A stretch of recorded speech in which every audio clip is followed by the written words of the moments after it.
Amen. We need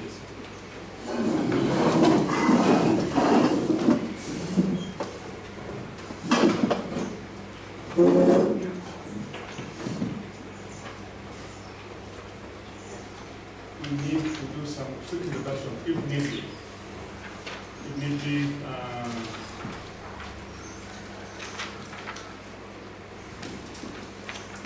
we know each other. Sunday. Say again. Speak up, speak up. Let's introduce each other. Is that your best volume? I'm proposing that you let officers Please come introduce forward. themselves. Come forward. Madam, your seat is here. Madam Ann.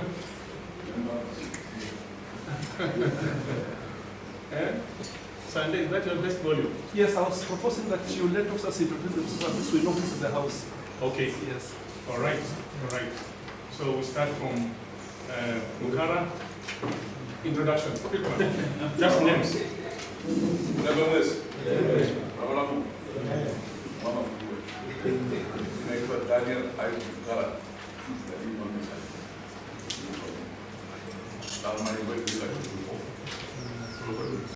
Ni majina tu. Asante. Next.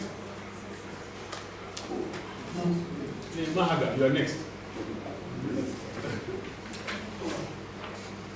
Jambo. Meja retired for Mahaga. Asante sana. Morning, all of you.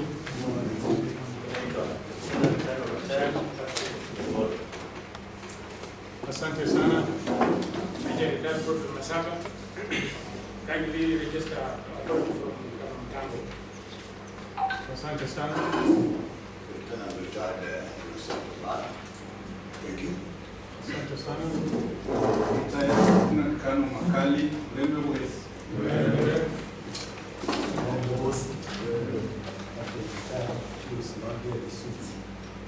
Asante sana.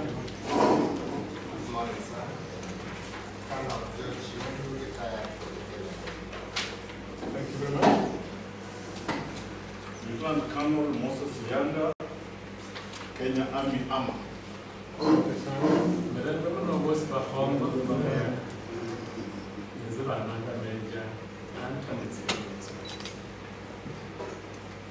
Asante mwalimu.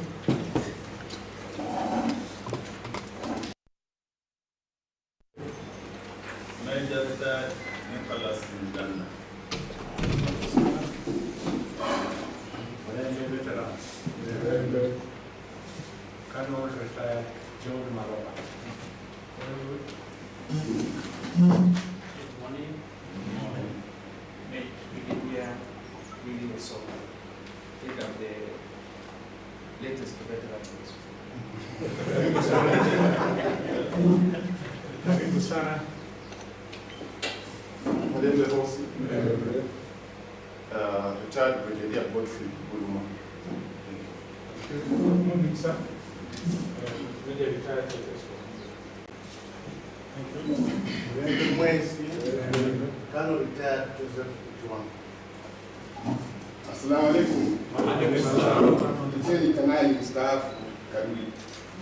Asante sana. Mulembe Mwezi, Major retired Sibi for Kenya Rights. Asante sana. Captain retired America. Asante sana. Major retired Paul Kutsanyongesa, formerly of DOD. Thank you. Ushere Mose, Kano Moses Sande retired, Kenya Army Vigo. Akishtere, Lieutenant Colonel Mabango, Kenya Force. Mulembe Hosi. Kano retired Richard Agata. Mulembe Hosi. Sasa Nanga Uganda really retired from Kenya Air Force. Mulembe Hosi. Brigadier retired Henry Ofula, Kenya Army Corps of Engineers. And with that, now we go trustees and the patron.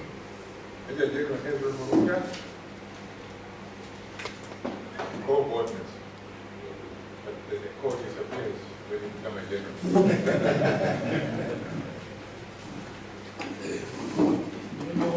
The General Saskia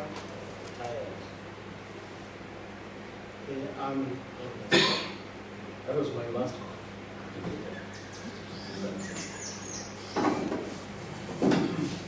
Then the motion, the general in charge, Mulembe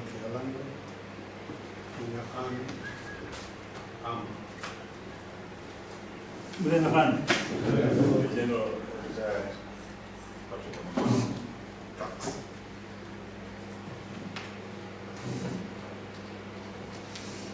Thank you very much, and we have got our media crew, so don't be scared of their presence with us here.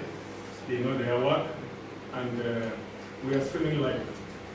So to all those members who are not here and have a chance to check on what is happening here, that chance they have it. So, karibuni sana. I'll request our secretary to quickly take us through today's program. You can see that you're already late, but I know we'll catch up. So, secretary, please, on the microphone.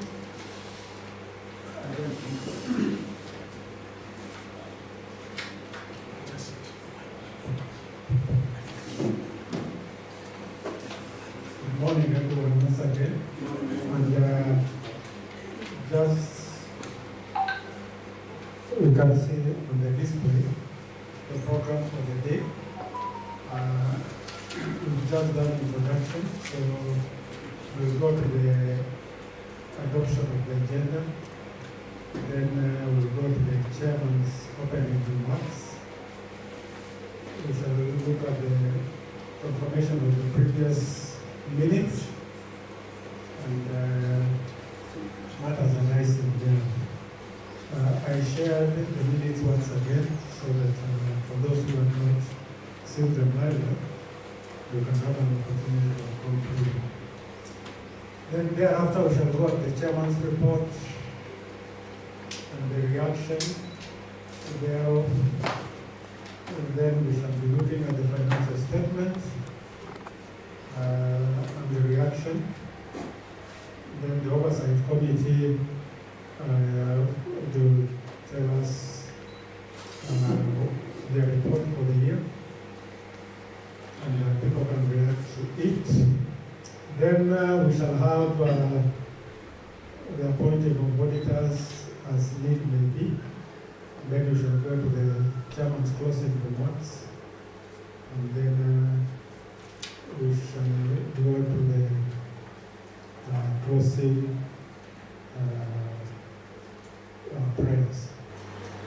So just we have the agenda for the day as it were.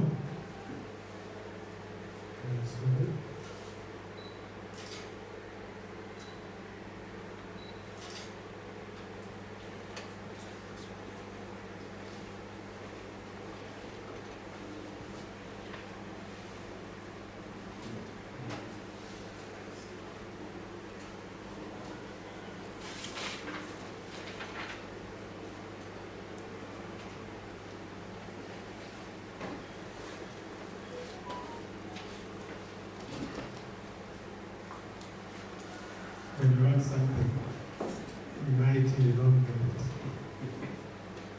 That's the time. I think I shared the agenda, and the program is just an extraction from what was there in the agenda, which I shared with you. The program is just an extract of that. So,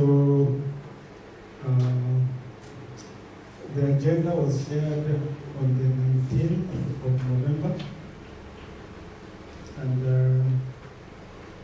in the agenda, after sharing, is supposed to be shared 14 days before the AGM, and agenda. So the notice was given on the 19th of November for this particular meeting. And the agenda was put there, and this is an extraction. So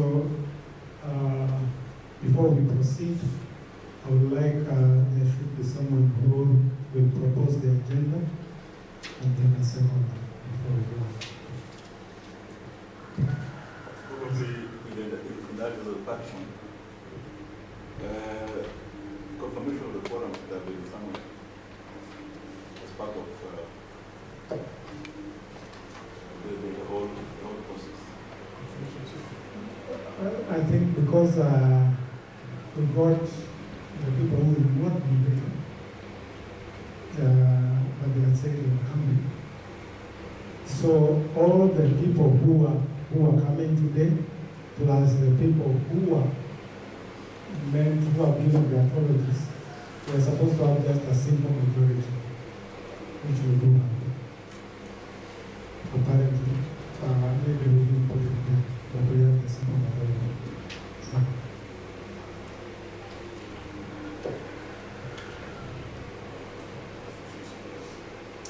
So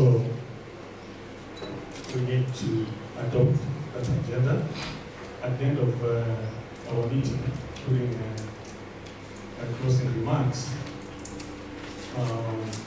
We'll display that agenda itself away from the program so that will allow us to continue.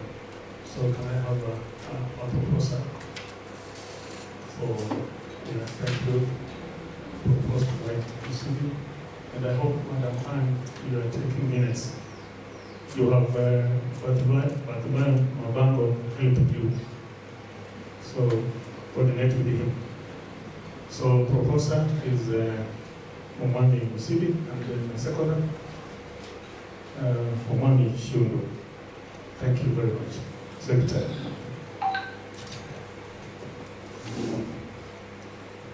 Thank you, sir.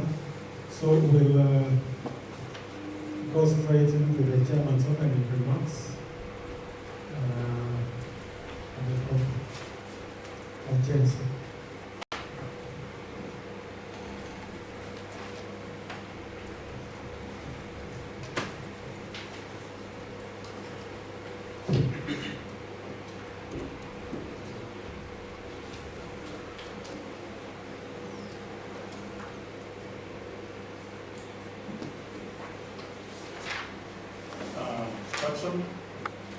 Trustees, comrades, once more, good morning. It's almost midday. It's 1 hour to midday. I'm happy to be standing here today in our second AGM as MuVeWa and as the Vice Chair. As we are all aware, the chair is in his post, and let's continue to pray for his full recovery. I have to say that some of us have had a chance to visit the family, just to pray with them for the full recovery of our chair. And that is our prayer, that he recovers and come back to join us in our activities. First and foremost, I want to welcome you to today's AGM as now sitting in for the chair. And I'm happy that we have a quorum. According to our institution, we need only majority. Secondly, is that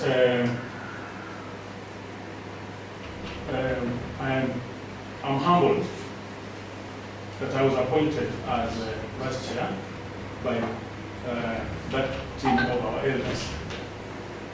And when that call came to me, I said yes without looking left or right. So I'm humbled as a patron and the trustees for having the trust in me to take up the mantle of vice chair of MuVeWa. Thank you very much for that. First, you've given me. And today I want to promise you that I'll put my best foot forward. Special thanks to the executive committee. When I joined the team, we had 2 meetings. One was ad hoc, the first one, and then the second one. And out of those 2 meetings, I came to learn certain things that I didn't know when I was just a member sitting at the back there. So, from one secretary, if you have got that slide showing who are the executive members. Yes, because some of us may not know. So that is the EXCO. And I want to report that the team is up and running and very active. So we pray for this team to remain focused and do a good job for us. So, EXCOM members, asanteni sana. You've taken me through a lot of things that I didn't know when I was just a member. And I'm almost catching up as a key person, as vice chair. And especially now that the chair is not with us. So, asanteni sana. We had a briefing to the... Normally, that briefing is a requirement before an AGM. So we had a meeting and a brief to the patron and trustees. That was on the 12th of November. And took them through what they were supposed to know about today's meeting. And during that meeting also, the patron and the trustees came up with some resolutions that we need to follow as MuVeWa. And for those who don't know, the patron and the trustees, there they are. And on that day, we had a full quorum. That shows how committed our patron and the trustees are. We had a full quorum and we had almost a whole day of discussions. So again, thank you, sir, patron and trustees, for remaining committed to this MuVeWa. There are 3 resolutions that came out from that briefing that I would like to share with you during my opening remarks, because I have a feeling that maybe during my report we will go faster and certain things might not come out clearly.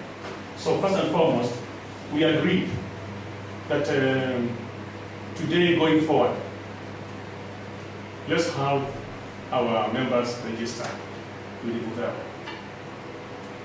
We have a number of retirees who have not registered with us. But with a caution, when you register, it means you comply with the constitution of MuVeWa. And one of the things that we will discuss much later also is about the monthly or the yearly subscription. That is a must for all of us. So when we were going through people who have registered and those who are not submitting their subscriptions, we were concerned. So patron and trustees were really concerned, and we agreed that today, members, if you agree also, if you register, it means you have a commitment to submit monthly or annual subscription. Number 2, about the same thing is that during our future meetings, if you are not registered, then you don't come to our meetings because you are not bona fide member. So in future, those who will have not registered will not pay in just to come for the meeting. And they disappear again for a whole year. No. So that is something that already has been captured in the Constitution. And then there was a request from EXCOM to the trustees that we give them biannual briefs, not once in a year, but twice in a year. And they say yes. So that is something that the executive committee was really happy. And we look forward to having yardsticks for the MuVeWa growth. And then lastly from me today, I want to talk about the importance of our association. What is the importance of our association? Because I've heard from the sides that if there are no benefits, financial benefits from this kind of association, then some of us are walking away quietly. But you see, at the age of 60 and above, if you haven't invested, don't invest at this age.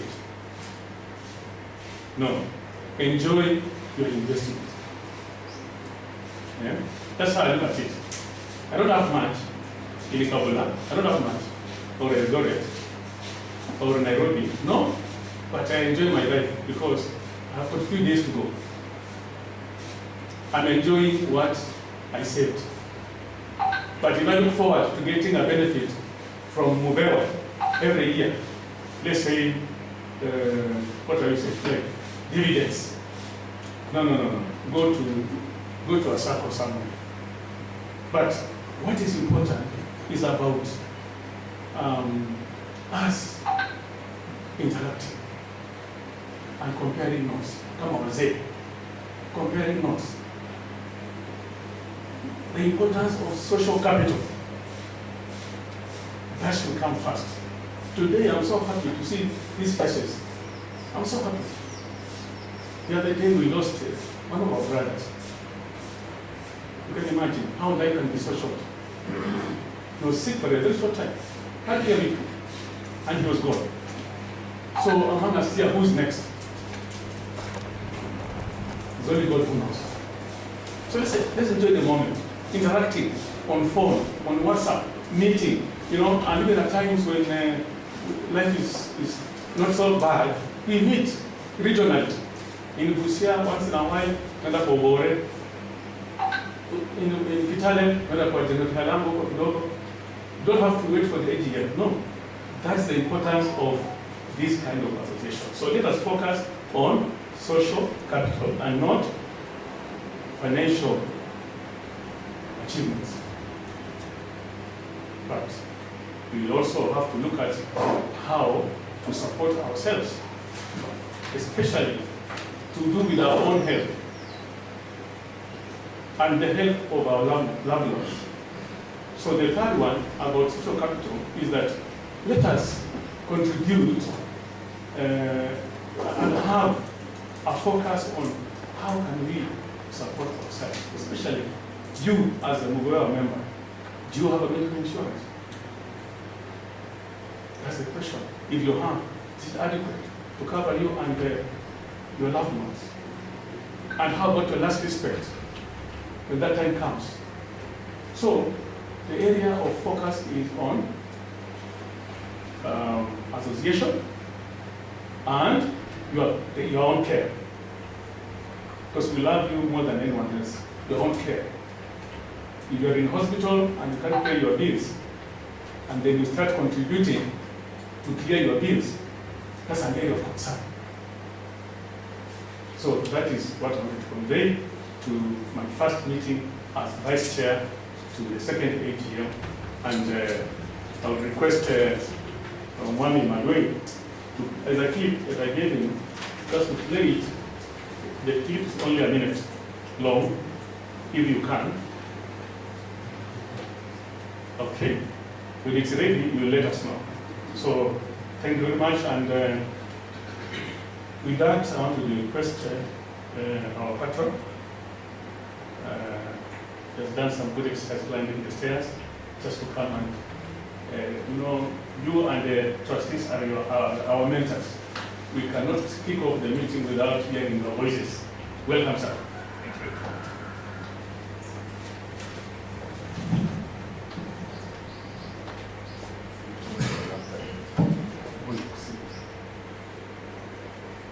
Good morning, ladies and gentlemen. You know, first of all, let me thank you for honoring this association by coming. Because on the grapevine out there, we hear a lot of stories. And the stories sometimes are disheartening. But I feel happy when I pray and say, God show us the way. God show us the way. And I think God is showing us. First of all, I want to thank you, particularly the executive committee, you members, to have accepted our vice chairman for our association.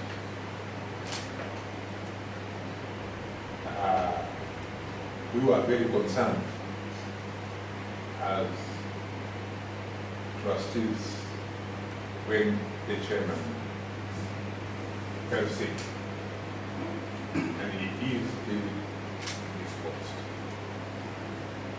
You can hear me? When they tell you to we don't want to make you fall asleep. And with consultation with my fellow generals,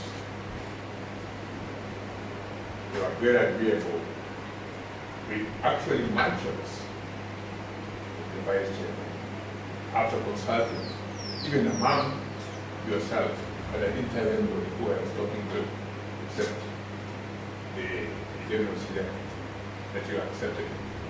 And I think you have taken off well. So thank you. I thank you because now we are able to continue without any problem.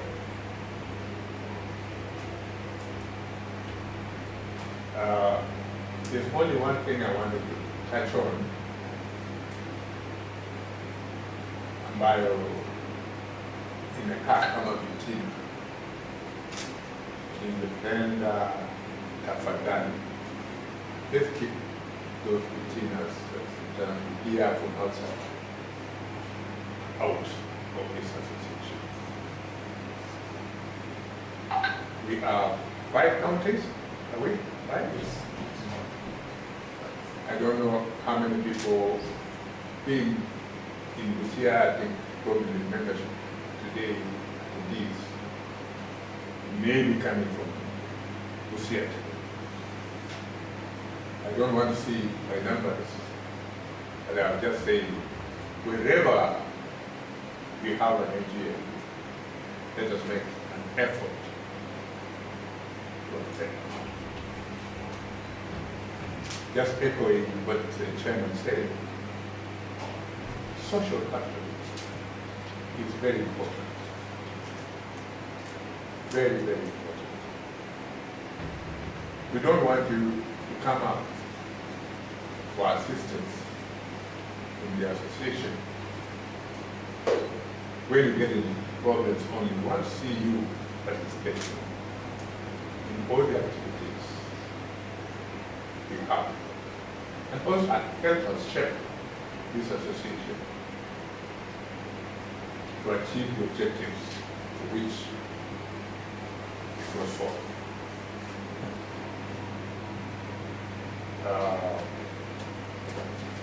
I think I made myself clear. I don't want to touch.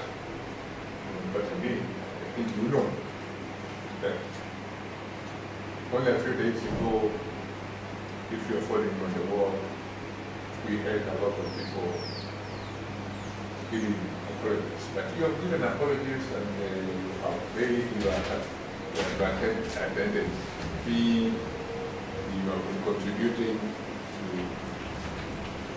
required required subscription every year. Whatever you're supposed to pay, you're Serious thing men are lacking, that women have, they seem to have, is connection to other people. We, for some reason, isolate. We do everything alone. The more stressful, the more challenging life becomes, the more we go inside and we just want to focus and that's it, and we can't deal with other people. And the reality is that we need to sometimes be reminded how much we need interaction with other people, especially with other men, especially with people who are not dependent on us, because much of our stress has to do with our relationships with the people who rely on us for our support. Men need to have other men in their lives who don't rely on each other in any material sense. We're not dependent on each other for resources. We can just get together and be honest and vulnerable, and we don't even have to have solutions for each other. We can just be heard. Women do this naturally. They will talk with each other and feel heard. Men need to be reminded to do this. So men, please, if you're watching this right now, if you see me, take this as your reminder. Call a friend, call another man, and just say, hey, what's up? How's life? How's the struggle? That's it. It's life-saving. Because the level of understanding, because when you do an association, you must consider the level at which you are associated. Otherwise, you get involved in issues which you shouldn't be asked. I know the ex-chairman of America is here, the chairman. I tried to get him when he was chairman, and I found it very difficult to find him. And I don't think we have managed to have a chat up to now. And now we have a new person, which means that I know what is happening, going on. I keep following. So let us cooperate with the executive committee, and if there's anything, let us sort it out at the level of the executive and patrons, as the trustees. Let it not get into us members and begin making fuss or siasa in our association. The executive committee and the trustees will look into that, and we shall see the best way we can handle that matter. And even the issue of the adherence, we will probably in the future look at it and see how can we guide them. Those people are sharp. They can do their things and get together, because the needs are completely different. Other than health, ile mambo yao ingine ni ngumu sana kujua. I say this because having been SCDS here and there, and Gordon there me, when we start with the Sunday and we had everybody there, I'm telling you, we could not proceed even with one agenda and finish, because we were all at very different levels and the needs were very different. And that's one reason why it's difficult to mix the two. But we are prepared to get involved with them and guide them so that they operate at their level. Let me not go further. I think I wanted to stress on that point. But the most important thing was to thank you for coming, and to thank you for accepting our choice for the vice chair. And finally, which the vice chair touched on, passing on of Vincent, and we are not out of the woods yet. We have our chairman completed in his post. We We don't know which way it's going to go. We just continue to pray. I personally and the secretary went to visit him, had to visit the family, and there was no change in understanding of the family as far as how we could get involved. But we know his position. So we just continue. Let me finish that there, and if there's anything that my fellow generals want to say, they allowed? Yes, yes. Please. Let me start with the,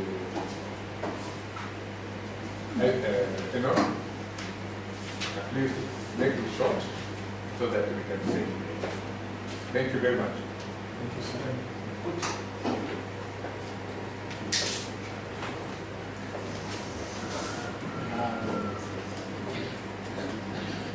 Once again, good morning.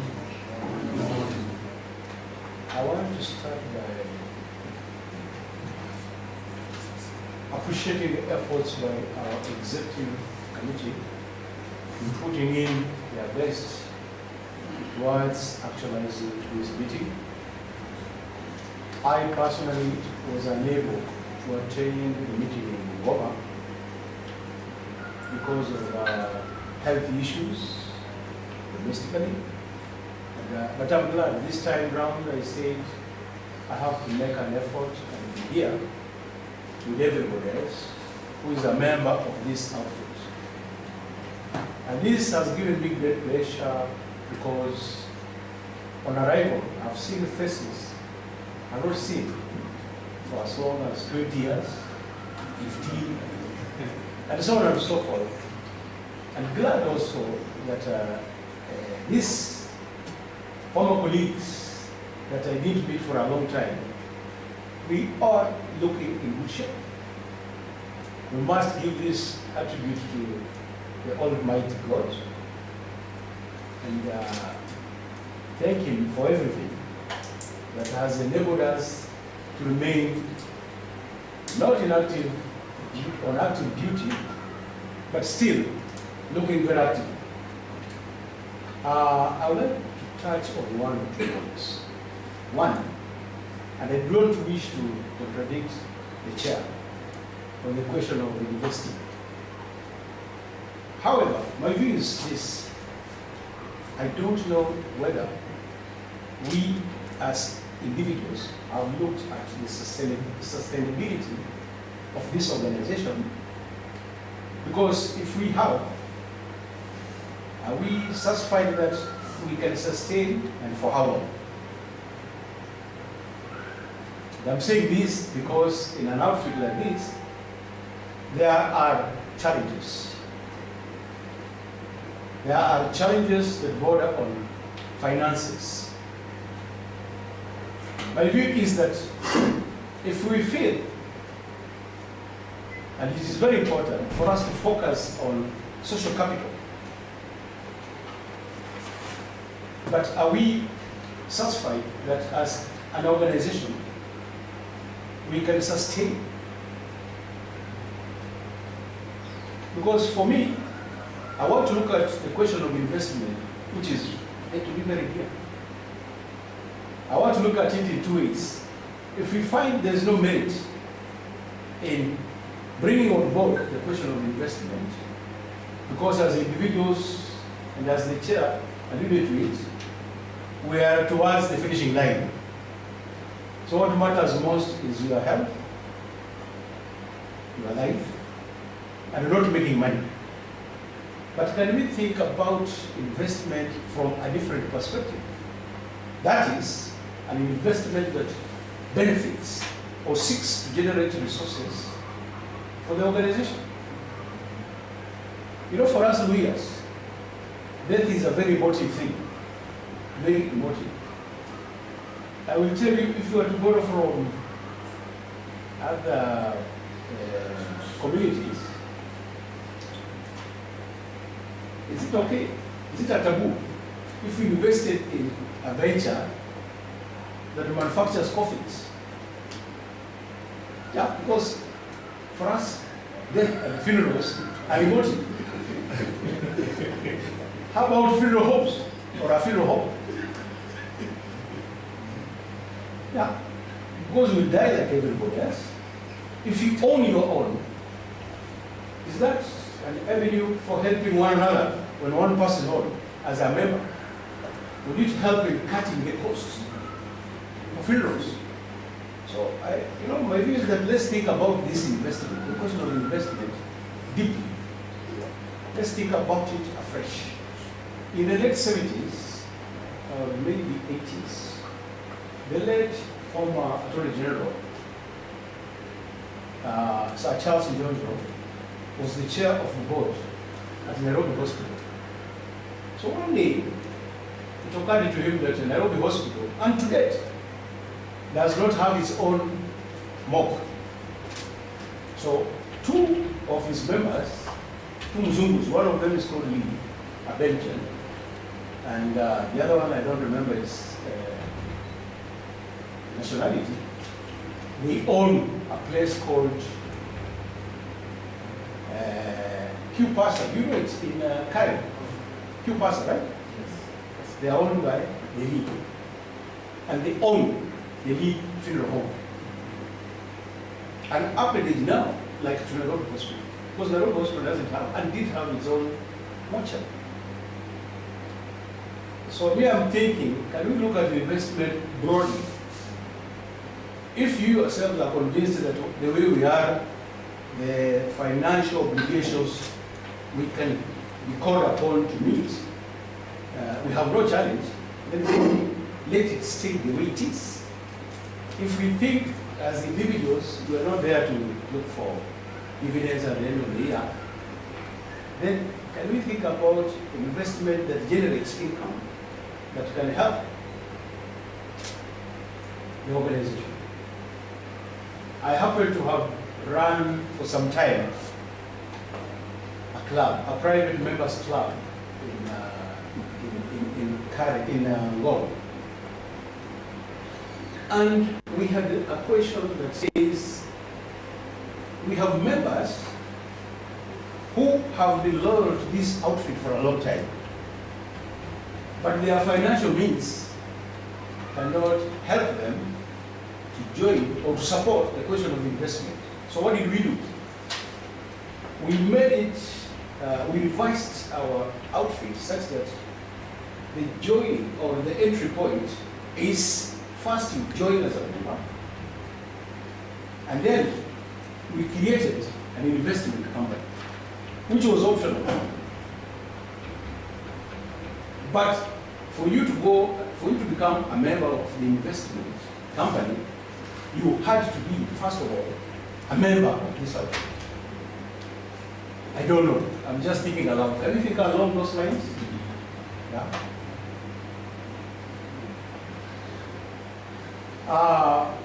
It is very, for me, I look at it very critically that if we are an outfit, let us not be dying. Let us have these regulations, let us have these rules that must be followed. I cannot be a member and I'm not paying. In fact, to be honest with you, if I haven't paid, like last year, I should not pay the subscription fee for this year. In other words, it should be backdated. Otherwise, it means this year I can pay, skip 5 years, pay 0. So, should I be a member or not? I think it is important, and I think it works universally that way, that you cannot be a member today, alafu unasema, sasa mimi I'm not very okay. So sitalipa subs the next year. But 2027, nitalipa. You see, there has to be consistency. Because this organization runs on finances. And if it were left to be hazy, then it means it's very difficult even to budget. It will be very difficult to budget because you don't know what to expect. Financially, this year, And yet there are certain financial obligations which will be standing. Then I would want to ask Colonel Sunday to help us think about the way we're structured. Can we legally conduct business, or do we want to pursue the line of a church? You know, a religious organization, you cannot take the pastor to court and they have embezzled funds, because the law, and correct me, Colonel Sunday, the law acknowledges that when you join that kind of an outfit, you are joining us under the rules of, even gentlemen, ladies and gentlemen. Ile mnasikilizana. So huwezi kupeleka mwingine ama officials to court, kwa sababu embezzle resources ama funds. So the way we are structured now and looking forward, is there an avenue for us to do business? For those of you who support me, and I say business can be done in 2 ways. Let's look at it. If we are not for the idea of generating income to help individuals, because we have concluded that individuals are like on their bonus time, so let them take care of themselves. Then can we focus on investment that helps the organization? With these very many remarks, thank you very much.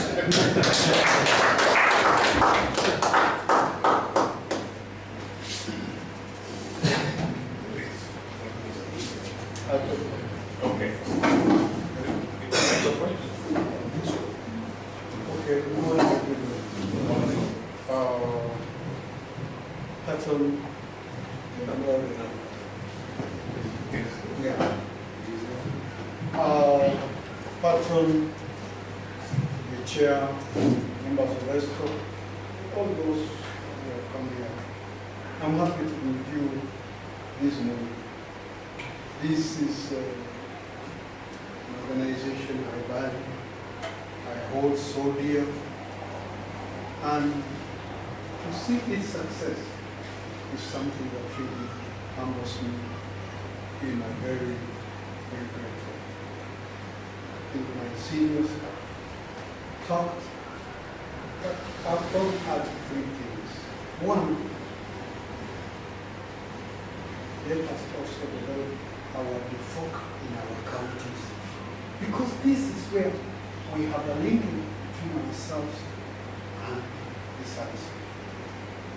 I can tell the FOCA in the Hill, the FOCA in Transvaal are really top notch. I want the other counties to go and live and see how, because we have not neglected our soldiers. Please, that is my advice. The second thing I want to tell, I'm a retiree for probably now 3 years.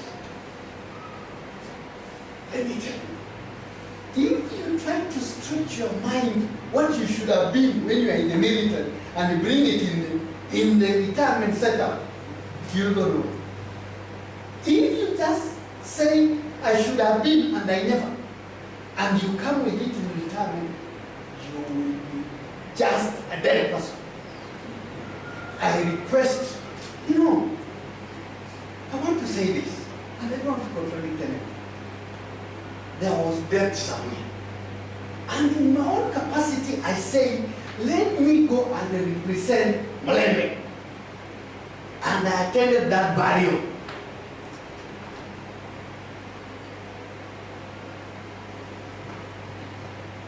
Another entity was talked about, but nobody mentioned MuVeWa. I left there and I was a very sad person. Then I asked myself, are we really on the same trajectory? And I felt salvation. And I just looked like, I think somehow we are still living what you should have been. I'm sure if you took someone's brigadier who is here, assure you took someone's car, whatever it is. So I want to tell you this. I'm very happy. As we age, the social capital the chairman is talking about, it has got the welfare component. And I want to tell my senior here, these people, when they were in the first AGM, we said, let us try to bring, if people pay the subscription and then it becomes something big enough, then we will invest now to now contribute towards our welfare. And we have just been given an idea on some of the things we can be able to do. So how do tunachangia? That idea is there. And I believe, unless I'm talking the wrong thing, because me I believe that's what we say. Wacha tuchangachange, ikifika mahali, tutasema then how do we invest? We have also been waiting for Sunday to register us. And we hope he's going to tell us where we are. Because we are still somewhere in the woods.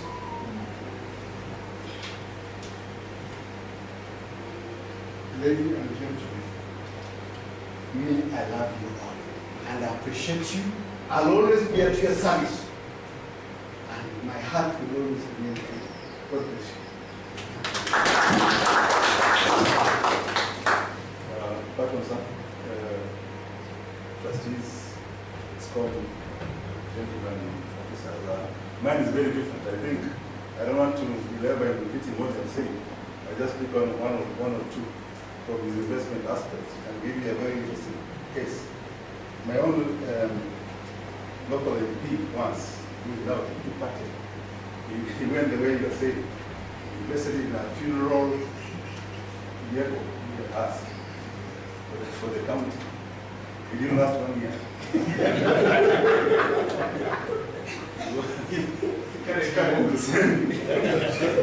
The same house. That is positive. No. That's weird. Don't have that.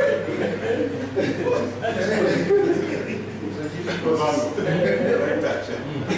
Yes, we can invest. There are those other communities don't mind. But this particular one here. It's a very touch. Anyway, I wanted to make you because I didn't want to repeat what I said. I am living consonants with what I say. Let's remain together. I don't have a similar experience with them. I've interacted with you a lot. I see some of you often. I attend some of your functions here and there, and that keeps us together. And I think that is what's the purpose. Unfortunately, it happens that when I speak, you don't invite me when you're not getting married. I don't know why. I get an invitation when somebody has passed on. I think we should be cross-cutting. Let's invite each other, whether it's bad or good, so that we keep this association together. This association should be just a fabric of uniting, but the relationship should continue. And I think that's what is important. The experiences that they're mentioning here, I think I want to put it as personal attributes, but not general attributes. Because if I ask you where you come today, and I ask the other person where you come today, the differences, the reason would be different. But if they are common, then they are common. I think let's make it more of a generalized association. Rank aside, we all have one single vote, and that is what should be maintained.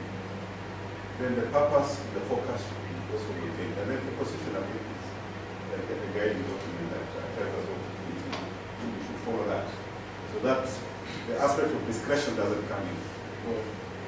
You don't know to say no and yes, that becomes discussion. But when the Constitution says this is the way we should do, I think that's the way we should follow.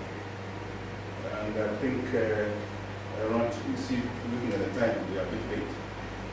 I want to leave my thoughts open so that we stick on into the agenda and contribute to the agenda so that you don't think what you're thinking early enough. You'd like to share all the thoughts and contributions so that we're able to do this association better.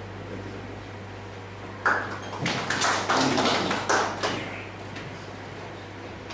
Thank you, person and the trustees. I have a feeling that during our lunch break, we will have some discussions beyond what you mentioned. And with that, I request our secretary to take us to the next agenda item. Thank you very much, Chair. Thank you, patron trustees. And now mine is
remember in my opening statement I said I'm sharing the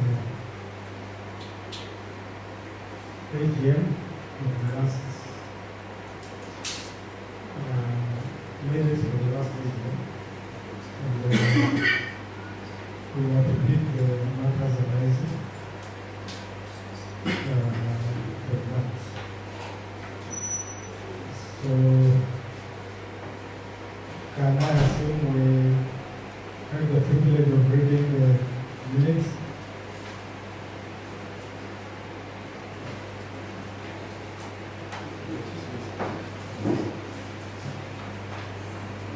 How much is Sahara? This was the minutes for the meeting held at the MuVeWa Royal Suite on that date, January 25th. And the list of members who are present and the ones who are absent with apologies as given. Then we had that agenda, which was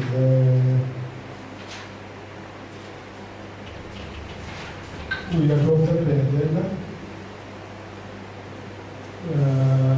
It was Brother Brystal who proposed and the adoption of the agenda.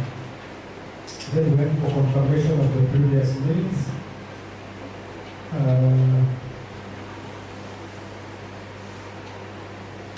So, in the previous minutes, which was in Kakamega, we went through it, and this was the minutes for the meeting. Then we went to matters arising thereafter. And for matters arising, I'm just we have, I think, I remember the Halama pointing out that the minutes did not capture the mood for that day. Some things have been left out, and I think it was brought out again. And we went through the matters that were arising at that time from the previous minutes. Then after that, we went to chairman's address report, and we went through the report of the chairman, and we had a discussion round about that. Then we went to, no, that was opening remarks. Then we had the chairman's report, which was adopted, and we had reactions to the chairman's report.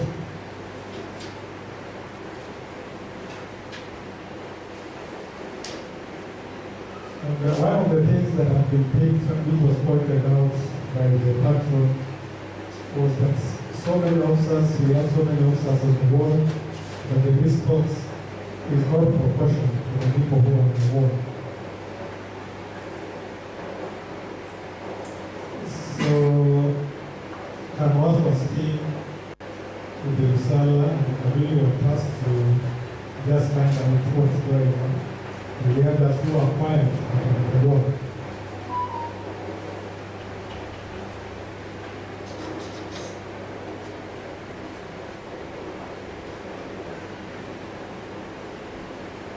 The issue of investment was also financial investment was discussed, and we discussed about treasury bills and bonds, and the ex-com was directed in looking at the various options and invest the money accordingly. Then we had a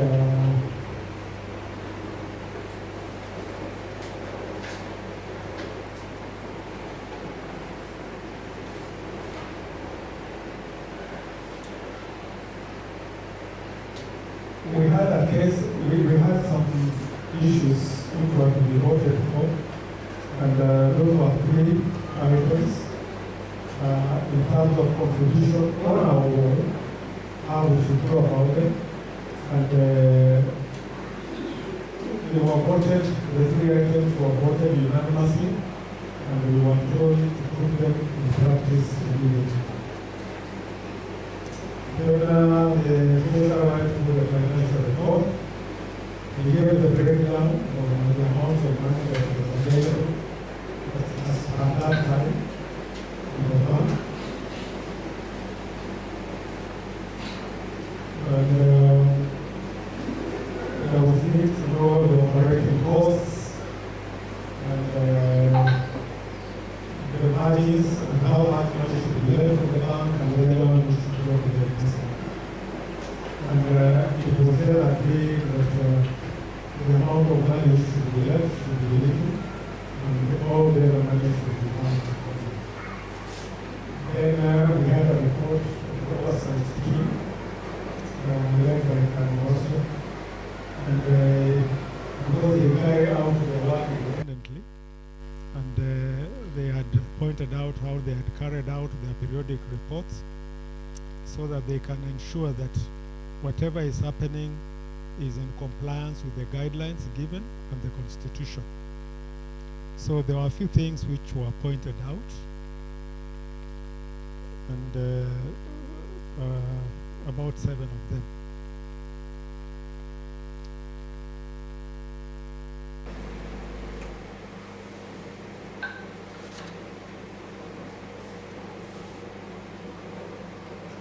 I think people had asked something about pensions, and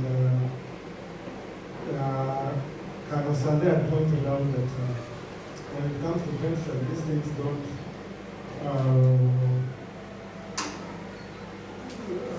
in retrospect. That means they can't go backwards, so it affects the people who are there at that particular time. And then I think Kanoyanga gave something on SHA. And it was you can be both in SHA at the same time in practice, and it was up to the members to decide which way forward.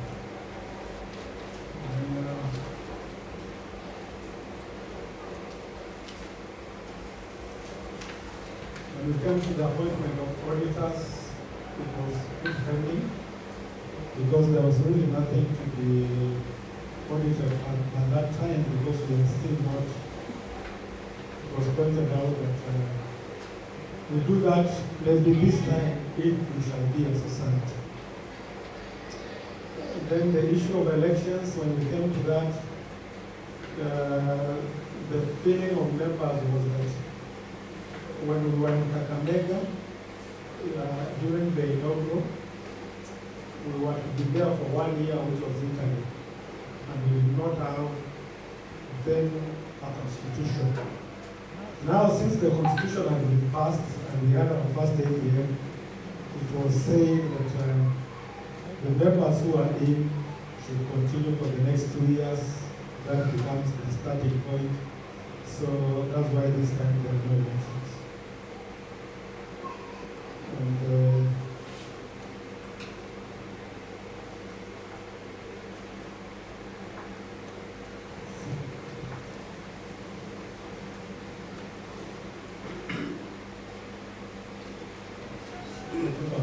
that was the last time.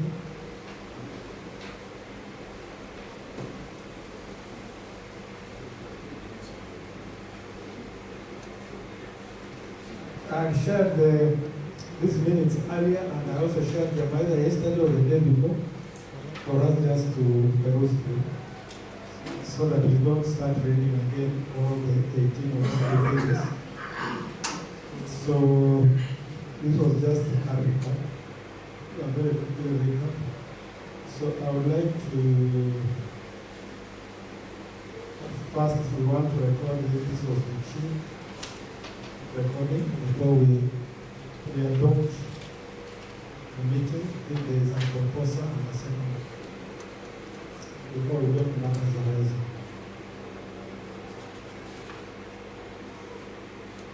Did you get the minutes? We did. Yes, we did. We reviewed it. Thank you, Secretary.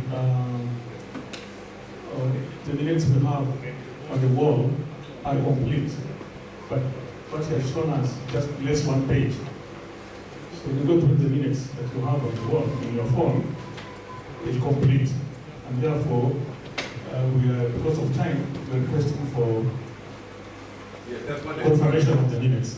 That's what the draft. Yes. These are not complete. Yes, but the ones that you have in your phone is complete. Yeah. Very good. Yeah, so I propose. You can't. Then I was a member. Yeah.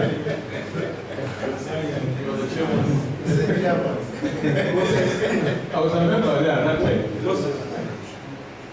Okay, Moses. I propose. Moses, yes. Second. OJ. Okay. But you have read the minutes? Yes. Okay, good. So proposal is Kamaranga, and then second is OJ. So we go to matters arising. And also, I want to request, apart from trustees' comrades, if we can go very fast on matters arising, it will help us to treat in time. And secondly, in my report, I have captured all the key issues that are in those minutes. So for adoption of the agenda, I don't think there is any matters arising. Confirmation of previous minutes. That is there. On matters arising. Is there anything that was captured or not captured?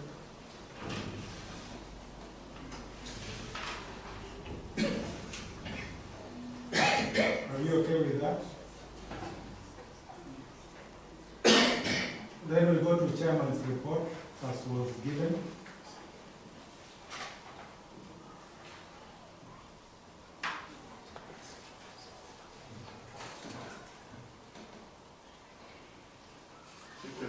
Are you referring to matters arising or are you going through the minutes? Sorry? Are you addressing the matters arising? Matters arising, so I'm going By topic, by topic. Item by just refresh members. where we are. So that if there is anything, matters arising on every agenda item, then we can address. Okay. Do you have any from where we passed? No, Or yours is down? I'm a bit confused. The matters arising should have been an item on its own, having picked on issues that needed decisions maybe as a follow-up from the previous. But if you go through the entire thing, it's just like going through confirmation of the minutes. And so we have already adopted the minutes. So maybe what are the substantive issues that maybe decisions were made to be followed up? For example, the team that will receive a report from them. or a feedback from what they found out. You're And right. that way you'll be able to keep track. You're right. You mentioned about it. In my report, chairman's report, I've captured all the key issues that here in and B matters arising. But if there's anything else from the members, it's good time to mention now. But in my report is all about what? It's all about the previous meeting actions. Okay. And I think I agree with you, Patrick. Unless there's an issue of concern, I think we can go ahead. Because if somebody has not raised up as we went through the minutes, then there is no matter arising. Yeah. All right? Very good. Yeah, but through the chair, in future, matters arising should actually come immediately. When you come to matters arising, you have already picked those pertinent issues which may not be resolved. And then from there, then it is you now to tell us this are the matters arising, but have covered in my report. That is how, so that in future let's have these procedures done. But once again, just support Gordon. Those are issues probably which you wanted clarification either from the members and us, which I think would have been captured when you would have noticed and would have been addressed during this briefing you have with us, so that we don't waste time going into the details of those things. And when they get them, they know that we realize this ABCD, but we sort it out this way. We move forward. We are not,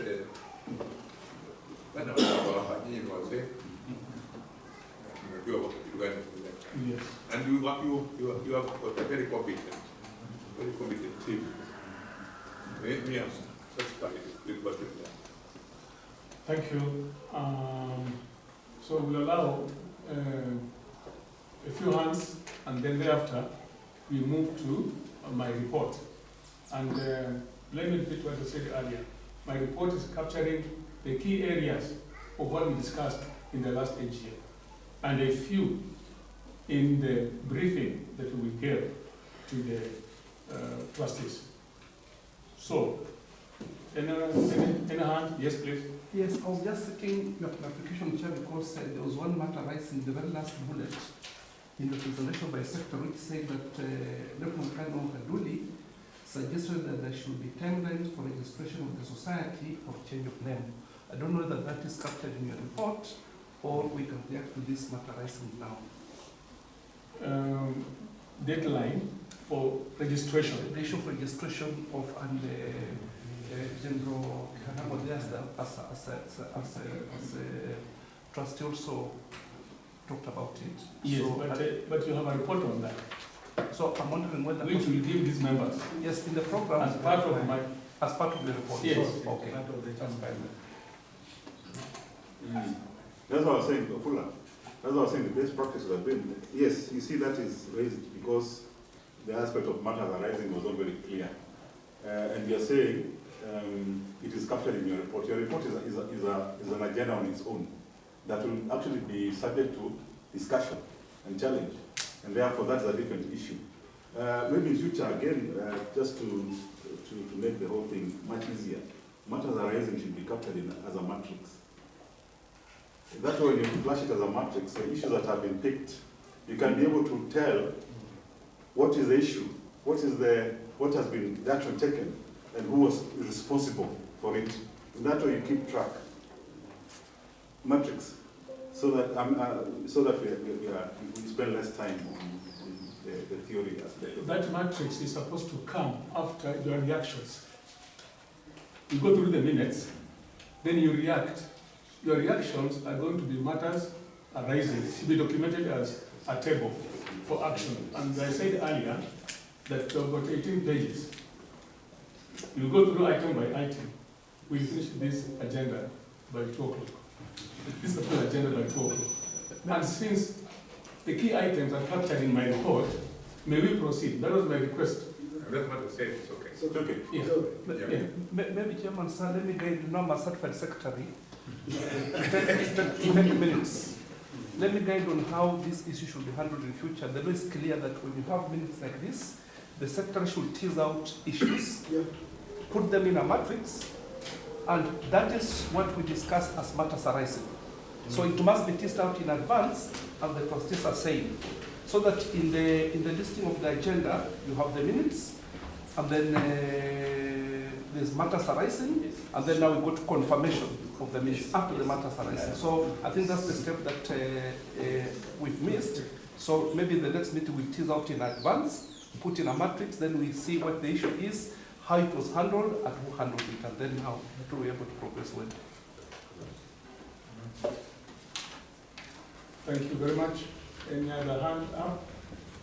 Yes, one over it. Thank you very much, sir. Our patron trustees,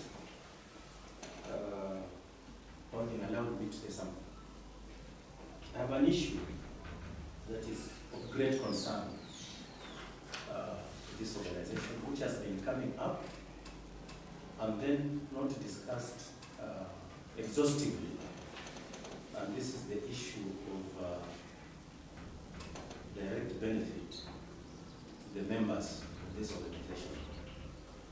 Personally, I have not paid the annual subscription for the last 2 years because it has never been very clear to me on how this money that is being contributed can, or the money is going to benefit the members directly.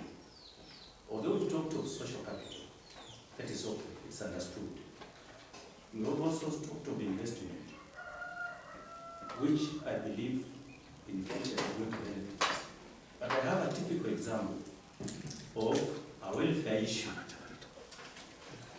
If we lose one of our members, like we lost the Yogema here, and he was a fully paid up member. In fact, in the last report, it's still reflecting that he's a fully paid up member. What benefit did his family get from this organization? However small, that's a question that we need to answer.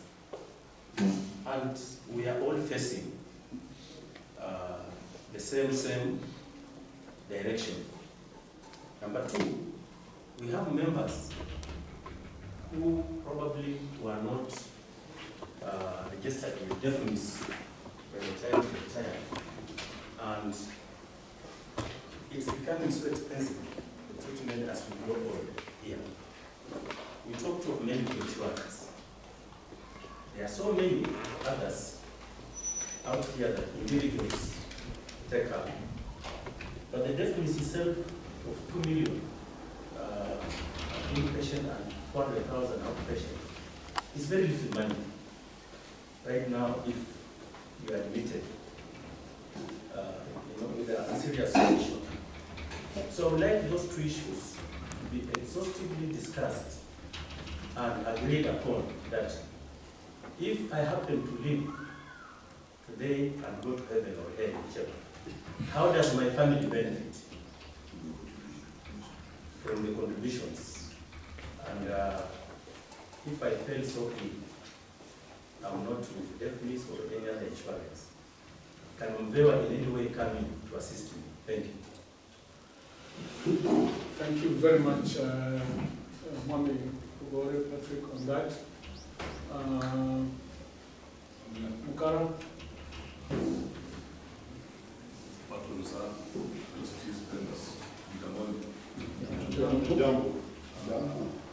Mine are only 2 issues. One, when we were forming this organization in Kakamega, I remember very well that most of our trustees just saying we should bring on board each and everybody in respect to the status owner of organization. It's a very true for us, but they're not here. So, let us take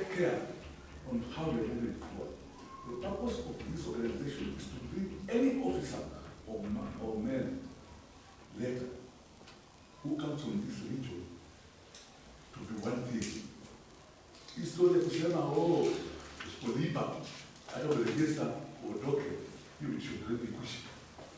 We are getting away from our core aim of human resources. Two, we are all basic officers that we have gone through combat acquisition. Look at the purpose of this again in terms of time frame and age.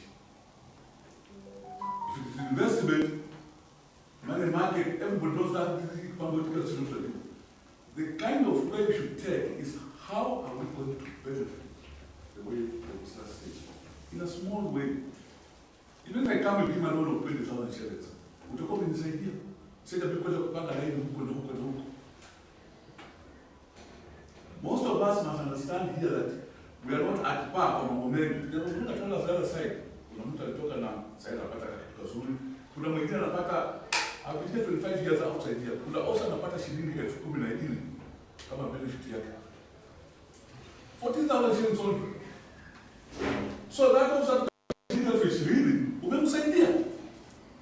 Because akija una shida zake bora elewa hiyo mpatie pesa umemsaidia. Sima mathematics ama analytics course. Mayai tray moja hapa nje ni 420. Okay, hapa Uganda ni 350. So with 1,000 nikiuza mayai mara mbili kwa wiki ya 5,000, I'll make my money other than 2,000 dollars in another percent. If you have opened a way to get that 12,000 shit of start in 3 months, 4 months, you will see the turn of a pesa later. I think about that also. Mwisho, we as officers must know that hakuna kitu kizuri kama kusaidiana wakati wa msiba na mapambano. But sasa also think about it that MuVeWa has just come. I think 3 years these associations were there. I've been out for 25 years. These associations here walikuwa ndani za retired officers. So hizi mtu akipata matanga unasikia I've also paid through another channel. You clarify it. If I paid through another channel, am I still a member of MuVeWa because I'm a registered member of MuVeWa? Nitakuwa nimesaidia. Because I'm a member of about 5, this Busia, something, this Viga, this what. When we have a Muslim, we are all one team. We expect to pay a rent. So that if I pay through Aweko and I don't pay through MuVeWa, if I help or not help, thank you very much. More hands up. I hope money, but you're writing them, eh? Because most of the answers are in my report. Yes. Masawa. Trustees and officers. I want to thank you here, the fellow, talking to me directly. He told me that he wants offered from Busia 100%, and I was able to talk to my brother, Mulembe. Mulembe comes from Teso South. Central. But neighboring Ohio. Yes. He comes from the land of Village.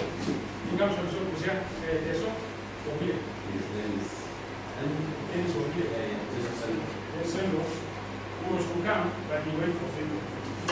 So my question is, these are officers from Busia, but they are not lawyers. Will you accommodate them?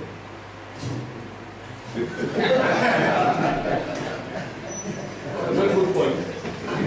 Very good point. One is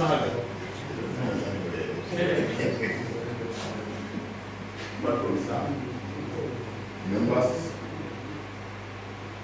I'm really excited. Meeting members have not met for the last 18 years. I've been returning for 18 years, and I'm still growing. Those who have been returning for a short period, don't worry. Those so I'm really excited for meeting those who have not met for the last 18 years. I'm indeed thankful for being a member of veterans But I wish to exonerate myself from the list of voters. At the same time, I would also seek clarification of what happened. I've been missing in action for the last 1.5 years. Somewhere in between, I was removed from the ward. I was paid. But somewhere in between, I was removed from the ward for reasons unknown. And I've been missing in action for 1.5 years. Okay, I've been active on the human contribution because I could capture contribution from other wards. But I've not been active as a member for unknown reasons until the other day when I was inserted. So kindly remove me from the list of voters. I have not defaulted at will. I have been missing in action. The question is, am I going to pay for the period I have been missing in action, or I will be exempted? Other than answers.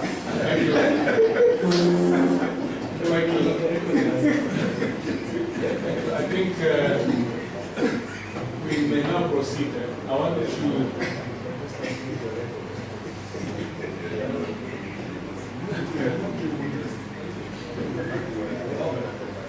One bad one. Yes, yes. Yes, Mukara. This issue of number coming now smaller from the original America, they now look at the home. The only also from Mulembe is ready to speak. Also from Mulembe. Also from Mulembe. We are free, but Mulembe has the largest number of retired officers. So let us look at this offensively. The oversight team should go and meet these teams, these associations who are there earlier than MuVeWa. Like I'll tell you where I'm administration. It's a giant association. And because it has already on the ground, these facilities are not that's respected to the in the team. The same moment, 20,000, you know, all these things, even the discussion. Why don't you go to this one and see how you can match? How the association who needs to match? Okay? Because after all, when we look at Mulembe, this you told us to connect Mulembe. And that's why we came with that Mulembe. So Mulembe means us being together. Apart from Wajana, let us fight for it. My take away, Mamoja, he wanted to try the Hawa, our nation to try the Hawa. Come and away with him, want to meet them, put a school, where how can he come on board? But if you say that Wajana, I don't remember so the girls remain alone. Okay, thank you very much. And I told Ali that most of the answers are in my report. Yes, from one Buluma. Yes, I just wanted to enforce what you are saying. Now that MuVeWa seems to be social capital oriented, and WECO is more or less both social and investment oriented. Why can't we look at both and have neighbor team? See how it's a possibility of merging so that we have one organization that is strong, that can offer both social and economic or investment. That's my take. Yeah, but our WECO is all runs, private to general. But we also there's nothing wrong. In the future, we are looking at this transit. We are a constitution. You can amend that constitution to Yes. You can amend this constitution to suit the men, and because we have got men, even our executive. We've got one officers in our executive. We've had you. Two, the best land, best land of this day is run by establishment. Well, we've had you, and to check a constitution is something very easy, but also very hard in relation to what? The numbers that are in that club, and they want to alter something in their constitution. It goes by democracy. So you can't go by just Bukara saying something with a lot of force, and then you want to go that election. No, it is all inclusive. Please, Chairman, that process must be taken democratically. Chairman is talking. When you were talking, I gave you time. Now when I'm talking about interfering, that's lack of comradeship. Let us not go beyond that because of time. After my report, then we will react to that report. And do that in the same time. Anything we No, I'm done. No, me. Yeah, Captain Trustees, members. Mine is just on the membership issue because as we grow, we look at how to attract more members to the group. And as I said, I'm the youngest member in this group. And I took this to the treasurer. How do we capture the members who are exiting now from the service to the veterans as MuVeWa, so that they can easily be told that your run-out date is on this time, there is this organization, though you have retired maybe in August or September, you have to contribute now for the whole calendar year, or your contribution starts from that particular point of the argument. So that this person knows, I'm doing my registration now, I remember the registration, and from then on, before the year ends, if I'm remaining with 4 or 6 months, I need to contribute the amount of money for that particular year. So that when it's a full calendar year, I know it's this amount of money. Yeah. Because when I talk about this, I think the treasurer did not give me a finality on that answer. So he said, maybe I'll get the answer today. So I'm seeking maybe as you get a finality on that issue. Okay. Yes. Yours is straightforward. When we started in Kakamega, we agreed on monthly subscription. What does it tell you? That when you join in May, in this year, then you pay for May to December. Straightforward. So it's in the Constitution. Monthly stroke, annual subscription. Straightforward. And our MuVeWa is for only officers. For only officers. But Aweko, I'm a member of Aweko myself. I've never defaulted in Aweko, all right? And in Aweko, I'm in both SACCO and the welfare. So, when you go by the Constitution, I'm telling you, you will never go wrong. We have a Constitution. And I know most of us have not read the Constitution. And it is also endorsed it. It was even thrown to the wall for all of us. And most of you members gave your contributions towards this Constitution. Most of you just kept quiet. When it comes to certain issues, we go by the law. Number 3 is that when we agreed on monthly subscription, it was 80% yes for 1,000 per month. 80% of the members. And Kakamega were how many? Okay, so look at that. Don't shoot your own foot. If there's anything that requires adjustment, we discuss as a whole team. And then we agree as a whole team.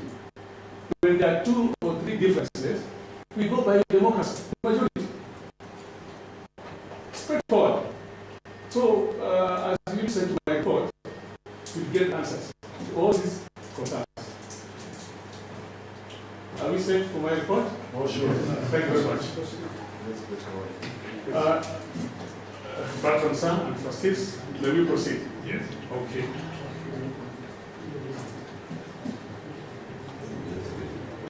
First, our secretary to read.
If I may go through the chairman's report, we are having a problem with the adapter connection. So if you can allow me, then I can go through the report.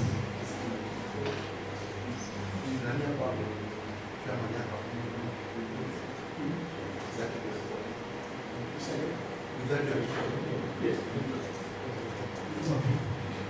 So I'll start. This is covering the period between January 25th this year to December now. And the chairman is welcoming the second year here in Busia. The previous meeting, as you know, was in Busia, January of this year.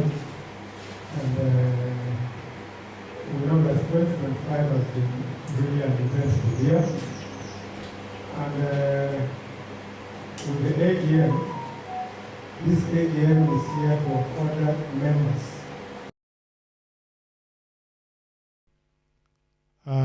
to meet with old and new veterans. And you remember on 16th of September 2023, we gathered in Kakamega for the inaugural meeting. Last year, this year we were in Bungoma. So the reunion today, by God's grace, we are here in Busia, and our next meeting, as we had discussed the beginning of the year, will be in Vihiga. The organization has picked momentum, and we believe we are on the right track, carrying the aspirations of members.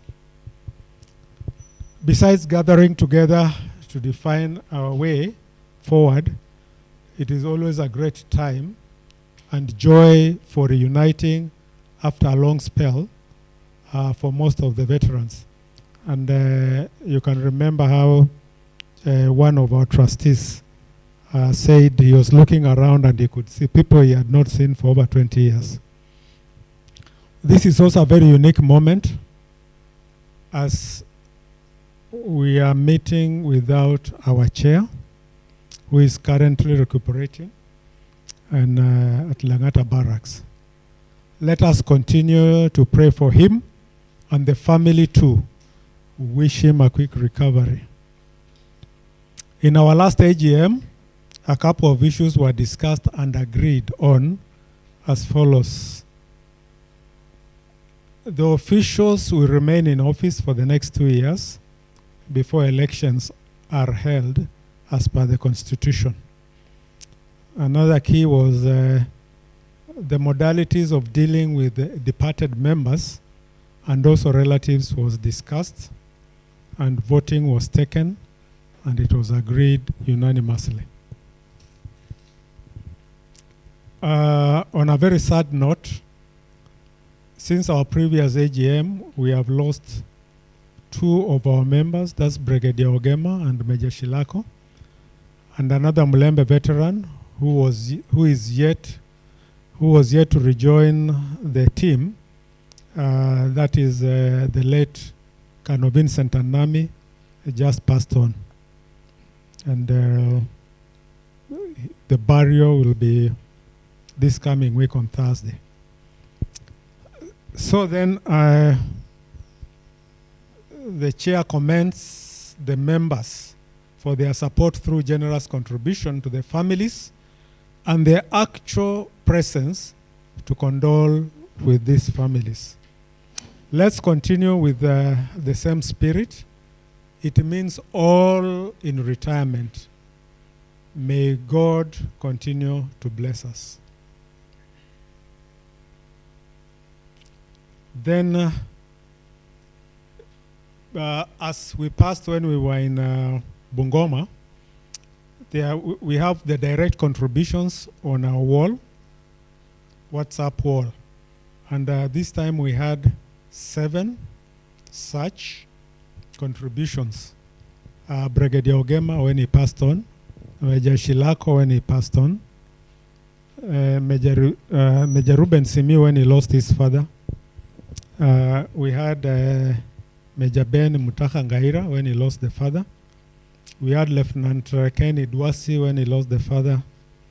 We had Kano OJ when he lost the father. And we had Major Sikus when he lost the wife. These were direct contributions on the wall. Then we have the indirect contributions. Kano Manyonje when he lost his 2 brothers.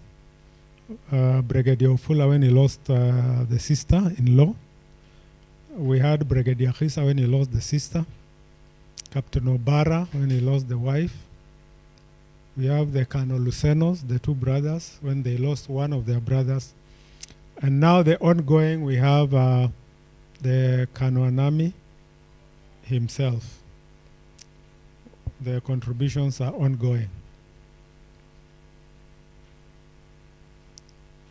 Contributions in death. Matters appertaining to contributions in death related cases were many and are a significant part of our business. The committee is also working on a last respect insurance package for willing members. And before the conclusion of this, one of the members will allude to that. Then we have the benevolent rules and regulations, welfare issues, last respect. In addition to voluntary contributions by members, other modalities to augment this have been explored. And as I've said, this report will also be, it will be given by Kano Mabango. The team consists of 3 officers, that is Mabango, Lusala, and the treasurer. Now, when we were in Bungoma, we gave out regulations concerning contributions towards bereavement. And from where I sit, we are strictly adhering to the rules.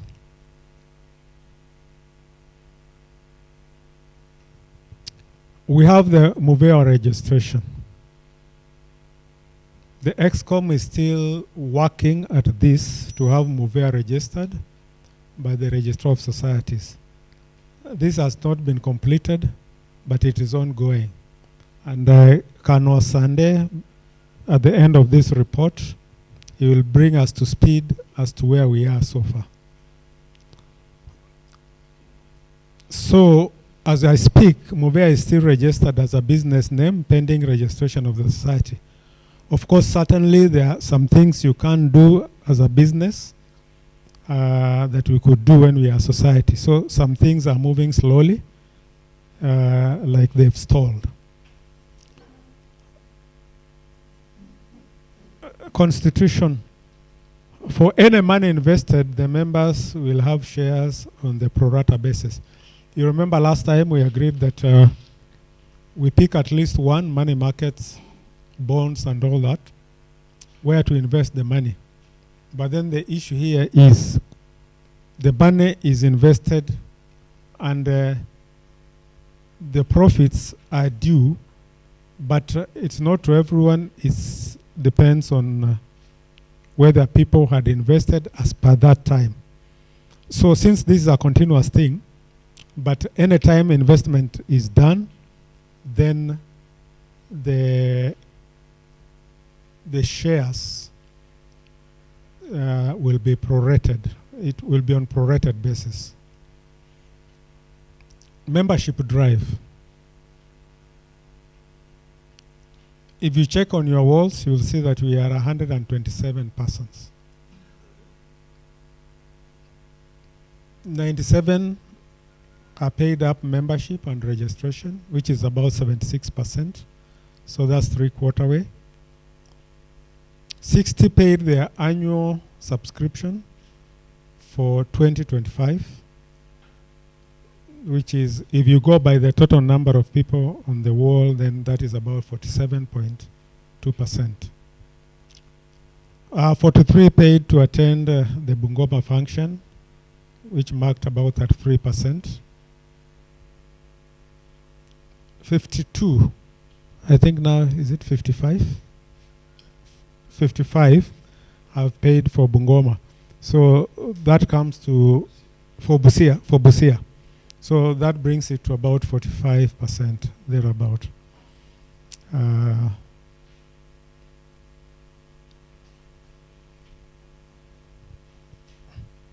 So what the chairman notes is that not all veterans from the region are captured on the WhatsApp wall. And so the chair is appealing to our members as follows. One, we look around for our veterans, not on the wall, and ask them to join. It is very important. And we know that when someone is out there, he never joined, and there are challenges, it becomes a problem on how to assist them. Then the other thing is, let's support the organization by registering, paying for subscriptions, and ensuring we attend and participate in AGM and other functions. Let's encourage one another and leave no one behind. That's more or less our motto. We try to bring everyone on board so that we can move forward together. Members who only registered and have not paid monies for their subscription, after a year, then you've never subscribed for the next 12 months, then certainly you should not be considered as a member. We also have a category of veterans, about 30 on the wall, who have neither paid for registration nor subscriptions.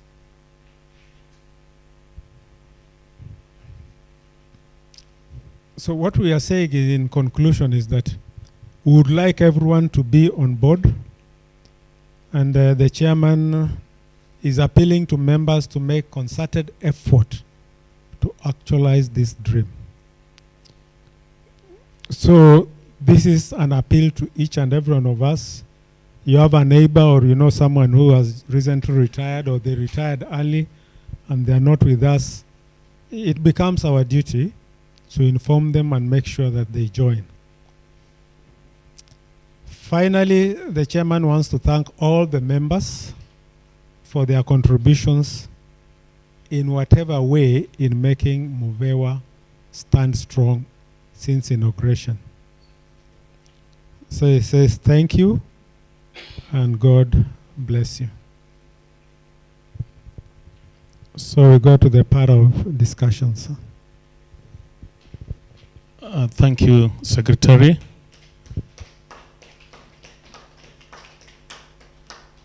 There is an annexure to my report, and therefore we need to hear from those two teams on what they had to say up to where they have reached before we discuss my report.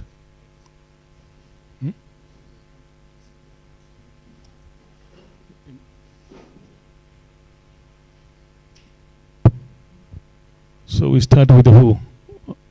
Mabango. On insurance, kindly.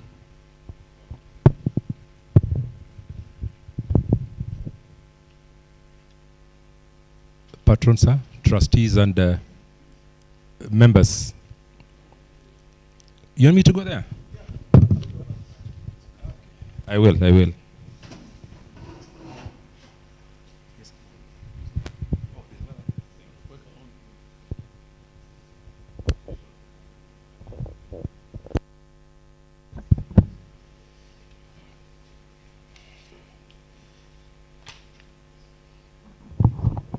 Okay, once again, patron, trustees, members, good afternoon.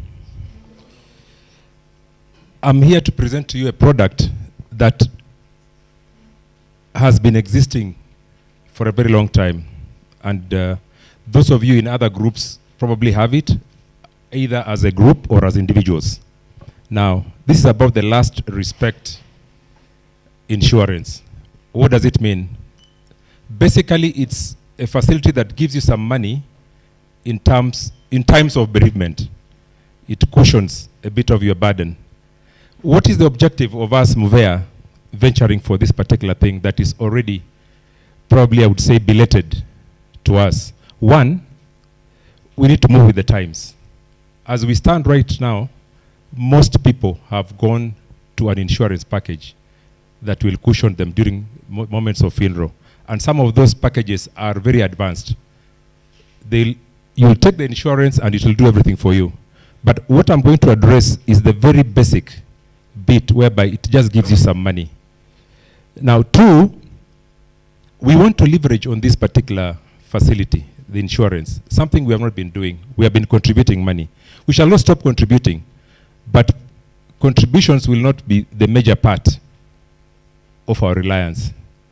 Number three, it's a business for both parties. And I'll explain that at the end. Or if I forget, somebody asks me why I said it's a business. People have asked, what is MuVeWa giving me? What is the benefit? Somebody asked, what is the benefit? Why should I pay to MuVeWa? This particular insurance, you can go it alone, but there is nothing as good as moving as a group. And that's what we want. You can subscribe as an individual, and you can move as a group. Number three, don't shy away from it, even if you have another insurance, because when it comes to life, there's no limit on the insurance. However, a particular insurance will just limit you to 1 million in terms of claims. So don't worry about that. You can take as many insurances as you can, as long as it's life. And that particular insurance has specified that. This particular one I'm going to talk about has specified that particular aspect. The third bit is we are just copying best practices that exist. So we looked at 3 insurances. We looked at APA, we looked at Octagon, we looked at Britam. Now, Britam, we dismissed it because it kind of captures the elite in society, and it's a bit complex. And it knocks you off at a 95. Then we went to Octagon. Octagon was not so open with its modus operandi, so we kind of shied off. Now, why did we pick on APA? One, we picked on APA because of the intermediary that was before us. The intermediary was KCB, and KCB has managed to bargain for better terms. You might be able to go to APA, but you will not get the same terms that KCB managed to bargain for. So KCB is our intermediary proposed, and APA is the insurance provider for this particular insurance. So obvious things, who is covered? Either individually or as a family. What is a family? There's a nuclear family and there's extended family. The nuclear family is the principal member, spouse, 4 children, and that is it. Extended family goes to now when you include parents, 2 of them, and parents-in-law. And as I said earlier, you can either go individually or as a group. What is the eligibility here? 18 to 85 years. They'll cover you. And once you are on board, there's no age limit. Even if you go to 105, 110, 115, they'll still cover you. Octagon and Britam will knock you off. Octagon will knock you off at 95. Britam will knock you off at 80 something, if I'm not wrong. I'll confirm that if you wish, but no point. What is the scope? They'll just cover you. They'll cover several things, but right now we're limiting ourselves to the funeral coverage.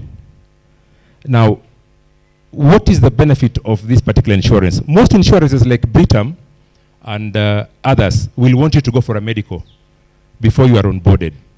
This one will not. Now, you might wonder, when the deal looks good, you have to be suspicious. Please don't. Why? APA nationally has captured so many people that they can afford to overlook that. The benefits they are deriving from the numbers is so high that they can cushion themselves from those areas where other insurances avoid. So don't look at the deal APA is giving you, like, for example, no medical tests, affordable premiums, funds being available within 24 hours, as a deal being so sweet, thereby arising suspicion. No. Currently, APA has attracted the largest number. Now, there's a catch in some of those things. For example, there are so many options, option 1 to 8, whereby you can cover your family, each member of the family, 50,000, 100,000, 200,000, 300,000, 400,000, 500,000, as such. And it goes on. Now, I'll pick out the cheapest insurance here. If you're covering each member of the family, and that is the immediate family, as I defined earlier, you're going to pay 1,290 for the whole year. What happens? If you pass on 50,000, they'll pay. If your spouse passes on 50,000, if any of your 4 kids passes on 50,000, the only downside here is that they'll only pay 6 times in a year. And statistically, rarely will close members of the family, 6 of them go. God forbid. So I think it's a reasonable choice. Premiums paid per family, 6 of them per year. If it's 100,000 for the same group, you will pay 2,340 shillings. If it's 200,000, 4,440. Let me go to the other end. If you are insuring for 500,000 for each member, then you're going to be paying 10,740. If you onboard your in-laws and your 2 parents, or any of them, it goes up. The 50,000 one goes to 2,400, and then the one of 500,000 goes to 21,840. There is the one for more than that, but in my wild and assumed intelligent guess, I don't think any of us will be going for that. Then they have an option. If you want to onboard a second spouse, you are given the opportunity. You add another 200 shillings. Very affordable. If you want to onboard another kid who is not the nuclear, probably you have adopted kids, 120,000 will be added on that. There is what they call now, they'll pay you this money once you provide a burial permit, an ID, and something else. Copy of ID, copy of burial permit, and a certified, not that one for us. If you are going to 500,000 and above, then it gets more complicated. As long as you have the burial permit and a copy of the ID, and you give a notification email, you'll get this money. Let me give you the confidence. Some of you here I know are in other groups that have this insurance. In 2 groups. I'm in 2 groups, 3 in fact, and they all have this insurance covers. Ironically, most of them have gone for, not ironically, interestingly, most of them have gone for APA. And I've seen those people get their monies before they lay their loved ones to rest. It works. It works. Some have adopted a different modus operandi. And I'll quote one here whereby they decide, okay, let us bury our loved ones, and then these monies we get, we can cushion the family's economic burdens. After you have finished all the funeral stuff, kila kitu, they give you their money. But this one that they give you the money within 24 hours, you use it for the burial. I've seen it work, and it does well. In a group I am in. Similarly APA, but a different intermediary. This other one I'm talking about, 4 members here are part of that particular group, and it has always been working. Why are we duplicating a system that is working? Because as MuVeWa, we want to have an identity. You cannot go, somebody mentioned that let's go and bargain for merger with other groups or visit them for discussion. Now, if we have a function like this one, I mean, a facility like this one, and you go sit down on the table with another group, then they'll know you have also matured. Now, all you'll be exchanging with is how do you improve this particular product. So it's important that we have something that we are doing. Number two, we are talking about investments. However, this is the simplest thing that you can start. And if you cannot do this particular one, that investment issue will be very challenging. This one only requires you to say, okay, I'm so and so, I want to come on board, we fill the form, you pay the money, you pick on your choice, 50,000, 100,000, 200,000, $500,000. You pick, I'll take the responsibility of the team, we write down, we forward the names to the intermediary, and we get you a confirmation. Simple as that. No, so if anything happens to you, all we want is give us the ID, give us a burial permit. We shall do the email notification. And the choice is yours or the choice is MuVeWa's. Do you want this money given to the family before the burial or after the burial to cushion their challenges? Basically, that forms the thrust of my presentation. Now, I will want to give you some tips I was given by an insurance expert. How do you go around this thing? If you have all your kids are above 25, because if your kids are below 25, they're not captured. In fact, not 25, I think it's less than that. Up to 25, it's up to around 18 or 20. I'll get the figure, but let's assume for now it's 20. I'll confirm to you later. Now, up to 25, no, 18. Kids are up to 18, 1 month to 18. And then if you extend 25 years, give evidence of schooling. That kid will be covered. Wow, what happens if your kids are above 25? How do you help them? In MuVeWa, let's say Mabango has 4 kids who are above 25. Now, those 4 kids will become the principal members, and then they'll insure me. Each one of them will insure me for the same amount. That way, those kids are insured together with their whatever, you know, plus their mother, plus myself. And I'm already covered. What happens if I pass on? Let's say each kid has insured me for 200,000. Each kid will be paid the 200,000 that is due to me. That is how much? 800,000. That's the business aspect of it. It's happening. Take advantage of it. Come on board. By the end of the meeting, when the chairman summarizes the meeting, let's say we are on board and we are taking up this thing. Thank you.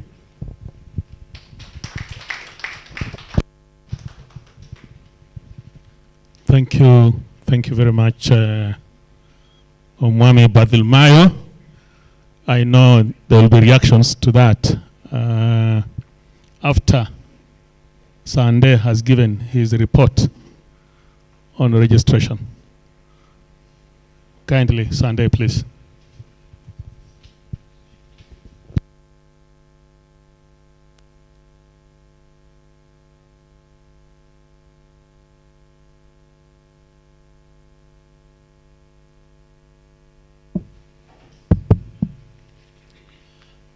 So, our patron trustees and colleagues,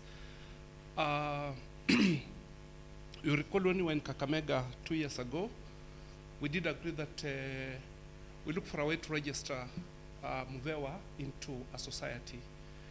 And I was given that mandate to move ahead and register. The first step was to visit the offices of the Registrar of Societies, and he did indicate that given that all of us are former military members, we can't be registered unless we have clearance from DOD. So they wanted a clearance letter from DOD, which it took us about a year pursuing. Remember, the chairman of the Veterans Association under DOD was in Kakamega, and we pursued that mantra with him. He referred us to Vice CDF, whom we visited. Later on, we had a meeting with the PS, but we couldn't get that letter. For some reason, they didn't give us reasons, but they didn't give us that letter that the Registrar of Societies wanted. Therefore, we couldn't go ahead with the registration of MuVeWa as an association.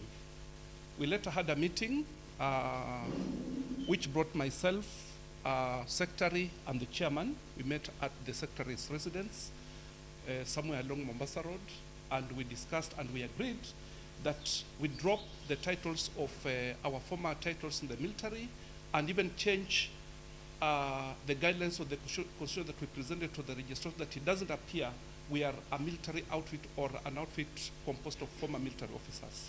So the name is likely to change. We did that, and I think progress is very good. So far, those of you who are on the code forum, the coordination forum for our activities, you saw that the registrar has in principle agreed to the new outfit, but the matter is now with the NIS. I think a few of you will be conducted in the next 1 or 2 months to see whether our objectives are in line with what the government would want. And when that is cleared, then we should get our certificate, hopefully by January. So the process is on. Let's see how that goes in the next 2 months.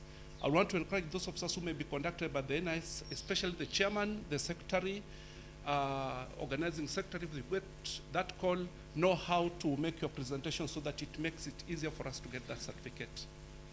Now, in terms of this registration, I think it will resolve quite a number of issues, because when we were in Kakamega, we saw some of the advantages that come with the registration of MuVeWa as a society. And I will just probably highlight very quickly some of the advantages that will come with this. I know we are already a legal entity because we are registered as under business name. So we can be sued, and we can sue in our name. If any of the officials here were, for example, to embezzle our funds, we can take legal action against such an officer or such an official. So we are legally registered, but registration under the business name has a lot of limitations, and therefore it's not the best way for us to continue. Every single year we have to account for taxation and whatever. It's not very easy for us. So if we get this society, the first thing is the legal standing and identity as an association, and that will do very many things for us. And the first one, we have financial advantages because, you know, as a society, you can be able to negotiate with the government for example, tax exemptions. You can access grants and even government contracts as an association. The next one, you're talking about government support, and we were saying in Kakamega that if we are a society, we can be able to open doors to government trainings, programs, and even preferential treatment in certain public matters. We gave an example. We can visit the governor in Busia here and say, we have officers who have expertise in various fields, for example, security, we have those who are in HR and others, and we get jobs here for our officers. That's just an example we gave. We can be able to negotiate with the Kakamega County, and they get us land to put up an office and such other things we talked about in Kakamega. The other one will be something with the policy influence, which allows participation in policy making, giving the group a voice in relevant government processes. Sometimes DOD is changing laws that affect us as retirees. Where's your voice? If you're a society, you can be able to put in a memorandum as MuVeWa, and DOD will listen to us. So that registration will help us in that regard. Then the other one I'm talking about is collective power, which strengthens our ability to advocate for our members' rights, which is the other thing we're looking at. And lastly, we are talking about the issue of liability protection, that if as a business name we have a liability, that liability will be distributed amongst all of us. In other words, whoever we owe money can come for our individual members. But if you're a society, your liability becomes limited, because then the society takes the hit in the event that we have such things coming up. So we are on course to register this society. Give us 2 months. We shall be giving an update. Thank you very much.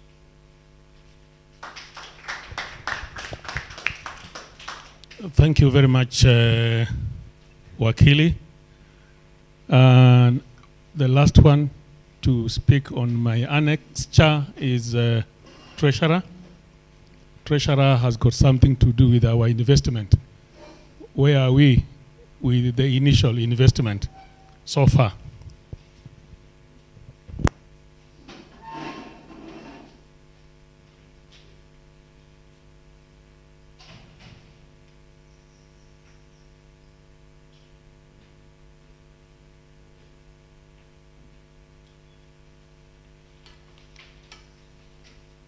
The patron, the trustees.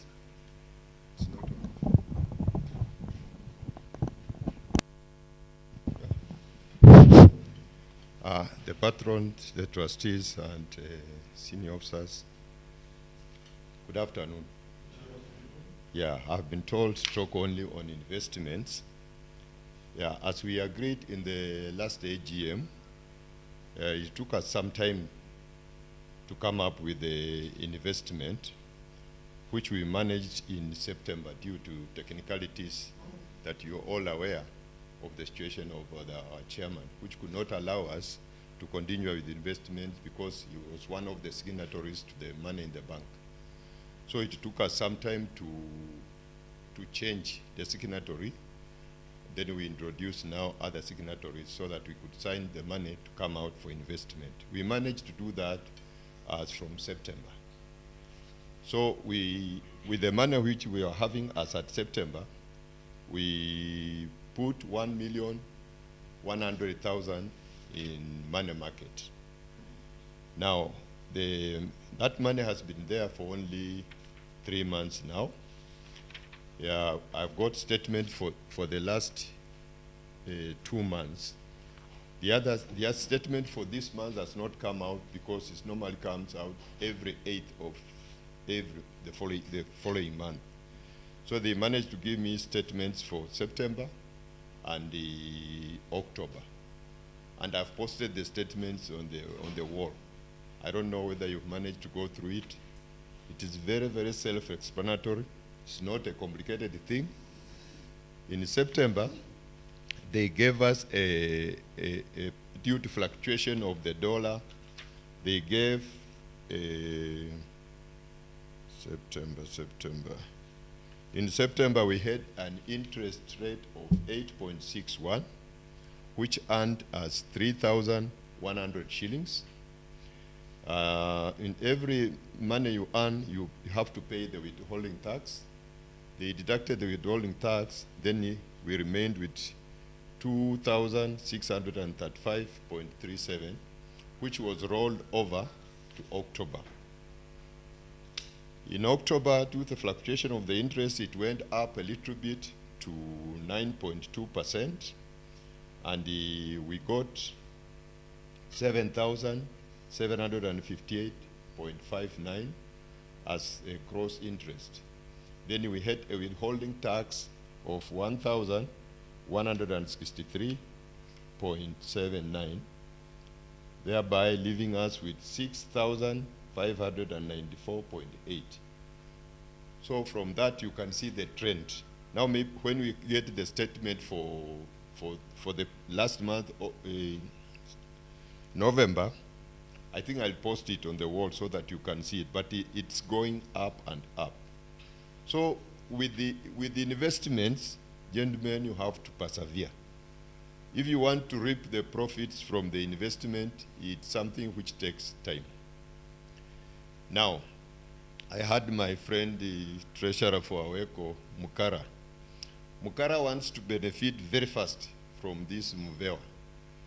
That's why some of you are not paying the subscription, because you want to benefit. At the end of, like now when we meet, you are expected to be given something to go back with it at home. Now, I think what Mukara was trying to suggest, it's not a bad point, it's a good point. He wanted us, if we can discuss, so that members can be allowed to borrow money, if I got him right.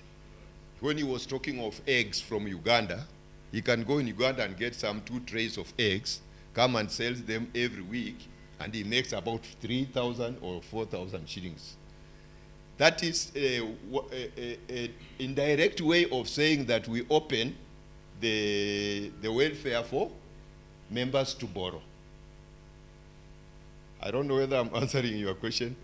Yes, he wanted to a leeway of how now members who are fully paid can be allowed, when they have some pressing problems, to come and borrow some money from the welfare and go maybe do some business, and then they repay back with a small interest, if I got him right. Now, there was also Patrick Obore. Patrick Obore asked about the members who are deceased. I think from today, we have to make a decision. It is also something which has been coming up now and then. We have not made any decision on members who are deceased, who, especially like Brigadier Ogema, because he had already, is a full paid up member. He has paid subscriptions since 24 and 25, and is a fully registered member. So, this welfare is yours. You are the people now to decide. What do you do with the member who is deceased? The subscriptions are there, and then how is it, according to Patrick, how is it going to benefit all the family from the MuVeWa? So I think this thing will be open so that we can come up with discussions, because it's a pressing problem actually. And if maybe the family knows that Ogema had some money in MuVeWa, they are still maybe waiting. Maybe they have gone through Bore, you never know. So that, yes, if you read the minds of Bore, maybe he has been approached. This late Brigadier Ogema, did he have something in the MuVeWa? Because I saw you, most of you, they came saying the funeral, we are MuVeWa. How are we going to get something to benefit the family from MuVeWa?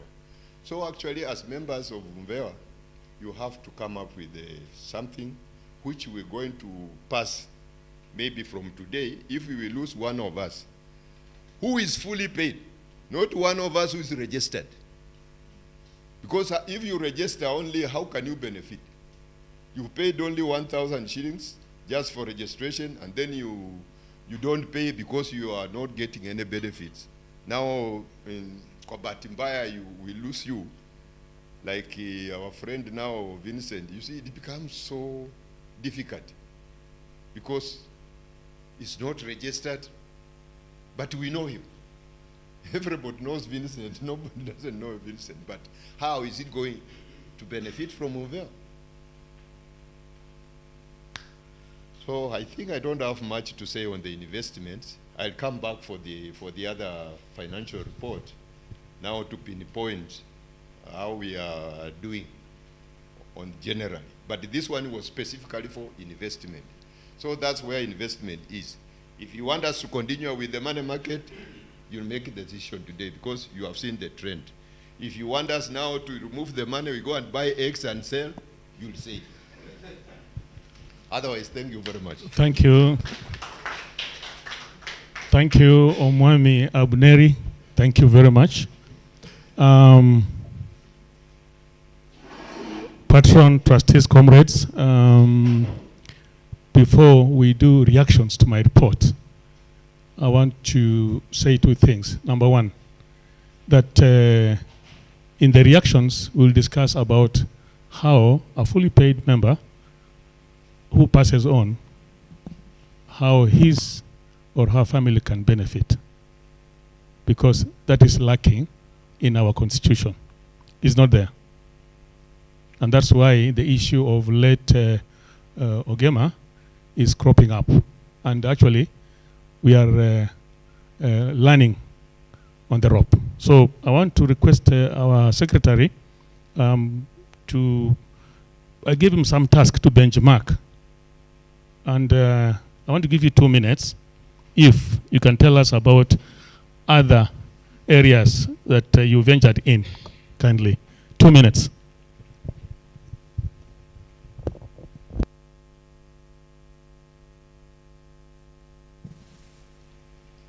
Thank you, Chair. Mine is a simple task that as we move forward, it is sometimes important just to see what is happening also in other areas. And I'm a member of Kenya Air Force retired officers. And when we started off, there was a lot of turbulence. And I think Mabango and Musibi, they are the ones who are there longer. And it started off with quite a problem, a challenge. But thank you, sir. One of the things apparently is what was mentioned by General Kealango here.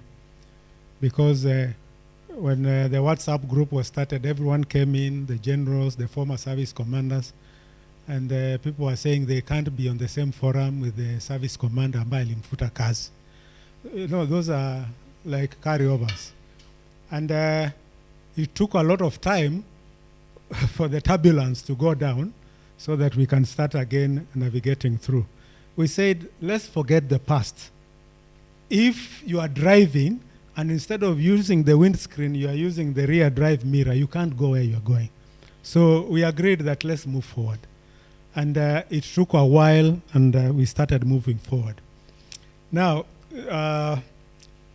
when we started, of course, we said then the generals should be our trustees, the way we are here. And we said maybe if we have the chairman, let him be at least a one-star general or something. It brought a lot of issues, and we had to open it up.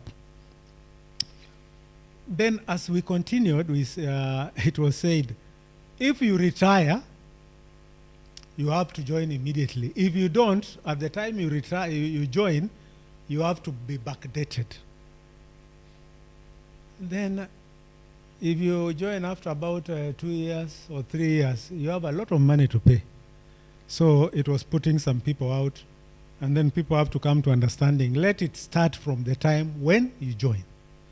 So likewise, that's what we did here is that you may have retired long or you've just retired now. So at your entry point is the time your subscriptions also should continue.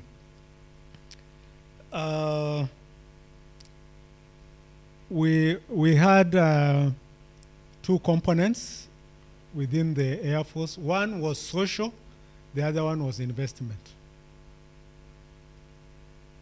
When we came to the investment, it was a big challenge. And the challenge was that some people, it was optional to join the investment. People paid money, na hizo pesa zilikuliwa. Sijui kama mabango yuwapate pesa yako ilikuliwa, ila 100K. But, oh, okay.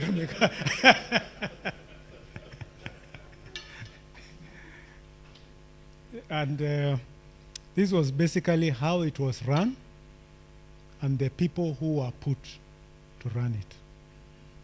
And it was completely depleted. It was very, very unfortunate. But watu walikuja kuulizana baadaye, hao watu ambao walikuwa na kwa hii kitu hapo mbele tulikuwa tunawajua, but we thought in retirement they have changed. Kumbe hawakuwa wamechange, but that is what became. So what am I alluding to? Now we came back and just remained with the social part because we felt that in retirement, that social component, you can't take it away. It just has to remain. So ile mambo ya carryovers nini, watu wakakuja waka slow down, and we started and we moved forward and we are moving on well. And I think if we have to move forward, we have to think in that direction. Now, what happens in the Air Force is that we pay 12,000 like this. And at the end of the year, that money is gone for that year. When we lose someone or something, they are given some check, but we still contribute. And some goes towards admin and all that. And tunavumilia, because once the year is gone, that money is also gone. And we learned from that. Here what we are trying to do is, the admin is very minimal. You can look at it. For over 2 years, you'll see that we are talking of less than 100 and something thousand, I think, that has been spent. So the balance of the money is what is going to the money market, and on pro rata basis, depending on who has contributed, then you become part of the beneficiary in that. So hatusemi ati 2024 ile pesa ilitumika sasa iliisha. No. What we are saying is that we can try to invest kitu kidogo on that. And we are starting from a smaller way. If you put your money in money markets or your bonds, you are assured that unless otherwise, the money is still there. So that is the way we said, let's start small, and then we can progress. So we are still growing. We are still putting roots down. and we want to take the best practices with us. So let's not think that we should have done this and this, and we are still lagging behind. What we should be saying is that this is where we are. How do we move from where here to this place where we would like to go? And to me, I think we are on the right track. And Musibi is here. I think he also lost 100,000. Thank you very much. God bless you.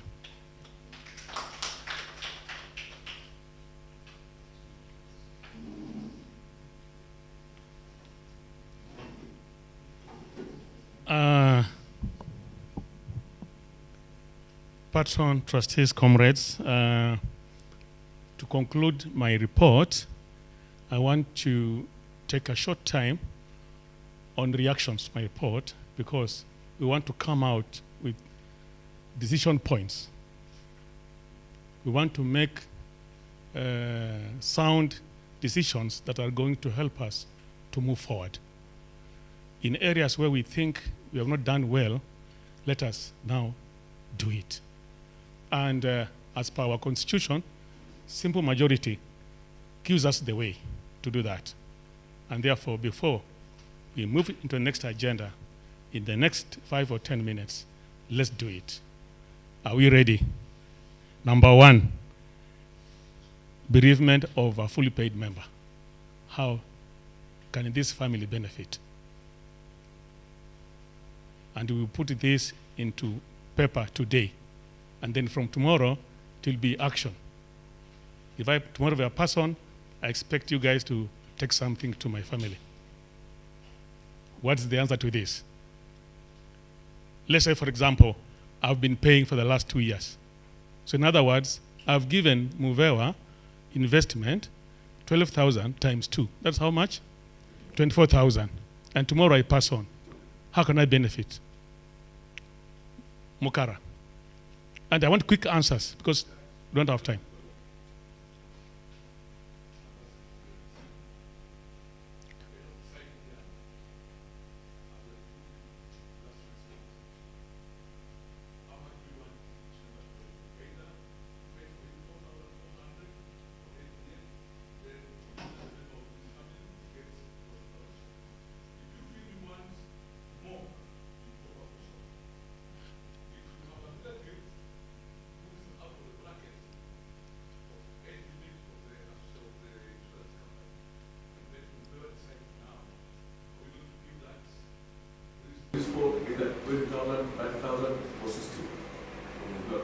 A very good point, but you mixed two. Remember, not all members are going to subscribe to the insurance. I know this because I'm a beneficiary of another welfare. Just relax, Mukara, and therefore let us focus on the benefit from the subscription from MuVeWa and not the insurance. Insurance is automatic, so long as you subscribe, and you'll be paid according to how you subscribe. So that one is something else. We'll come to it when we're concluding about the insurance, the last respect. But this one is, Ofula has been contributing for the last 2 years. Total 24,000. And I've gone.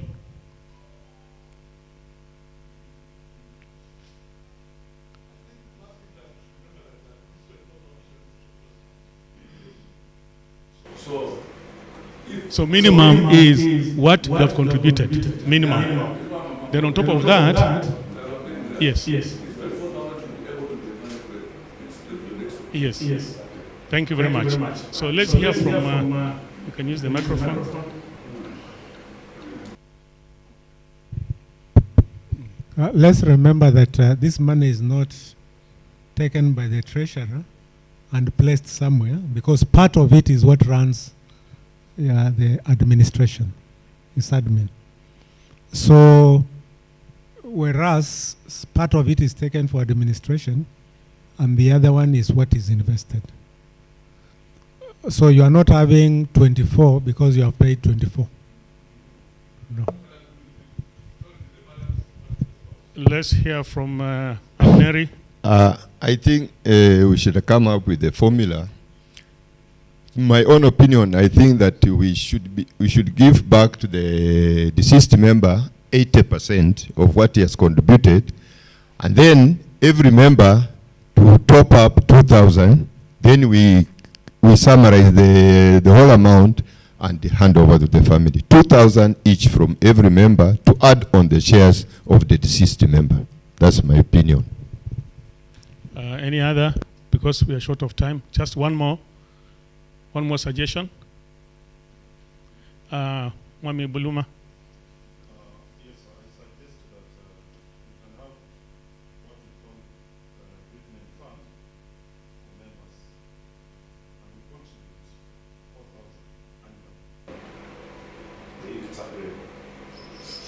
If we have about 137 members, that translates to almost 508,000, almost half a million. I don't expect that we'll have more than 5 members dying in that year. Then we can have just a constant amount of 100,000 is paid, so that we don't even go into other contributions. That is for members. Okay. Yeah. Yes. Yeah, and for us who are 127 on the wall, 96 registered, and only 50 are contributing, what will happen? In 2023-2024, we have got 34 defaulters. This year, we have got 28 defaulters. So from the 90 that have registered. So if you go by that, we can just talk about a percentage, like the way Abneri mentioned. But anyway, one more, if there is. Suggestion? Yes, Omwami OJ. Okay, I think the direct question here was the paid up members. He has paid 24,000.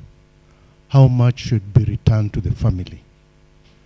My suggestion is that money minus the expenses, the administrative expenses. And if this money has been invested, also factor in the money that has been invested or the percentage that they are getting.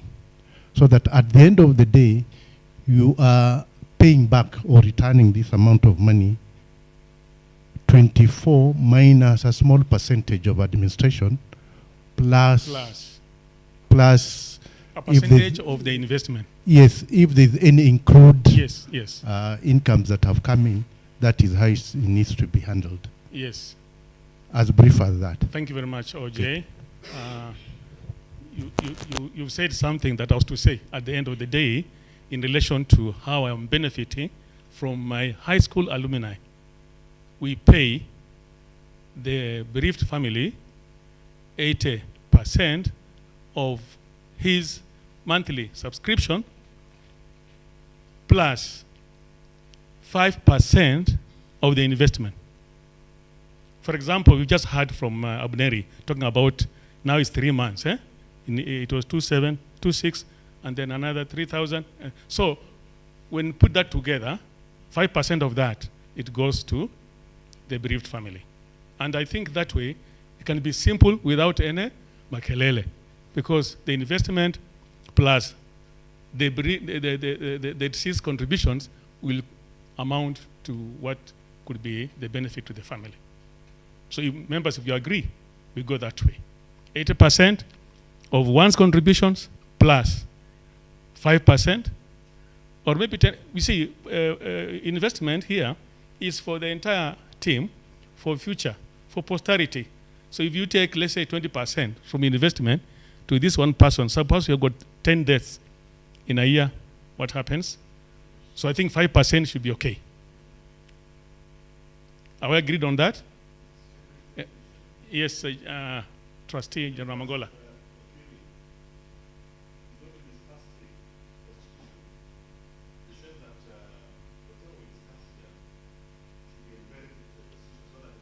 Becomes not a discretionary issue. The idea is good. Those ideas you are saying are good. Can we amend the, so that tomorrow, if the chair changes, and members change again, they say, no, we didn't say that. So that we can also embed it, so that it informs decisions in the future. So that our decisions are based on the Constitution. Because the Constitution is lacking this. Yes, sir. Yes, sir. And actually, I was coming to that. After agreeing, my next step was recommendation to amend the Constitution, and that is immediate, so that if something happens to any of us tomorrow, you become a beneficiary to that. Yeah. Yes, Patron.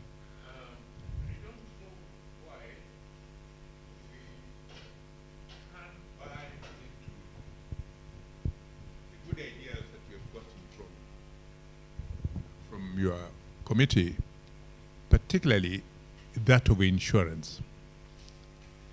I know other people may be having other insurance, but for those that haven't, the best thing would be to buy into the idea of the insurance.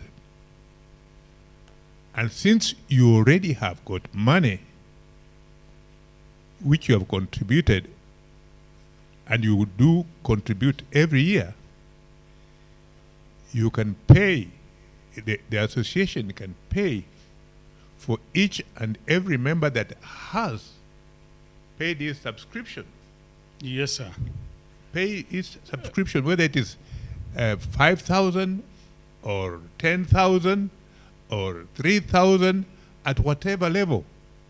And should something like this happen, this person will end up getting probably 300,000, 400,000 instead of giving him that money,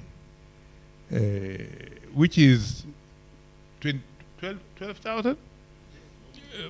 Patron, even I just interject on that one. And this is happening all over the world, not only as here in Kenya, that in a society, there are those elements of a difference. And that's now democracy. That's now democracy. I want to give an example of what Trustee General Okanga said earlier, that you can have a club, but only a few are paying in for the investment. But the club is there. The club is intact, but only a half or a quarter are paying for the investment. If that is allowed, it will give us a good social capital setting. If you want everyone to pay for insurance, they will all go away.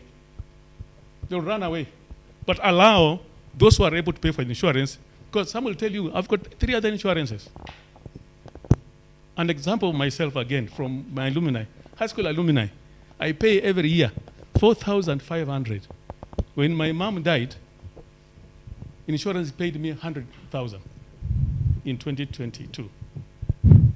And the alumni paid me my subscriptions, 80% of it, plus 5% interest of the investment, to allow for people to vent and operate within their means. But you are a club with one constitution.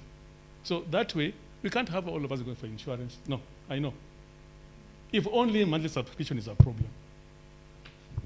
Monthly is a problem. How about now for the insurance? Sir? Yes. Whether this is on. Yes, I want to agree with the chair here, but even before then, I thought we were going to discuss a proposal of various models, and then we agree on one. Democratically, we say that is the way to go. Okay? Now, we haven't discussed, we have not even debated some of those that came from the floor. You know, like create a benevolent fund. Okay? That means we contribute separately for that cause. Okay? That's one model. Now, here we are talking about percentages of what you have already put in through subscriptions. So I thought, Chair, we should allow those proposals, different proposals about different models, then eventually we settle for one. And now, before I conclude, my take in this is that insurance should be handled separately. Insurance, ideally, in a group like this, when you bring numbers, then you get a better deal from the insurance company. But let it be optional, because a number of us have their own insurance companies.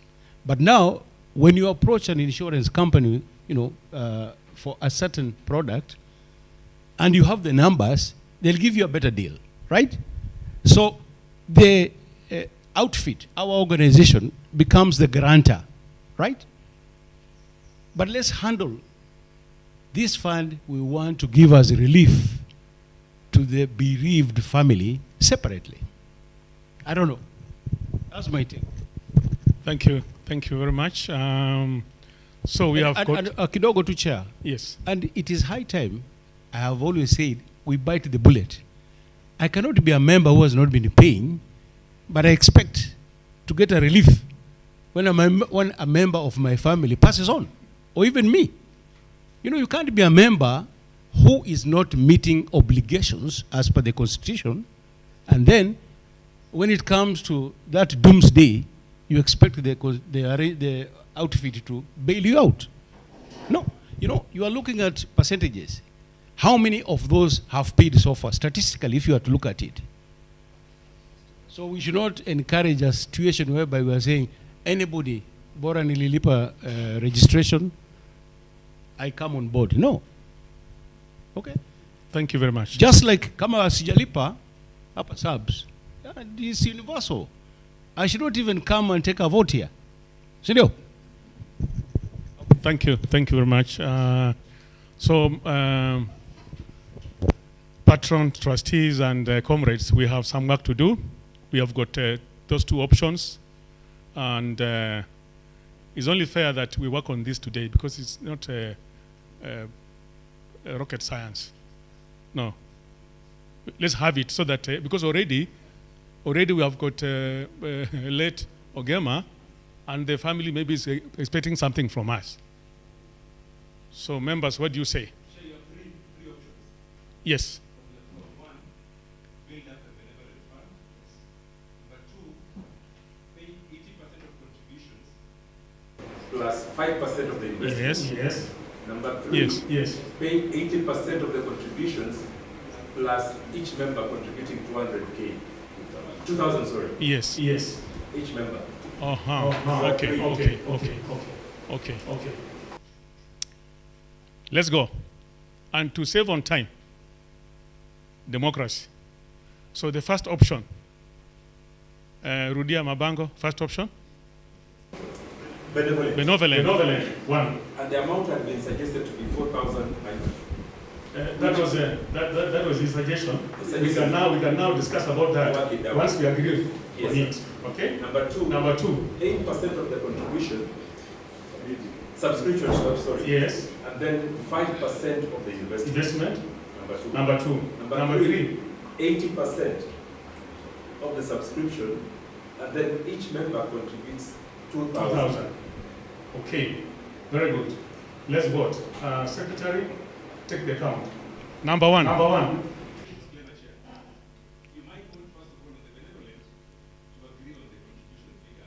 Now, once we agree on that one, now we'll discuss the figure. Because if we discuss the figure now baadaye we'll throw it away, it would make sense. The same sentiments on number three. Yes. Angaka says 2,000. I would have given 1,000. But it's you to Okay. No, it's us. It is us. But before you move, sir, Yes. I wanted to ask a question. For example, when President Obama passed on, MuVeWa, we contributed money. There was created and we contributed money. Where is that counted in relation to what we're doing? Are we saying that then that contribution will die and then we go this route? I don't think so. For that one, Wakili, it is going to be a special case for us. We'll decide on how to go. But now, today going forward, we will go by what we agree on. So from those three options. So I'm giving a fourth option. that if we go by any of these three, then the existing arrangement dies. That's my proposal here. No. We don't have an existing arrangement in relation to a member passing away. We have in relation to, relative to a member. But there is, because we contributed. Huh? We contributed. No, you're missing the point. Wakili, you're missing the point. When our member passed on, we were quick to contribute. Eh? What amount did we contribute? It was voluntary. It was voluntary, and kindly understand me. What we have as a document there, bereavement, is about a relative of a member passing on. If it is a parent, tunafanya hivi. Kama ni mtoto, tunafanya hivi. Unaona? Okay? I asked you about this, ukasema hakuna. So, if it is there, why are we discussing it? What I remember is that it's a voluntary contribution. We don't want. I remember that one coming out voluntary. We don't want to go voluntary. According to what you are saying, sir, then we want to pass it as a constitution. Yes. It's not voluntary, you must contribute. And again, we are on his contributions. His contributions. Yes. Yeah, we are talking as step number one. Step number one, his own contribution. Yes, correct. What percentage? And then, addition. Is there any investment? Yes. What percentage? Okay? Yes, one issue. Thank you, Chair. Let me just add my voice to the argument on the floor and recommend that what Wakili has brought to us, Patrosa, is very important to take note that what are we discussing? We are discussing the contribution of this one who has passed. So that's from the three choices we have had, it leaves us with choice B, which will be 80% of his subscription plus 5% of the investment. So what are we talking? We are talking his money. So what is my prayer here? My prayer is that we forget about A, we forget about C, and all of us unanimously accept on B. Thank you, Chair. But in the Constitution, we have got contributions. It is there that when a member is bereaved, or when he passes or she passes on, we contribute. So here, we're only doing a refund to this person who's dead. A refund. But how does he or she benefit from now us? He's been journeying with us. He's been with us in all circumstances. So, and that's why now Abuneri talked about each member to contribute 1,000 or 2,000.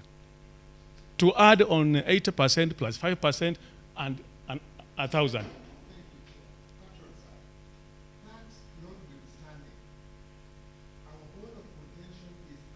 I have been contributing. How does this money come back to me? So the money that we are talking about is 12,000, say, times 2, which is 24,000. So what are we saying? We are saying part of this money has been invested. Part of this money has been used to run the day-to-day chores of this institution. So what do? We take 80% of whatever contribution he has made, we also refund him.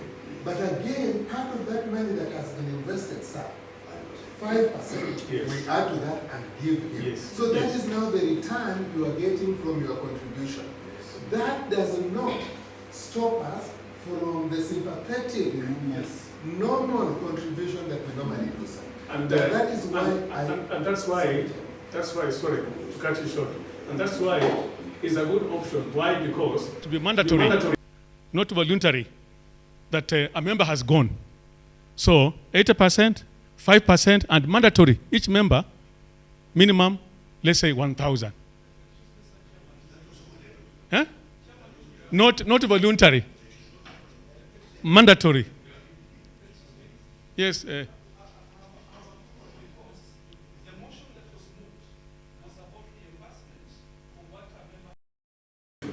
But but you are adding in a second one of mandatory contribution, which is not, which submotion that is not removed. No, don't limit us. We are here to discuss our welfare and the welfare of our families. So don't have boundaries on this one. We're discussing what? Chair, can I weigh in? Please weigh in. Accept their contribution and let's separate the two. Let's deal with the investment, we vote to manage it. Okay. And then now we go to this other. Okay. Yes. And before we go to that, can we confirm from the Constitution that when a member dies, what are we supposed to do? Because the element of voluntary contribution, when a member dies, doesn't sound good to me. Let it be read. Doesn't sound good to me. It is Ni mnyama. Yeah. Ata member ameenda and then unaambiwa choose between contribute or contribute. No. So I think we need to look into that. No, this is the issue last time in Busia. And we In Bungoma. voted in Bungoma. In Bungoma. And, yeah, in Bungoma, and we voted for it, and it was unanimous. And The element of voluntary happened to me and Gwara sana. Because Masaba hanipendi, ningekufa. He will not contribute. Because it's voluntary.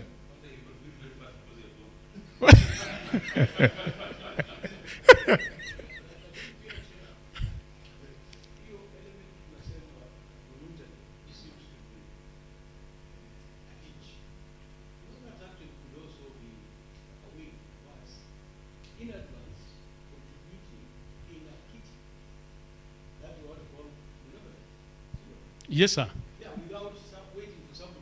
But still, kwa hiyo monthly or yearly benevolent contributions, there will be defaulters. So what happens? But when you peg something that is mandatory, then the club will run because we have to go that way, all of us.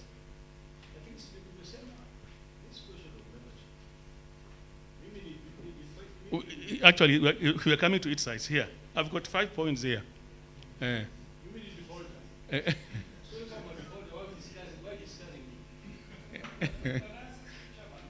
Yes, Wakili.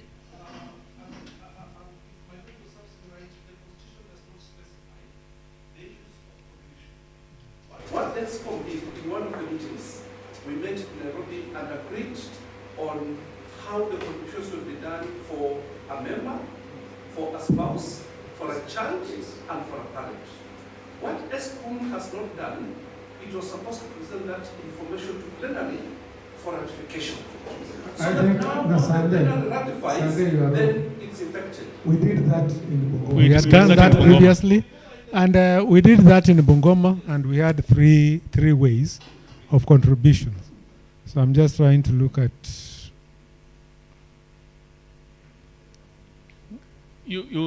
What is coming out very clearly is that the 3 types of contributions are in relation to being in the main wall, being in a link, I don't know, being where. But when it comes to amount, it's not specified. And the element of voluntary to a dead member, to me, no.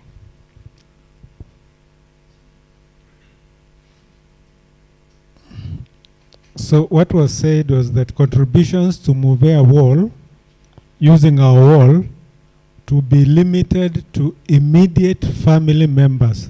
That's member, spouse, children, and parents. That's the voluntary contribution on the wall. Then other cases So to the be member, considered. the member is there. Mm, You've the answered the member is question. there. You've answered the question. The member is there. Member, spouse, children, and parents. Yes, kindly let's save time on this one. Mm. Let's save time. What am I saying? That we remove voluntary for a dead member. For the others, yes.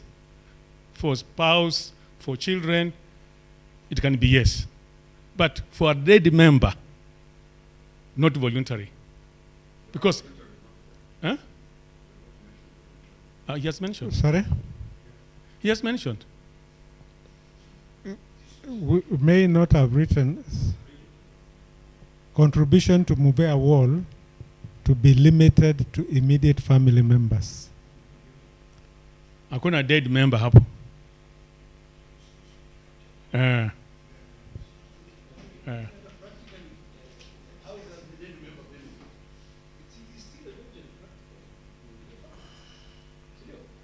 Sir, say it louder so that.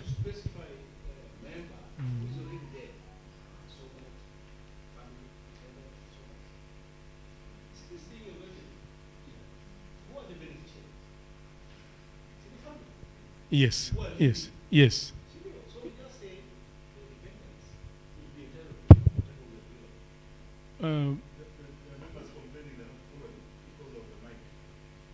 Microphone. Oh, okay. Okay, Nini. Pena. Okay. I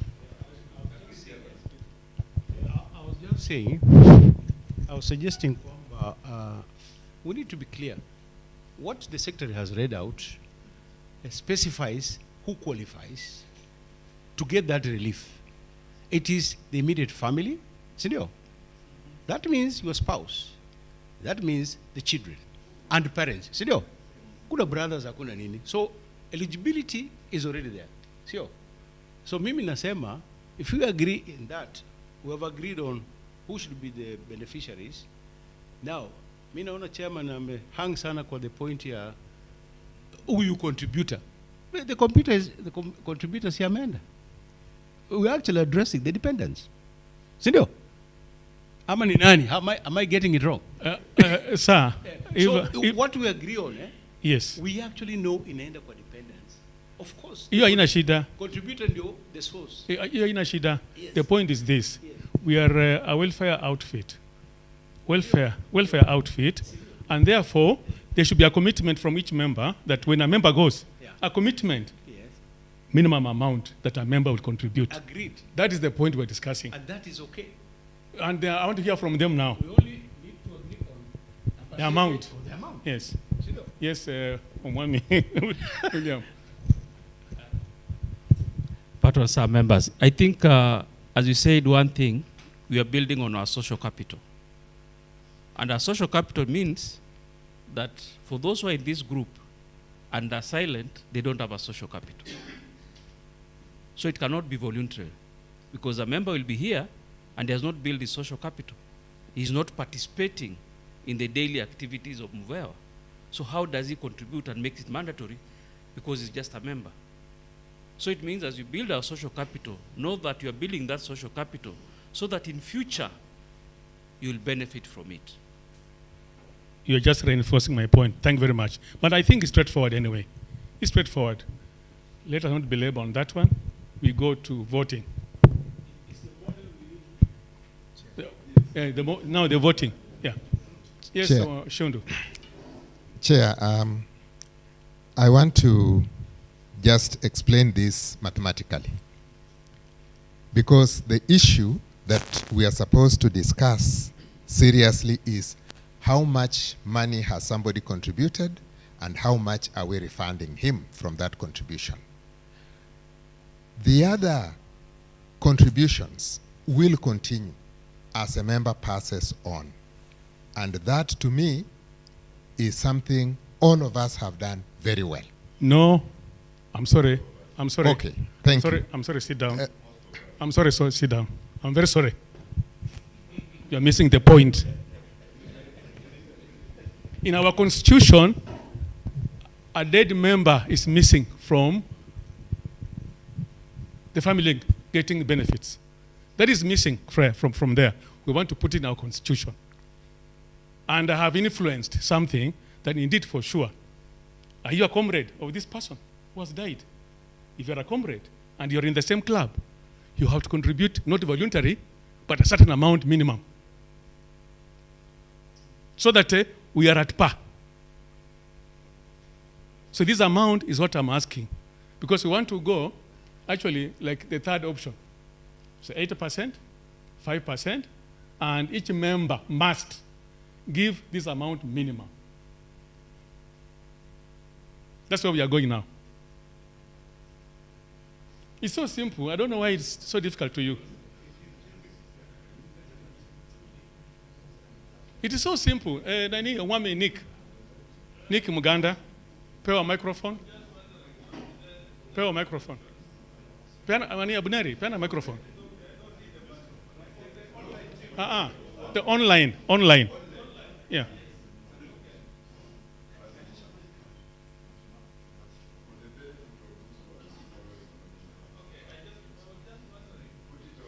Put it on.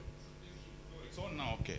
I was just wondering, I mean, there were 3 options, yeah? And I thought those 3 options, we need to look at them. Because when we are talking about, for example, the late Ogem, he had fully paid up, he was only 24,000. We are talking of 19,000 plus 5% of the benefits, which will come to about 20,000. I don't think that one is a fair deal. Okay, it's good for the free fund. But what about having a proper benevolent fund, like what Mukara was saying here, where we have a standard amount, okay, for members. I mean, it will be more substantive, more something that can actually assist, like 100, 200,000, 300,000, and that one will only come if we have a benevolent fund or something like that. Surely, if we are going, the whole organization with all these trustees, we are going to take it to 20,000 to a member. I mean, to me, we look ridiculous. Thank you. Nick, you're taking us backwards. I don't know why. The first option was about benevolent fund. The second one, 80% plus 5%. The third one, 80% plus 5% plus members' contribution. Na nikasema to vote, mkaanza kwenda tena around. Sasa tena umenirudisha mimi huko. Sir. We are now back in Egypt. Na tulikuwa tumefika Canaan. I think, let me add something. You know, this thing of benevolent fund, people are sticking, members are sticking on that benevolent fund. But what you are saying about benevolent is you have to contribute. You know what the Mukara is saying? It is part of those your subscriptions that you are going to be insured. If you take part of the subscription to the insurance fund, it is an expense in accounts. You never get that money again. It means out of the 12,000 this year, 4,000 has gone, and it has gone like that. Yes.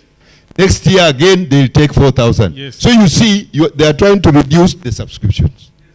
Now, what we were suggesting is, why can't you give the 4,000 to the benevolent and be insured?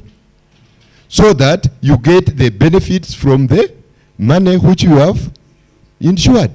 Not to take the subscriptions to the insurance. Get these 2 things, because the moment you deduct the 4,000 from the 12,000, your subscription is 8,000. It's not 12. You should know that. And it's an expense. You'll never get it back. That money is gone and gone. Because it's a premium. And what is wrong with you removing the money on top of the subscription? Because it's an insurance. Insurance is a risk. It's a risk. It's not that you expect to get the money back. It's a risk. If you give the 4,000, you are giving for your own benefits. In case of this happen, that's why you insure even your vehicle. In case of an accident, you insure the vehicle for 300,000, 400,000. Do you get the money the following year? You don't get anything. So this is a risk you are taking. So we should not stick the risk on the subscriptions. Get money from out of your pocket, put the risk there. The point is home. The point is home. The point is home, so let's do this. We have got 3 options. Okay? 1 is about opening up a benevolent fund. And if we go that direction, we'll discuss about how much per member per year. Okay? Number 2, 80% plus 5% investment. Number 3, 80% plus 5% investment plus a contribution from members, which is a mandatory, not voluntary. And again, come and here, we'll agree on how much. Are we ready? Secretary Busimama. Option number 1, Mukono Ju. Secretary Simama. Option 1, I can see only 2. Andika chini. Option 1. Option 1.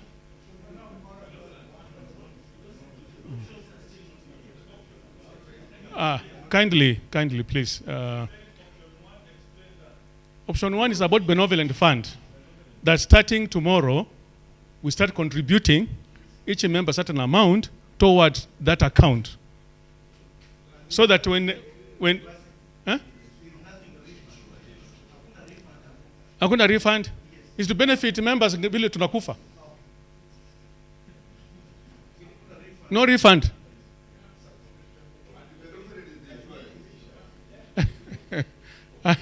Aya, once more, option 1, mkono juu. Oh, thank you, sir.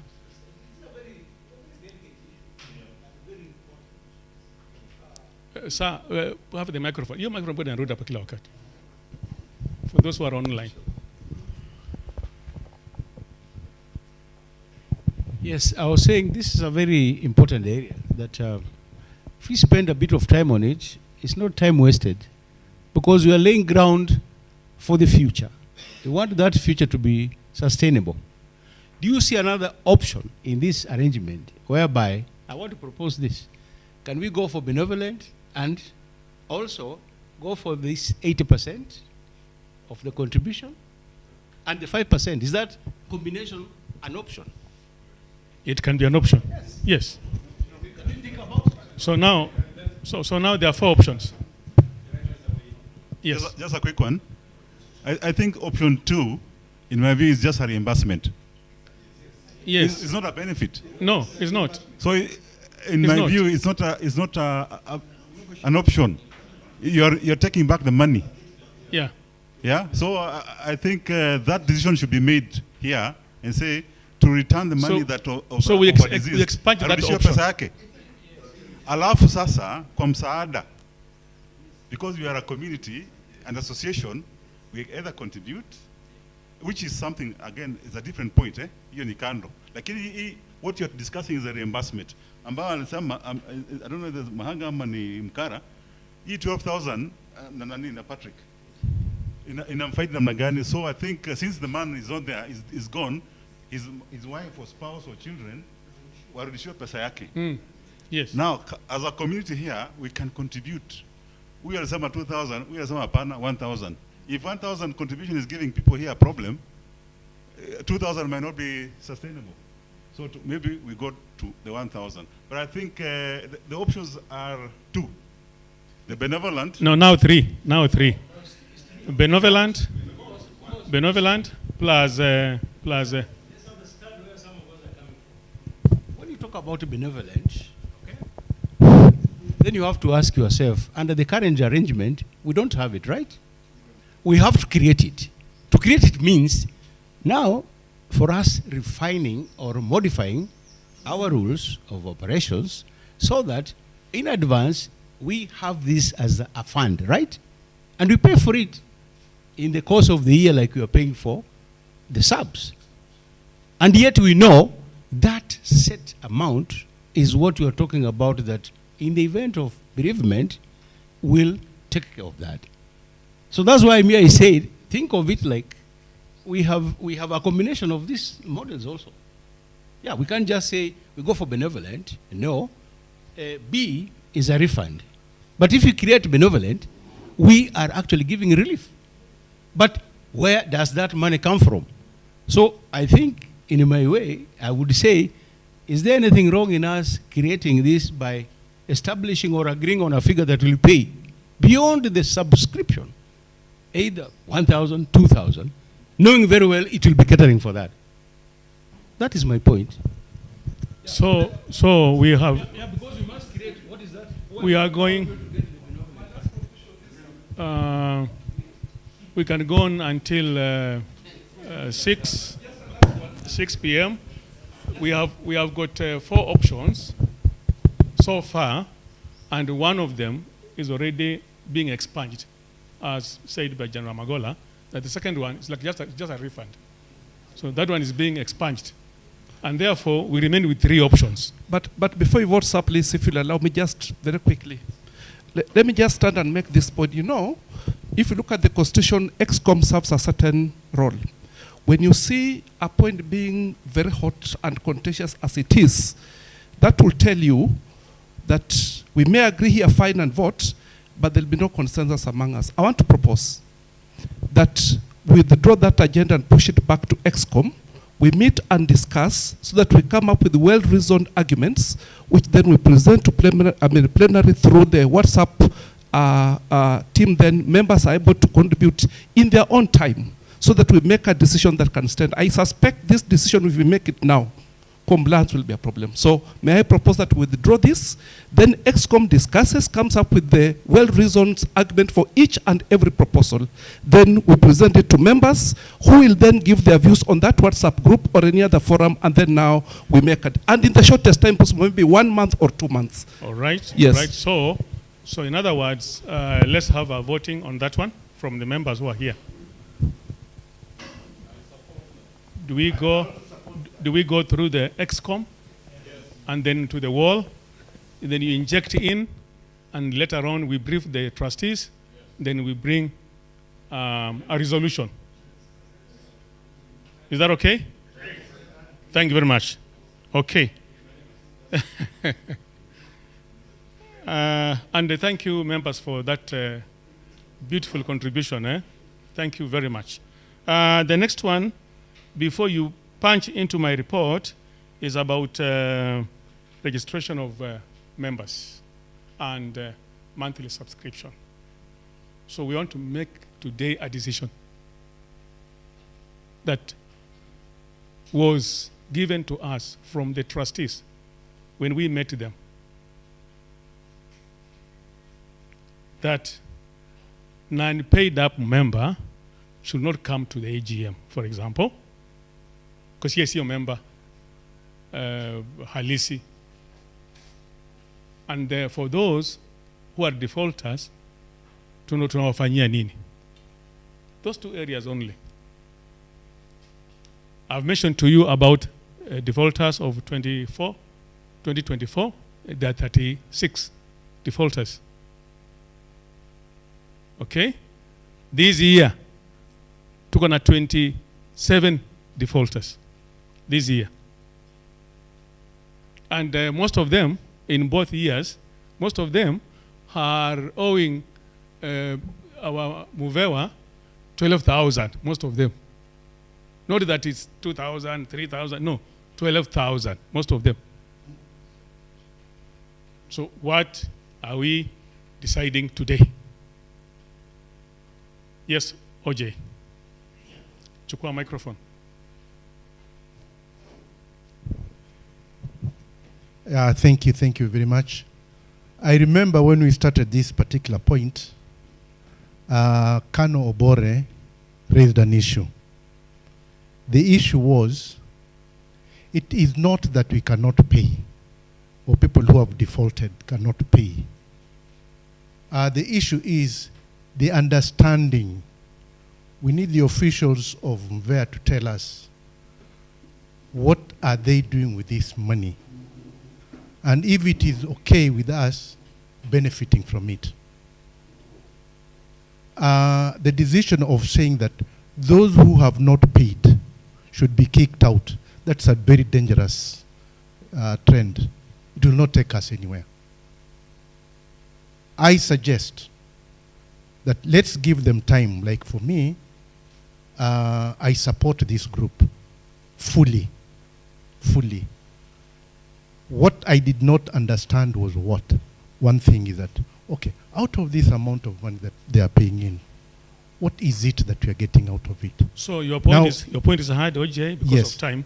Your point is hard. Yes. I want to emphasize on your behalf. Yes. One thing, that you didn't know how you'll benefit from your subscriptions, and now that you know, yes, please kindly sit down. No, wait. Wait. Let's just go slowly. When somebody has time to stand and speak, we wait for 1 year before we get this opportunity. We are behind time, honestly. Just wait. We are behind time, eh? Give me time. Let me just finish. Let's hear from General Kihalangwa. Let me finish. Your point is very clear. Let's hear from General Kihalangwa. Okay, finish. Yes, please allow me to finish. All I'm saying is that I have now understood.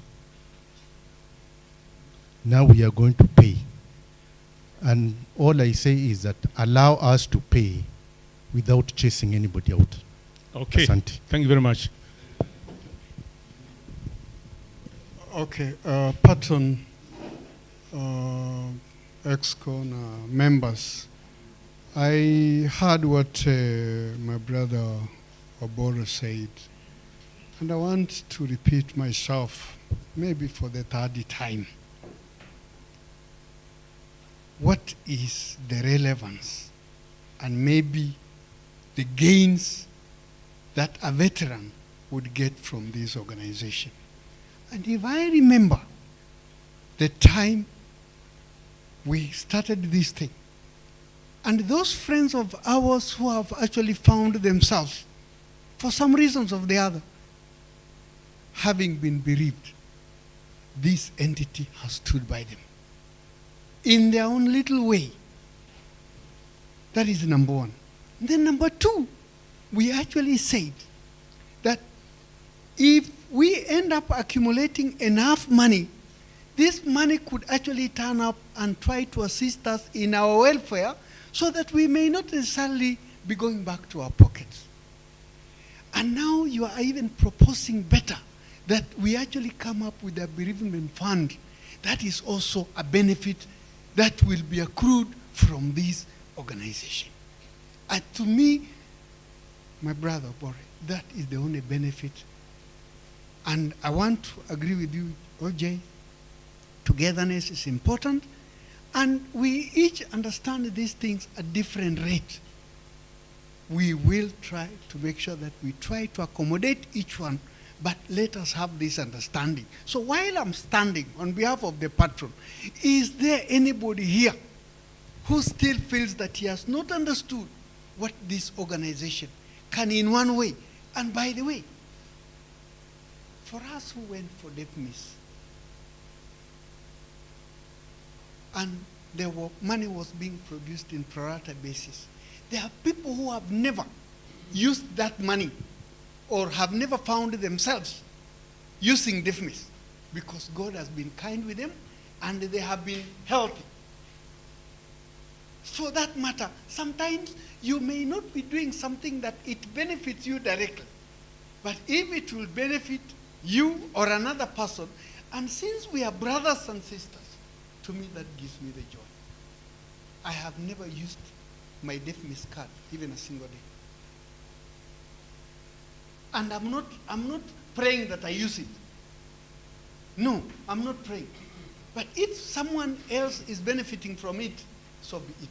Can this organization just take that direction? That is my take. Thank you. Thank you very much. I think that is a spot on. Spot on. Yeah. Obore, yes, please.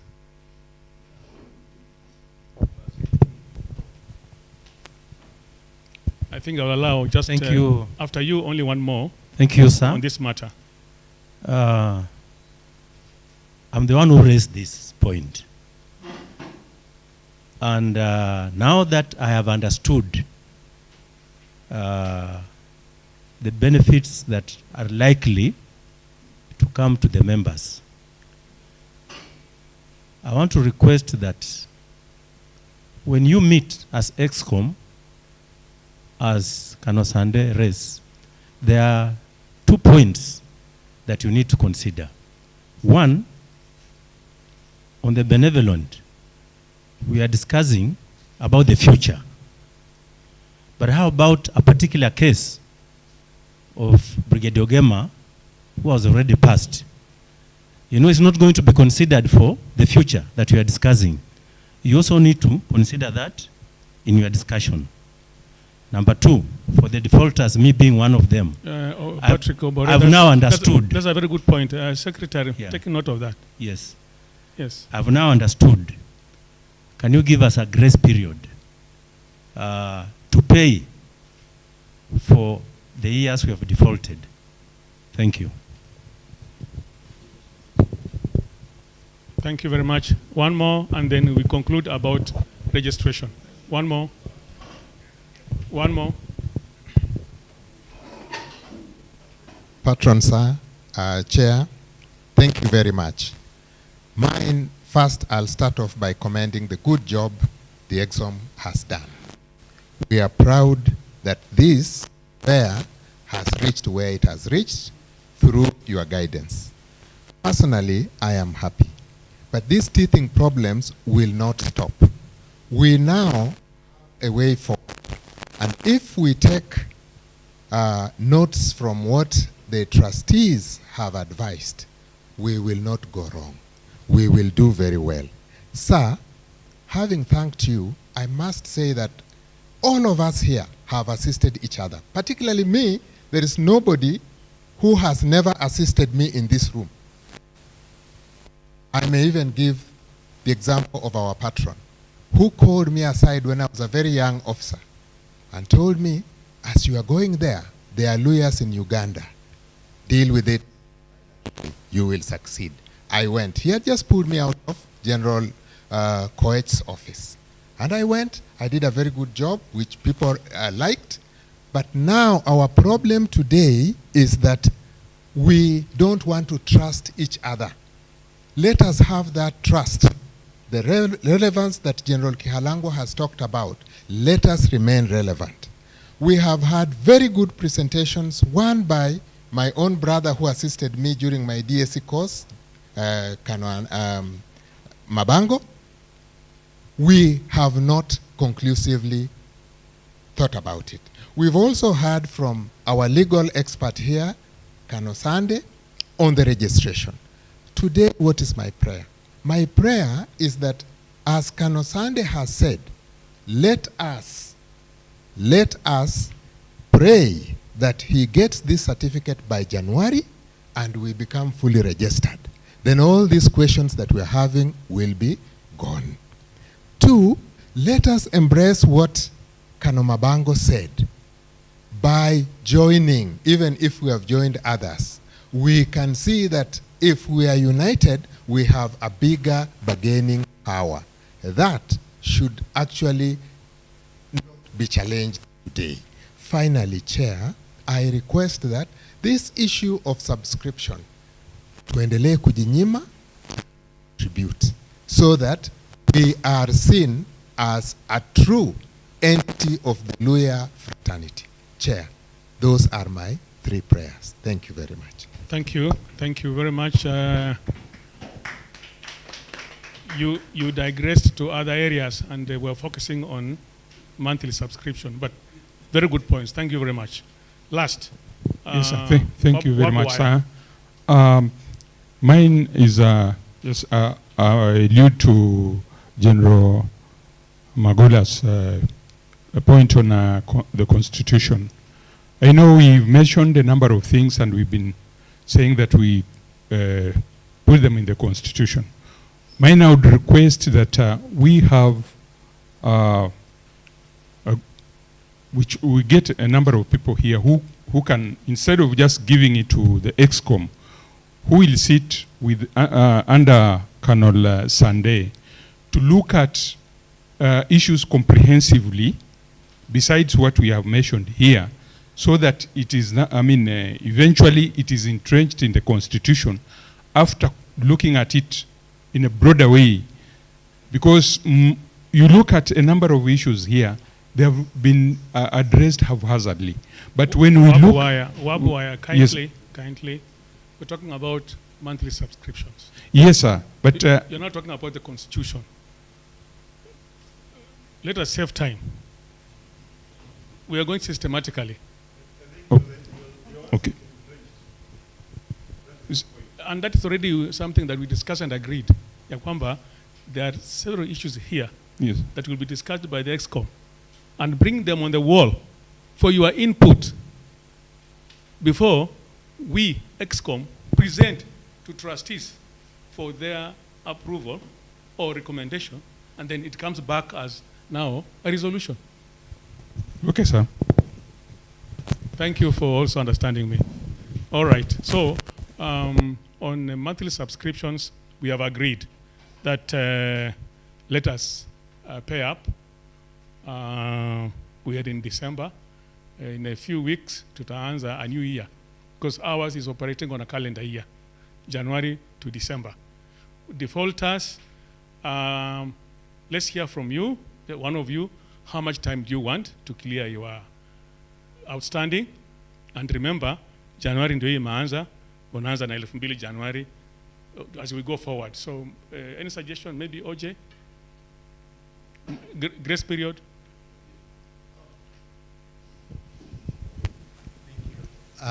The grace period I would be asking is maybe 2 months. 2 months. 2 months is okay. 2 months is okay. Yes.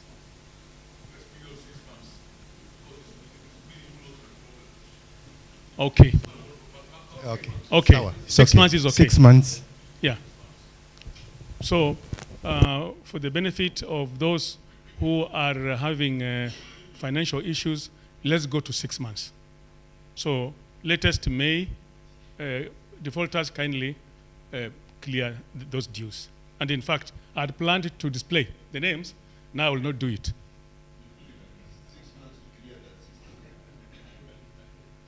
Yes. Yeah. Yes. Okay. Thank you very much. 2 more from me, and then now your reactions. Pen a microphone. Pen a microphone. Brigadier Ofula, sir, kindly maintain the use of mic, since some of us who could not make it to the meeting are following using the link. Thank you. Thank you very much. But I'm using the mic. Oh, closer to me, eh? Okay. The next one is about elections. In my report, we talked about office bearers to stay there until after 2 years. So when we were briefing the trustees, we agreed that we'll have elections next year. So be prepared to do elections. And in the same briefing, it was decided by the trustees that the position of the chair must not be a general, or brigadier, colonel. No. Because when it comes to membership, it is 1 man, 1 vote. 1 woman, 1 vote. And that is something that now you, members, can respond to within half a minute, and then we proceed. And most likely our AGM next year will come early, not November and December as we've been used to. We can have it in October or around there. Let me hear from the new member first.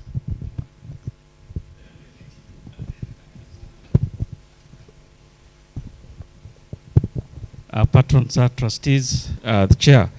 I'm looking at the next meeting, which you said will be held after. We'll be having a meeting every year. That's annually. Yes. My thinking was annually is too long. Because if we meet regularly, we'll socially bond. If we meet annually, we'll take 1 whole year, and so many things as I had the list of the bereavement we have had for 1 year is a long period. So, and this group is about socially meeting and welfare. So I propose maybe out of those meetings, we can have maybe a biannual meeting, and then in that biannual meeting, have an AGM in one of the meetings. That is my prayer. So you're suggesting a meeting and an AGM? Just a meeting? We bond, relate, talk about anything, and then a very good point. Yes, Wakili.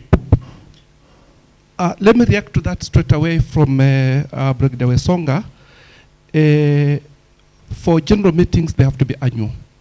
That's really the law about meetings of societies and whatever. But your point is very good. What I want to propose is that, again, either EXCOM or in a discussion on the forum, we can agree to certain social events which do not concretize to the level of AGM. We can have annual dinner or biannual dinner dance, yes, or something, yes, so that members meet and we are able to do that away from the AGM. Yes. Because that seems to be cast in stone and we may not move away from it. But I think it's a good point that we get to know each other, tukumbuke kama Kano Mabango bado anajua kudance venye alikuwa anadance huko Air Force. So I think those are things we can think about. Yes. If sector is noting, we can be able to discuss and come up with suggestions. Yeah. Then on the issue, there's been quite a bit of talk about amendment to the Constitution.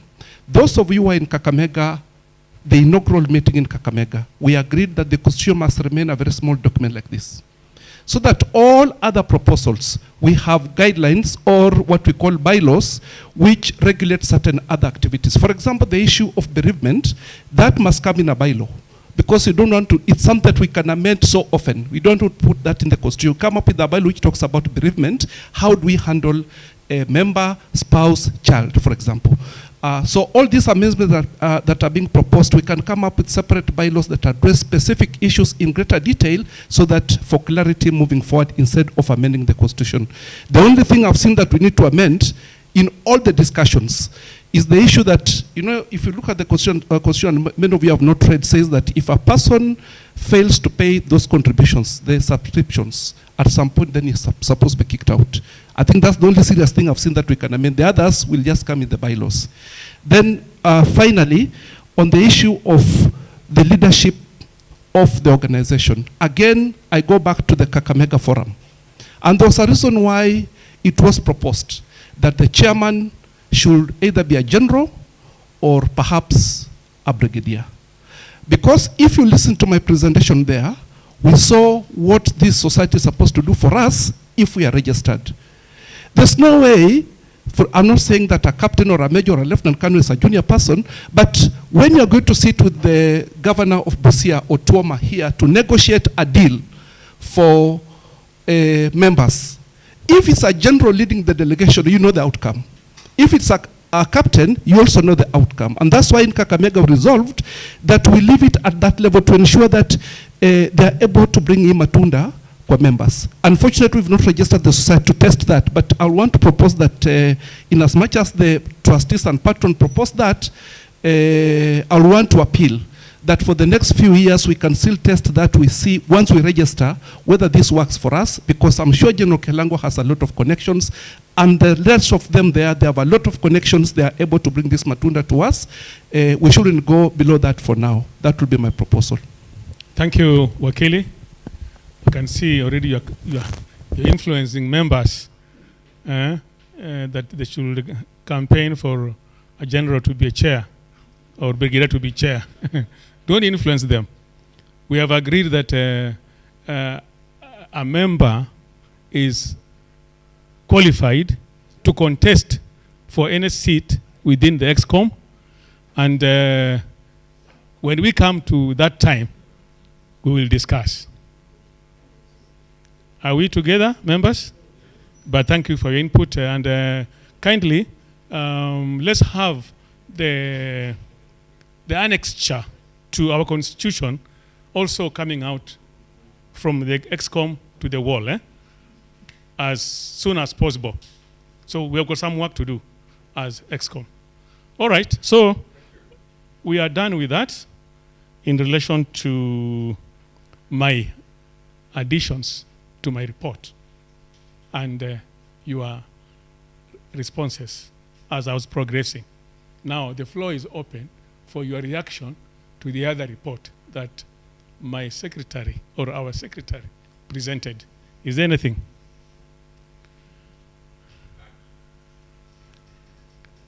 And if there isn't, we move to the next agenda item. But before we do that, I would like to request patron and our trustees.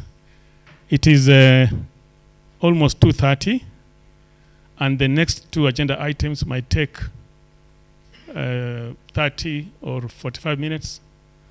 Can we break for lunch and come back, or we muddle through? We muddle through. Okay, very good, very good. So, thank you once more, Secretary. Next agenda item, please. Treasurer, kindly. We give you how many minutes, Treasurer? 5 minutes, very good. Take us through your report, and then we punch in it. Are we capturing that there are no reactions to the chairman's report?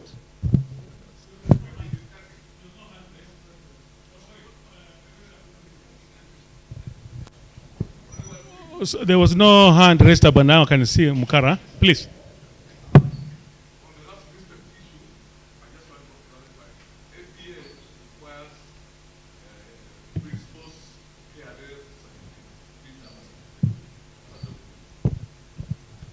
Nowadays, that document is a must in all transactions. Yes. Carepin, yes. Yes. Sawa. The floor is yours.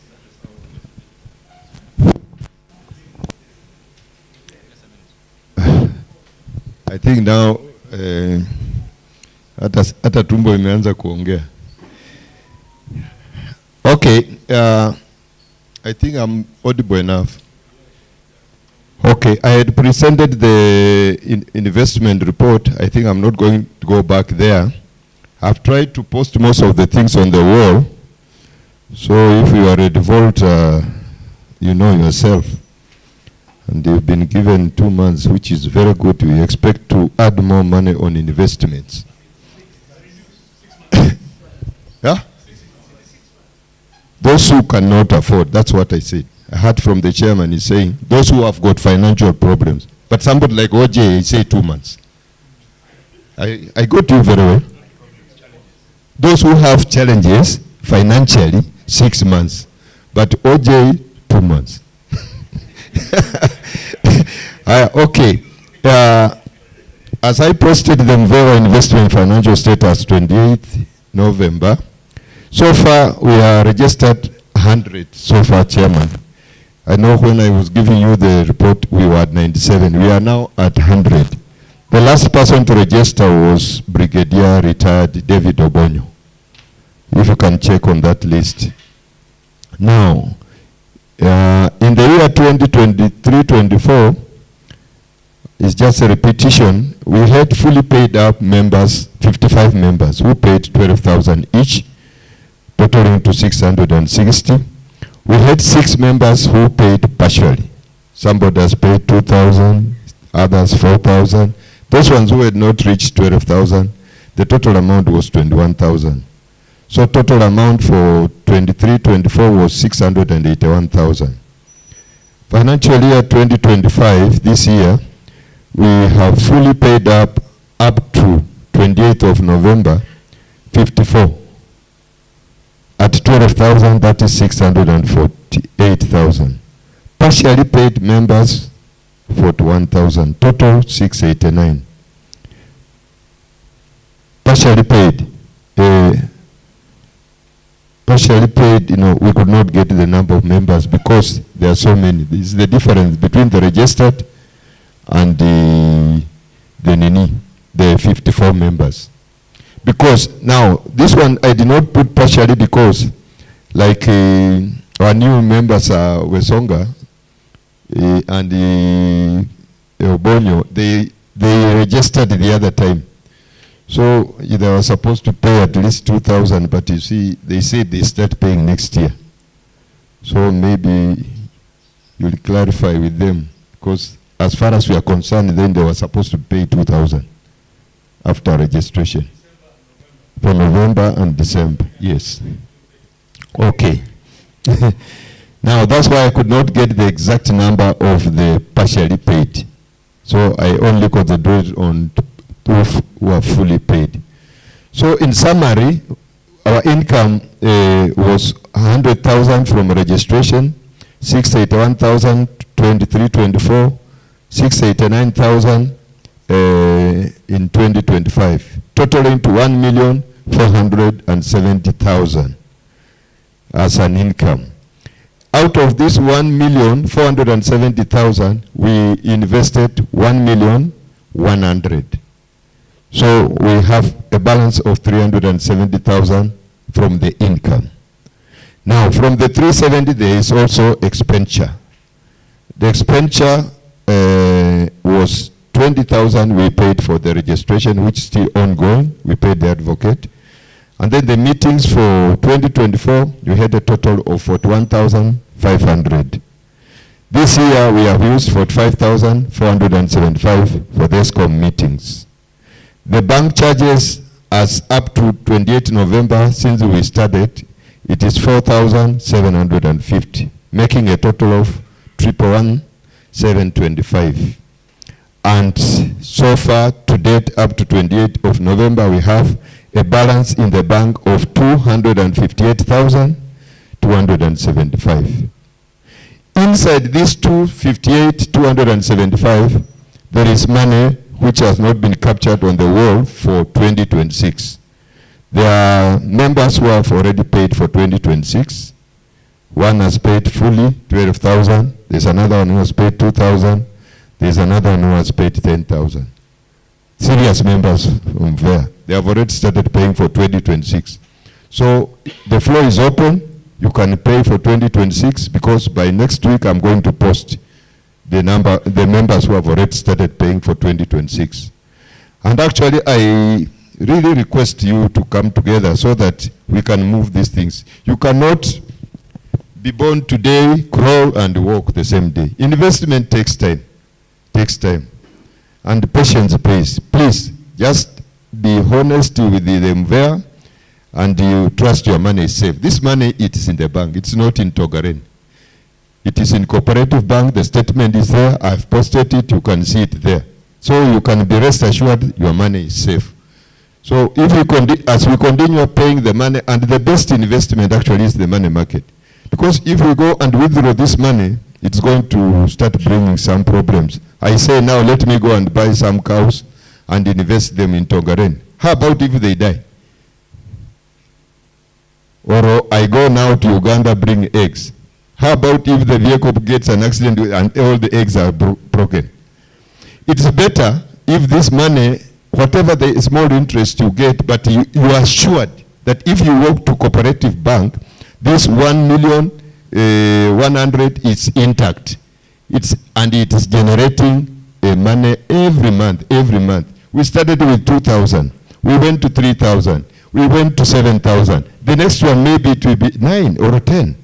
Because we roll over the principle.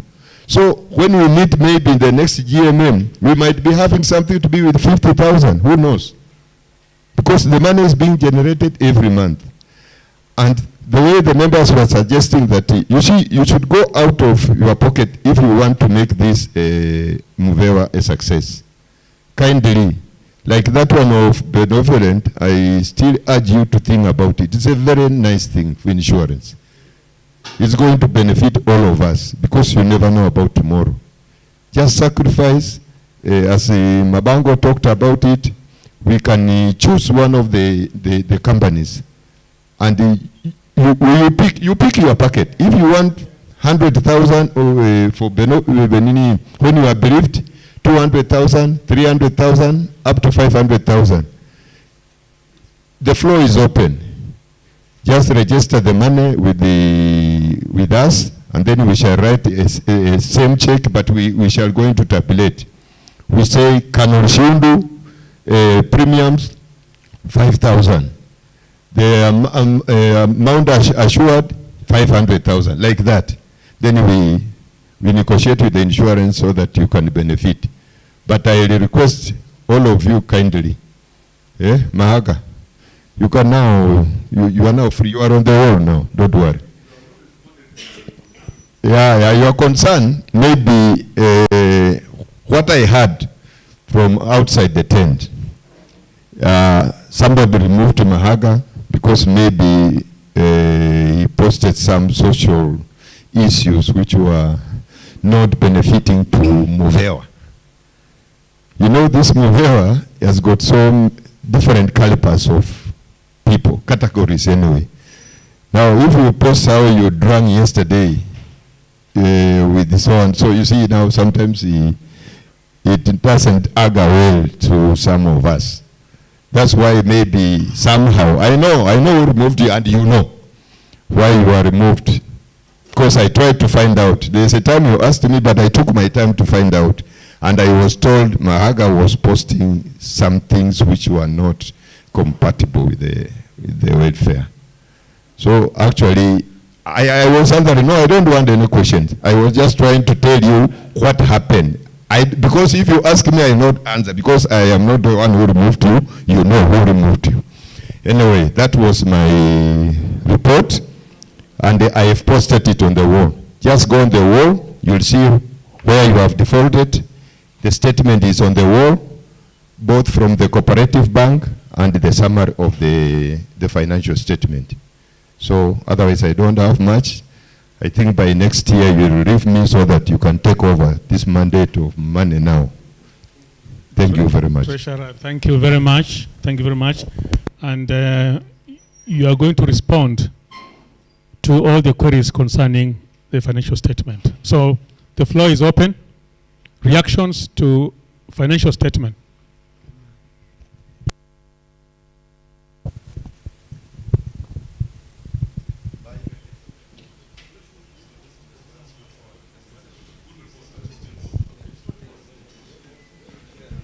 Okay.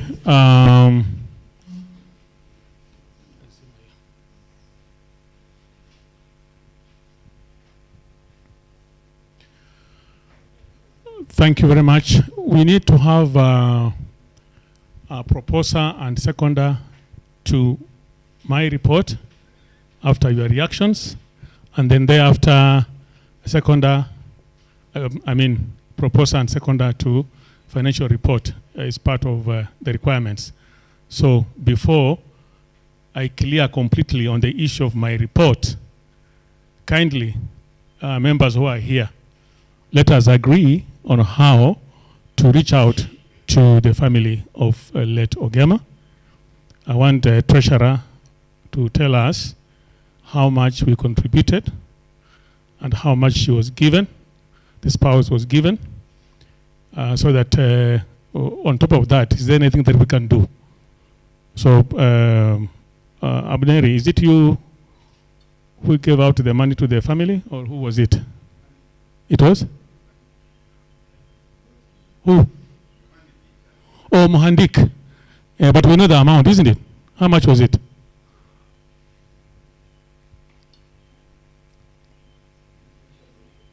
See, it was on the wall. Vitu zikumingi kwa wall, eh? Yeah, Mwami Batilmayo check quickly, and then I want to hear from members if the widow can get the 80% plus 5%. Oh, there are two widows. Yeah, there are two widows. Hakuna complication is none. Yeah. So 40% huku, 40% huku, na hiyo ingine half. Members, I want to hear from you. Because what you will decide is what we will go by. OJ.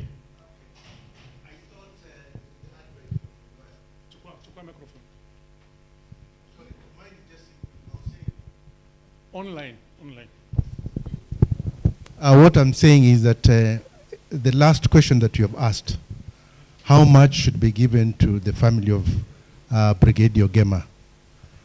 We had already discussed that. Not how much. How? After knowing how much the family was given, yes, I've asked, do we go ahead and give 80% plus 5% or not? 80% and 5%.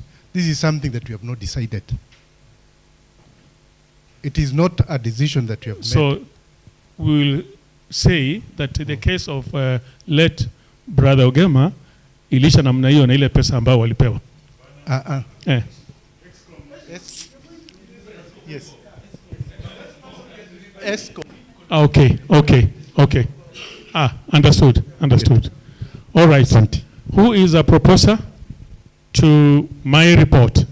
Thank you, Mjomba. That is my Mjomba. Kano Maloba is my uncle, maternal uncle. Seconder, Umami Obore. Am I have a question?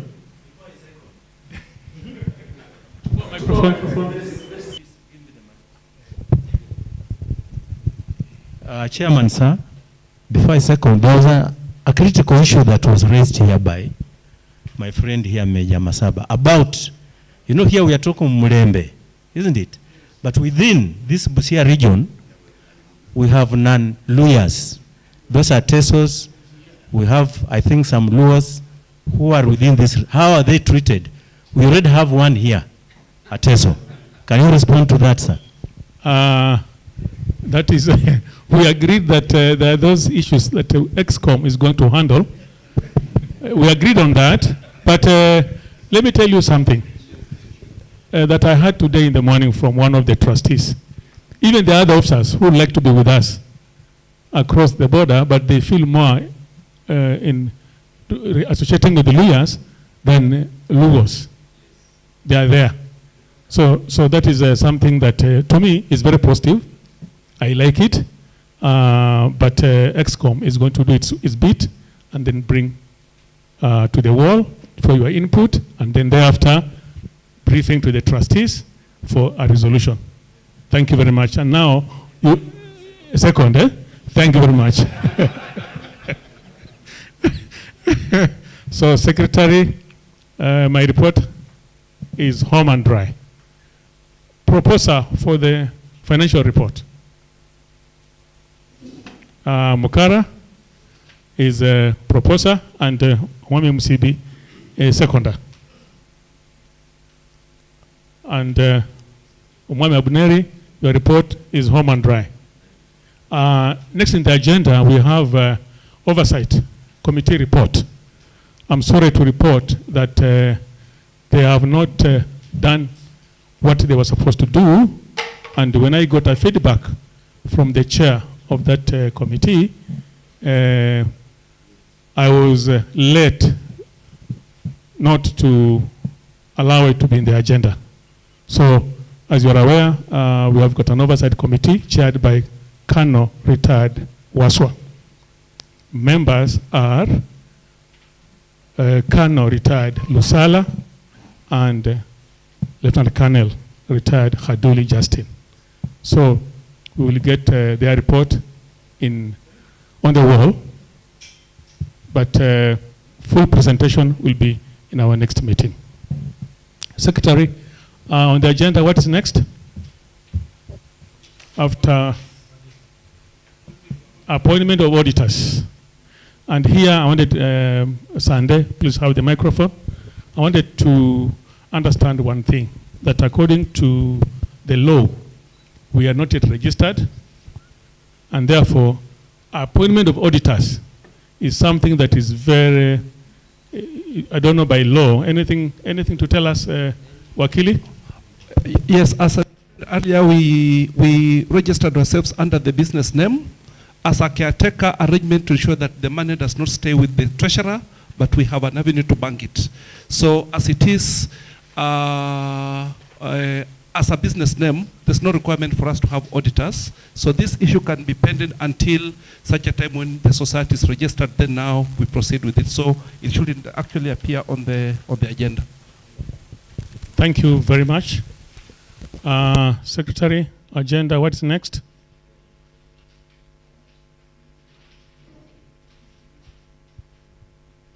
So we have AOB now, which is the next agenda. AOB. AOB. Yes, when we were discussing this with my team, the EXCOM, about AOB, in the rules of the game for AGMs, there's nothing like AOB. There's no AOB, but because we are having teething problems, if there's something that maybe one of us forgot to bring during my report, for today, this is the last time we will allow AOB. But the moment we register our association, that space will not be there. But there is a catch. There is a catch that the secretary will give a bulletin notice of the meeting in good time and allow members to present their AOBs. Because the moment the secretary will have released the bulletin and with an agenda, members are supposed to say, I have an issue but not appearing in this agenda. So that's the time you're supposed to put your contribution into there agenda before it is finalized.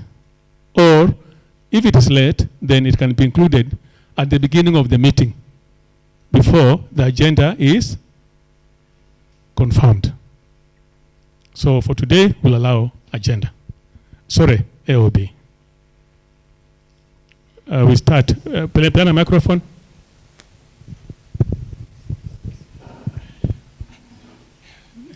Thank you, Chair, sir.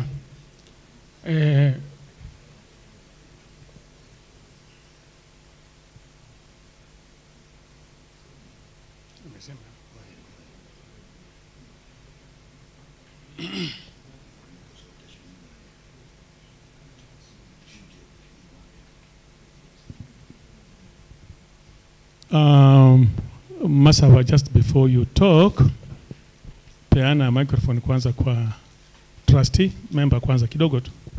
And as the microphone is moving around, I'm requesting Muganda, Nick, umepata hiyo breakdown ya contributions towards family ya Ogema. I'll give you a chance to talk about it. Thank you very much. I think, welcome, sir. Patron, the chair and the members, whenever people are in any given group, you'll find that sometimes there could be some little challenges.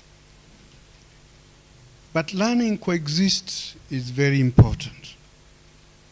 I want to request this. If, for example, a member here just goes a little bit off the mark, can the ESCO just get a chance to talk to him so that this idea of arbitrarily just removing someone from the wall does not happen again? You know, this organization belongs to all of us. It's not Kialango because I'm a general, I'm more important than the other.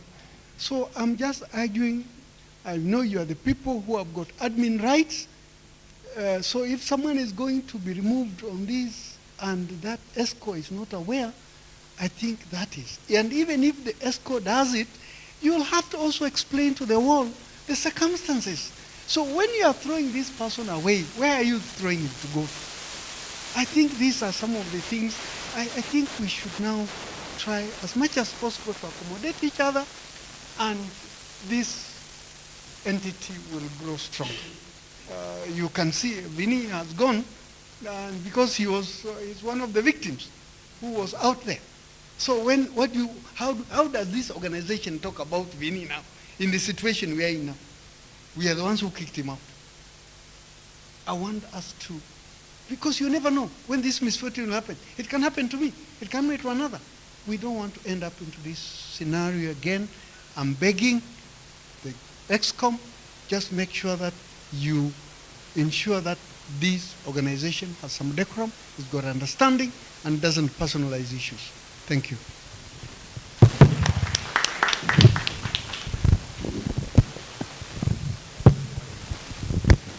Thank you, sir.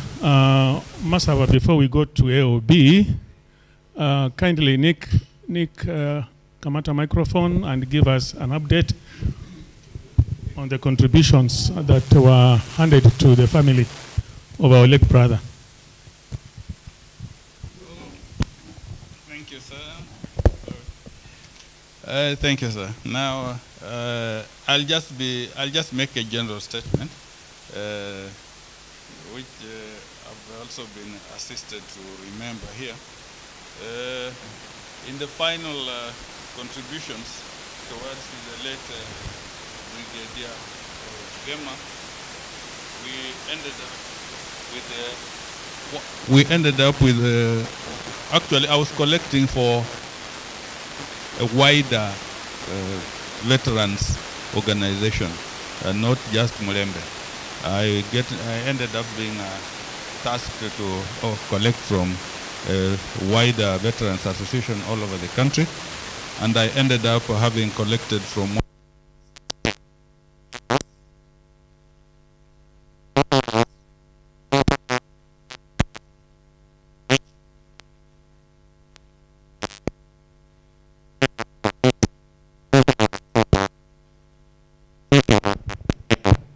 I think the battery is down or something of the microphone. So Just speak without it loudly. We speak without it loudly.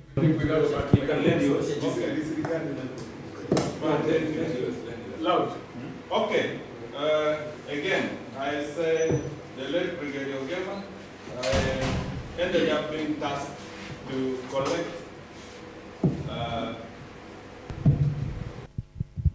okay. The late Brigadier Ogema, I ended up being tasked to collect the contributions from a wider scope, not only the Mulembe, but veterans from all over the country. And my collection ended up with 160 members, veterans having contributed a total of 404,000 Kenya shillings, which I handed over to the treasurer of the funeral committee, which included the funeral committee included some of us. The treasurer was a person nominated by the family and supported by some of us who were part of the committee. Okay, I have to. Okay, I have to. Do you remember the name? It was Captain Mugeni. Captain Mugeni. Yeah, I'll just give you the name right now if you want. But yeah, I have it. Yeah. No, he's now retired. That time I think he was active. He had retired. Okay, fine, okay. So the good thing is we were there with some of us here, including Colonel Obore and Brigadier Buluma. So we were all part of that team, and Brigadier Buluma was actually the chairman of the committee.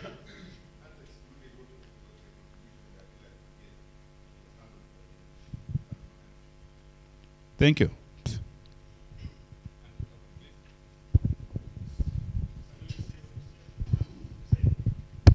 It excluded what was handed over by Colonel Mahandik. He was collecting from artillery brigade.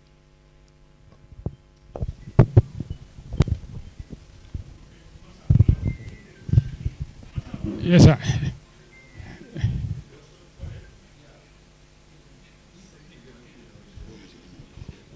Intake 15 also had a contribution that was handed over. Asante.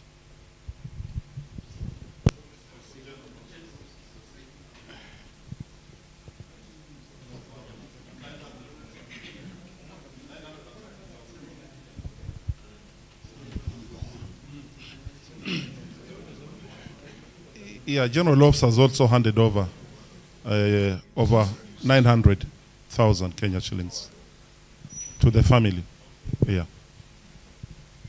So I'm going to request now who? I think I'm going to request Nick. Nick, consolidate, break down, consolidate, and whom the monies were handed to. And then we will talk about that. Asante sana. So, time for AOB. You have the microphone, Masaba? Yes, sir. Chairman, sir. Kindly go ahead. My question is a little bit unique, but will bear with me. If a member decides to leave the organization, what is the exit plan? What is the process? Because it may happen.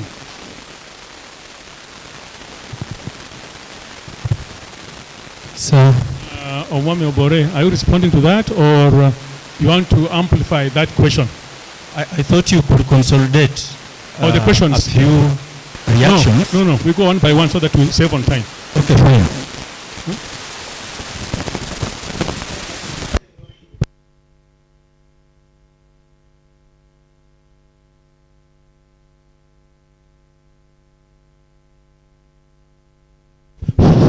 On that one, let me advise members to read Article 5 of the Constitution on cessation of membership. Have you ever seen the Constitution of MuVeWa? If you look at Article 5, it tells you about cessation of membership, and it says an officer may cease being a member of the association if the officer resigns by tendering a resignation notice to the secretary, which letter shall take effect from the date of receipt by the secretary of such notice, and the surrider, An officer who ceases to be a member of the association shall not be refunded the monies he or she would have paid to the association. That's the rider. So there's a toka tu andika barua, then you just fall out.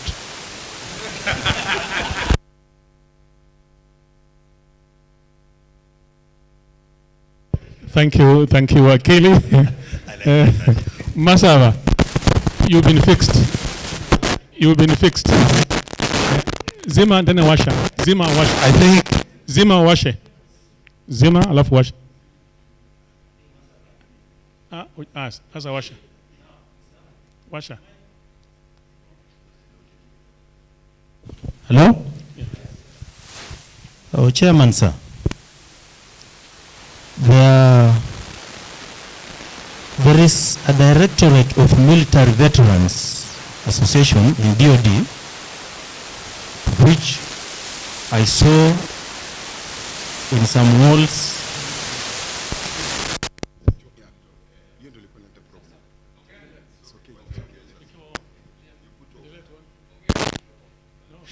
Okay.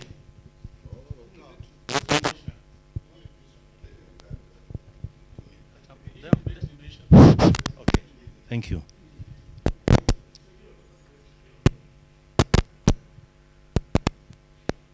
Can I continue, sir?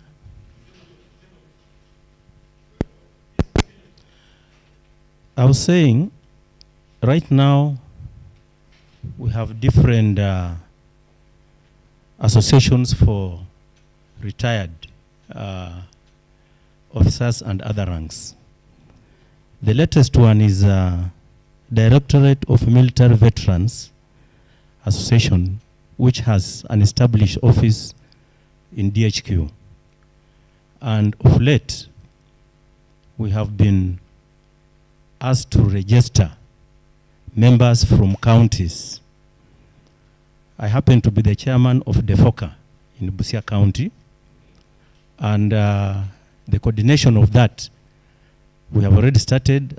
Major Musibi is our coordinator, and I believe the same is happening in other counties. So my question was, as we progress with this registration, eventually we shall have the Western Region chapter. I'm told there will be some benefits coming up in this directorate. How then do we as Mulembe fuse in so that we can also benefit from those the same? Thank you.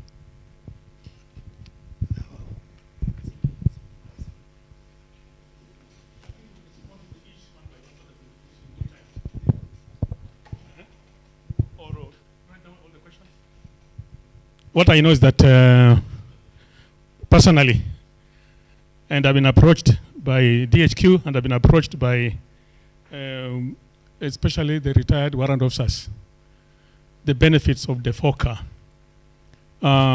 Once that law is passed and funded by the national government, they will have there will be a budget for that outfit. So once that will be up and running, then regional officers will benefit.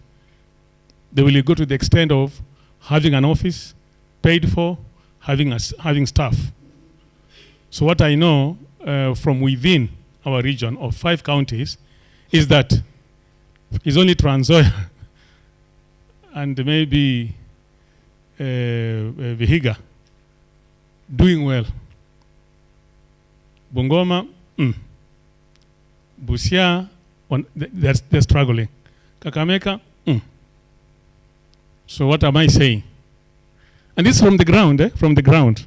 So we need to, like what we were told by one of the trustees in the opening remarks, the FOCA is going to be an in thing very soon.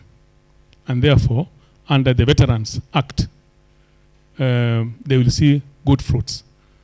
So we are to belong to the FOCA, be active in the FOCA actually, as officers, so that those warrant officers on the ground are also supported by us, because they have been running the show for some time now. Like in Bungoma, the chairman is a warrant officer, retired, one. And And whenever he wants to hand over to somebody else, they say, no, wewe endelea. Wewe endelea. So itafika mahali atakuwa na menopause ya kufikiria of good ideas. So officers, where are we? So that's a very good point, and we need to invest in it, just like we were told in the morning. So last AOB, Madam Anne, you've been quiet today. Thank you very much, sir. I just wanted to seek clarification on the issue of contributions during a member's demise. Sometimes you find that a MuVeWa member may pass on, but at the same time you find other walls like the intake mates, the unit where he worked also comes up. And one is also required to contribute towards the same death on those other walls. And here we are saying, as MuVeWa, we'll make it mandatory that every member also contributes here. I don't know how one would go about this. Because even those other groups, one will be expected to give their contributions. Thank you, sir. I think we can have two more. Oh, you're responding to that? Patrons, sir, trustees, and senior officers. Mine is gratitude, to give gratitude. I remember when I lost my mother in July, a lot of you stood with me. I received very good contribution from Mulembe. Also, so many of you came. And that was the most relieving thing, that when people talk about social capital, it reminds me of that. There is nothing as important on that day that gave me a lot of comfort other than seeing our fellow veterans coming out in their large numbers to come and mourn with me. Asante sana. For all of us, some of us who have been asking, what benefit is there? What benefit is there in this Mulembe? That was the benefit. That was the benefit. And I thank you very much. Asanteni sana, General Amgola, thank you very much. The senior officers who are there, thank you very much. Asanteni sana.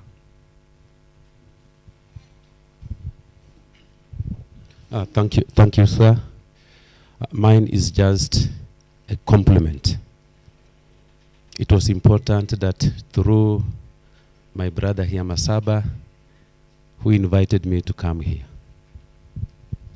I want to immensely thank my mentors who are here today, from General Murunga, who identified me in DOD audit, and I got a commission. Thank you, sir. When he lost his best half, I was there with my family. General Sasia, we interacted so much when he was in DOD. I was like his IO on audit matters. General Kialangwa, I don't know what to say. He's like my elder brother. We have assisted each other very immensely. When you come to General Amagola, at one time we were just in the same rank, but we prayed for him to rise up. So each one of us here have personally interacted with you. It doesn't matter where you belong. As a Kenyan, I've interacted more with the other Kenyans. To be very specific, I've interacted more with the Luyas than even where I come from.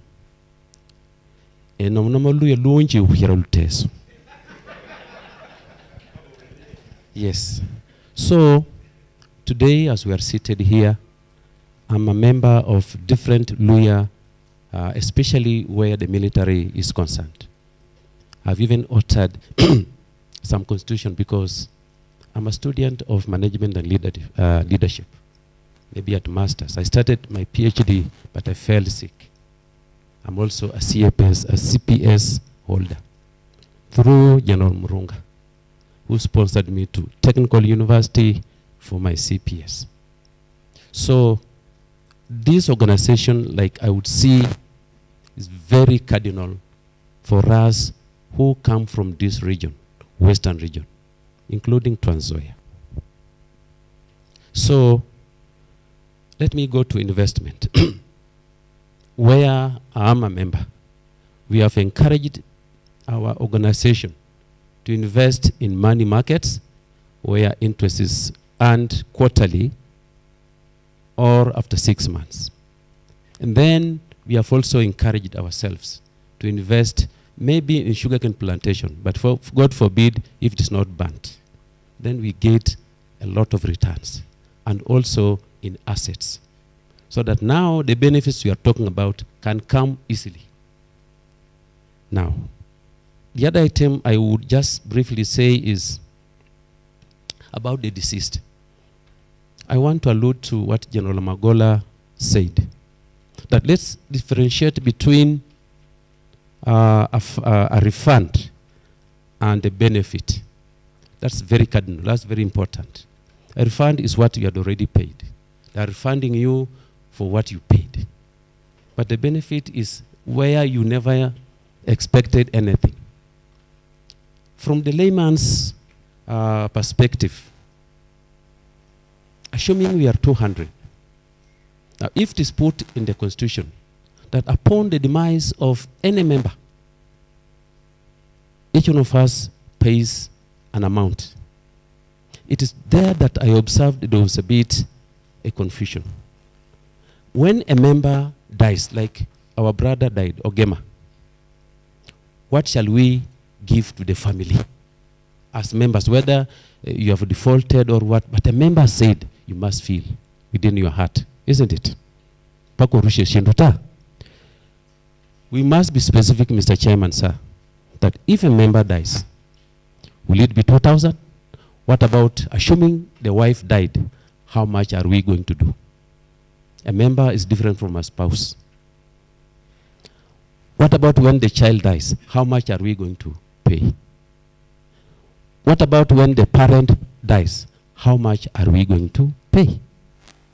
It is that distinction that we need to make, not a unilateral amount. That's why I saw, Afande, that's why I saw there was a bit of misunderstanding. We need to put specifically in our Constitution. If I die as a member, my family will be paid this by members, just as to benefit on burial expenses. Finally, sir, all what we have discussed, including what the members have asked, should now be enshrined in the Constitution, but through the acts, like the Constitution. Let us not allow the Constitution to be amended easily. A Constitution is an instrument that should not be, today we have come with a new idea, you amend, and then it will lose meaning. Let us amend the Constitution through sub-acts that will enable our legal officer, Kanola Sande, my friend, for a long time to do that. With those few remarks, sir, thank you for making me what I am. May God bless you. Live more than 100 years. Plus other generals. Thank you very much, sir, for giving me this opportunity. Thank you very much. Muriomuno. Mukwazwanja Ariano, OJ. Thank you. Thank you, Omwami. Thank you very much. AOB is a time to talk about what we haven't talked about since we began, but you digressed. And since you are now fully Omwami, that's why I allowed you. So, karibu sana. Eh? Asante sana. Next agenda is my closing remarks. And then thereafter, I will invite our patron to give us his last shot. Thereafter, we will have Madam Anne giving us a closing prayer. Now, baada ya hiyo, I'll hand over to Musibi for the rest of the afternoon. Namna, you'll handle this lady and her wazee. Hakuna kurudi makwetu until after 8 p.m. Patrons and trustees, comrades, first and foremost is to thank the Almighty God for what He has done for us. There's so much He has done for us as MuVeWa and as individuals. So much. Even just to thank Him for the time we've been here together since morning. To say asante kwa Mwenyezi Mungu. Now we look upon Him to give us more blessings, grace, and mercy. Secondly is to thank our patron, trustees, and ourselves. Those who have been in this meeting, both physically and those who are virtual. I'm told there are more than 8 members who are virtual, who have been following, and that is very impressive. To thank you all for finding it fit to hang around here since 10 o'clock up to now without having something in your stomach. That endurance is exceptional.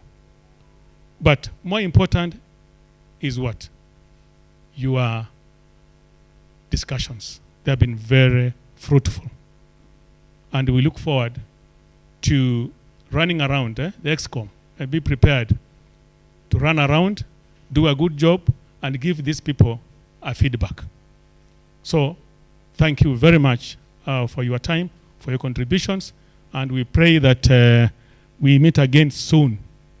We meet again soon, yes. And this soon is supposed to come with just a meeting, a bash somewhere. I pray that we can go to Kitale, for example, on invitation from one of our trustees, just for a meeting, a bash meeting, to meet and greet and have fun before our AGM, which is due in October next year in Vihiga.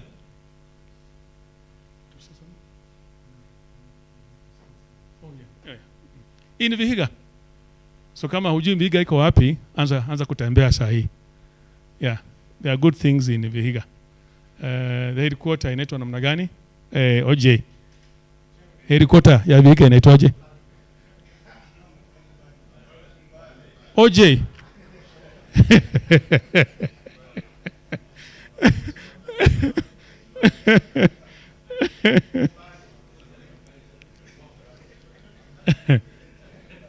And lastly from me for today,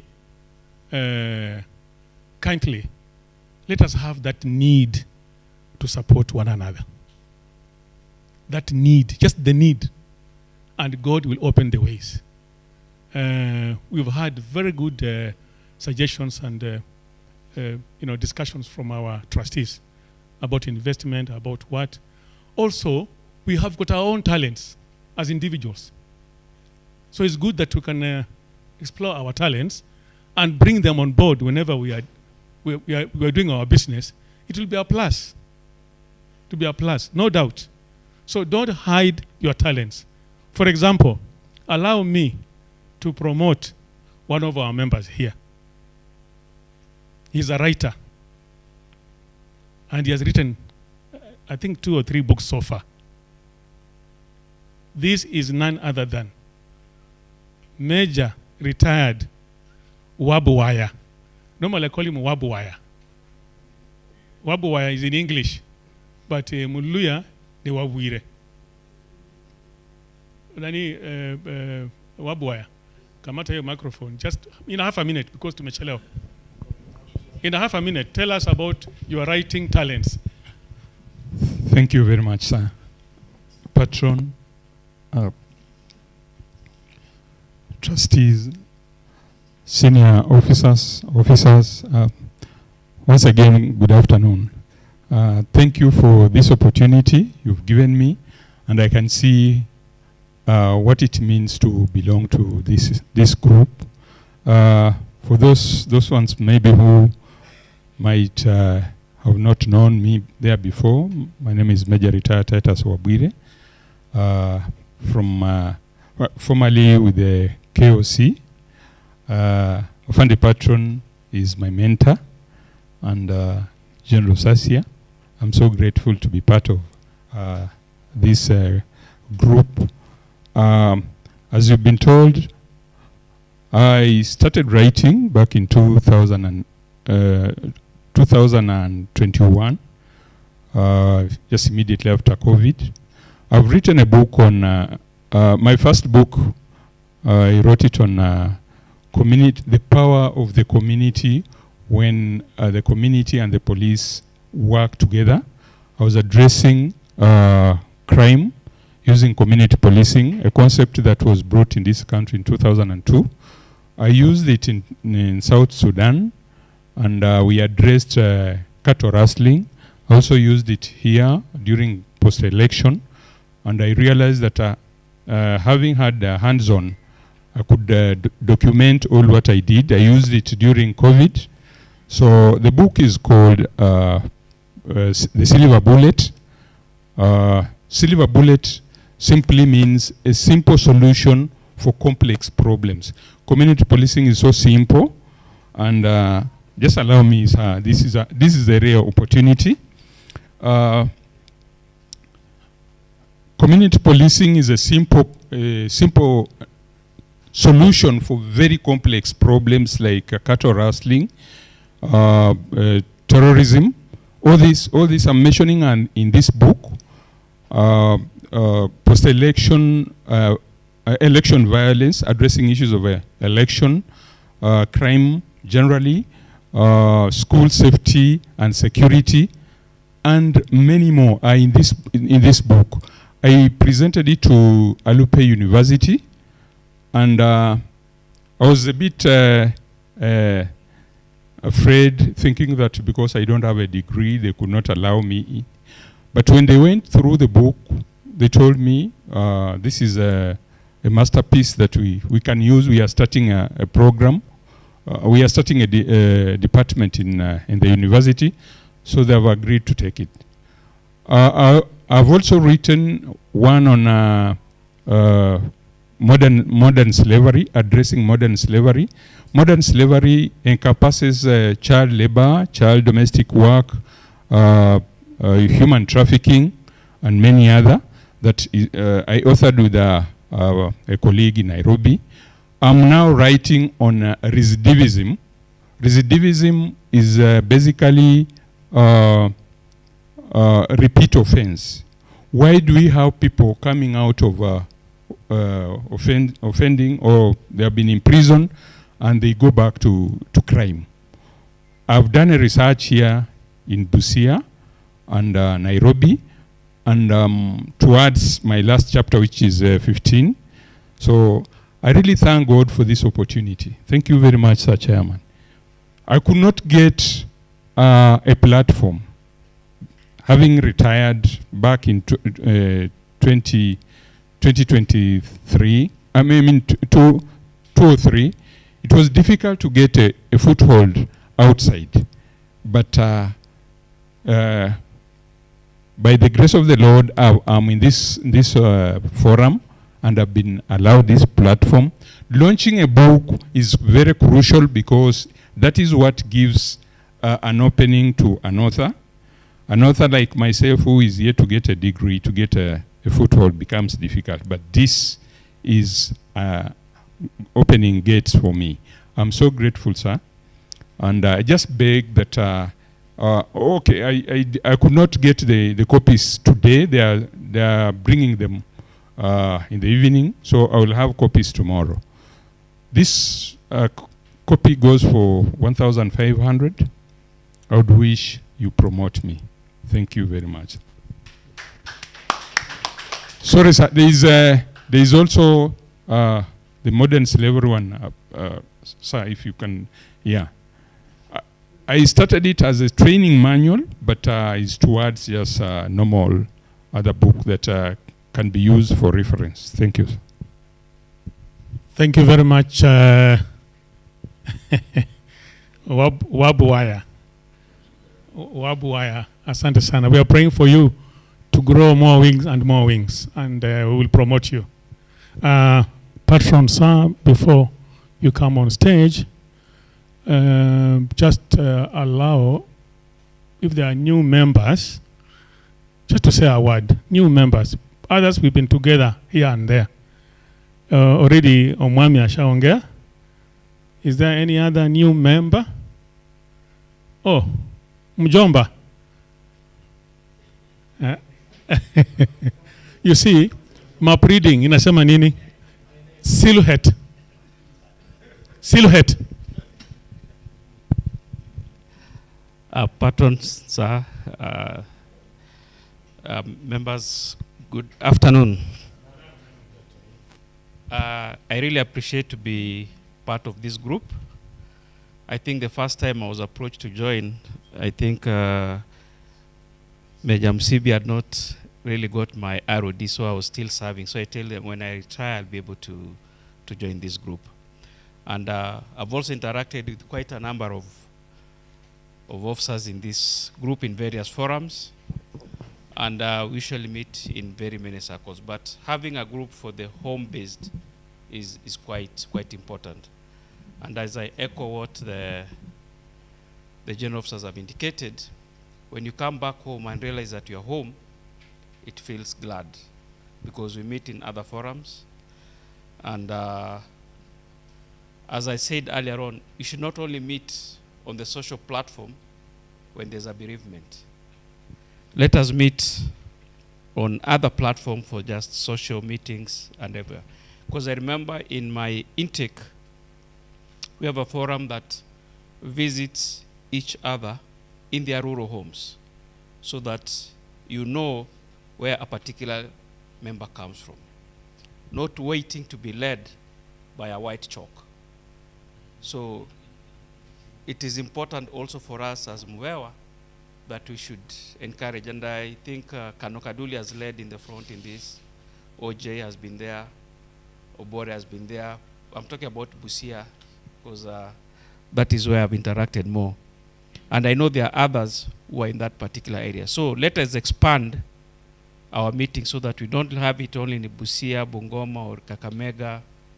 Let us expand it to other regions of the MuVeWa, so that we can frequently be meeting and be able to share. Lastly, when I retired, I joined golf.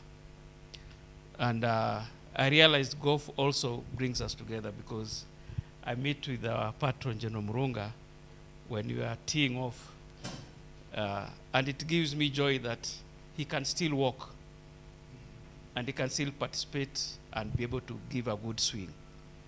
And also Kano Malwe and Kano Mabango, we meet in that forum. So the good thing in that, as you play golf, you associate. And many other communities have used golf as a social welfare, so that we can agree to form a golf team where we could be meeting frequently. I know General Mogolo also has joined the golfers, and it's a good forum that is outside the MuVeWa. But we can have a MuVeWa golf club and promote the golf, because it's part of health. When you walk, you increase your lifelong, because I'm not a medic, but they say if you don't walk, that's when you start going down. And that's why people walk, and the Wazungus keep on walking. They go for a morning walk in the morning, or one walk in the evening. And if you have two members of MuVeWa, they can team up together and do the walking. So without much ado, also not forget Kanoyanga, who is also one of the officers in AMA whom I found there, and he really brought me up well. And I say asante sana Kanoyanga for that. We also met in DOD. So with all of you, sir, I really appreciate for my first time being here, and I'll recruit more. I know there are more officers who have retired and have not been able to join. My final request is what I saw on the wall about our subscription and membership. We all retired at different times. Our capacities are different. I really think we need to rethink about our fellow officers who retired long time ago. And my proposal is that for those who are able, if they can adopt a member, one of the retired officers, and pay for his subs, because basically you know where we are coming from and know where we are. It's not his wish, and as Mukara talked about it, we are not at the same level. So if you can adapt a few of us so that everybody is on board, so that we don't have that you are saying this is one of our members, but unfortunately he was not in MuVeWa. So that will be my request, Patron. Thank you very much. Thank you. Kindly hand over the microphone to that gentleman there, smiling. And I'm giving you just half a minute. Patron and trustees who are in the house, EXCO members, chair, I think this is a great opportunity just to say asante. I know, chair, you got in touch with me, I think, just a day before yesterday, right? Or somewhere around there. I was headed to Nairobi, and when I realized that I just come from here, and we are going to have MuVeWa just my next door, I felt it was incumbent upon me to be present and share this beautiful occasion. I would like to echo, or before I echo what I think Brigadier Wesong has just mentioned about bringing more members on board. Let me take also this opportunity.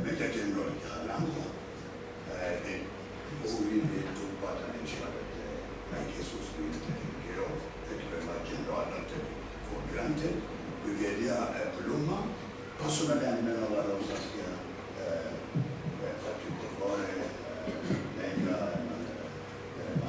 and a number of them actually visited my home when I was away. And you can imagine what it means when you have your colleagues touching base in your absence and they make sure everything's okay.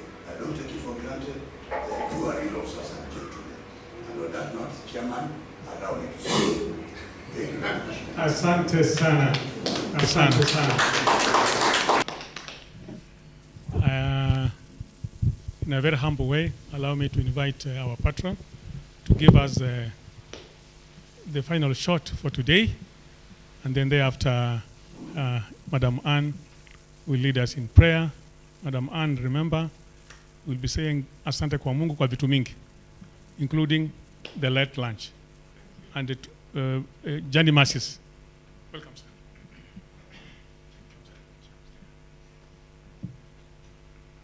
Ladies and gentlemen, my fellow trustees, I am indeed grateful to you that since our first meeting in Kakamega, we are still up and kicking. I want to thank you, even with the problems we have had. Those are teething problems. And I think we will get over them, and you will find that this organization that we started will succeed. I see the enthusiasm all of us have. The only problem is money, and money is a problem everywhere. But if we are serious to grow this association and recruit our fellow officers that are not here,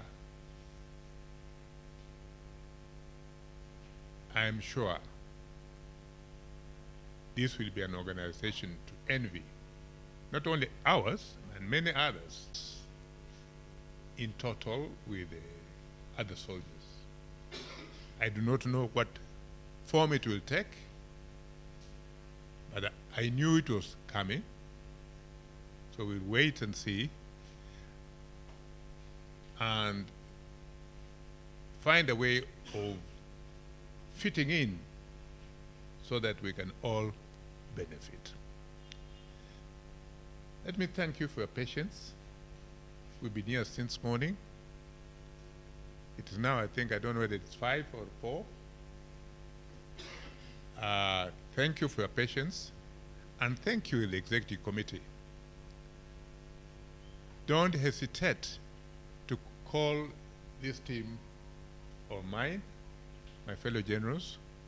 We are here to work with you, so when you want us, please do call us. Thank you for your patience. May I ask Anne now to close the word of prayer. And God bless you all.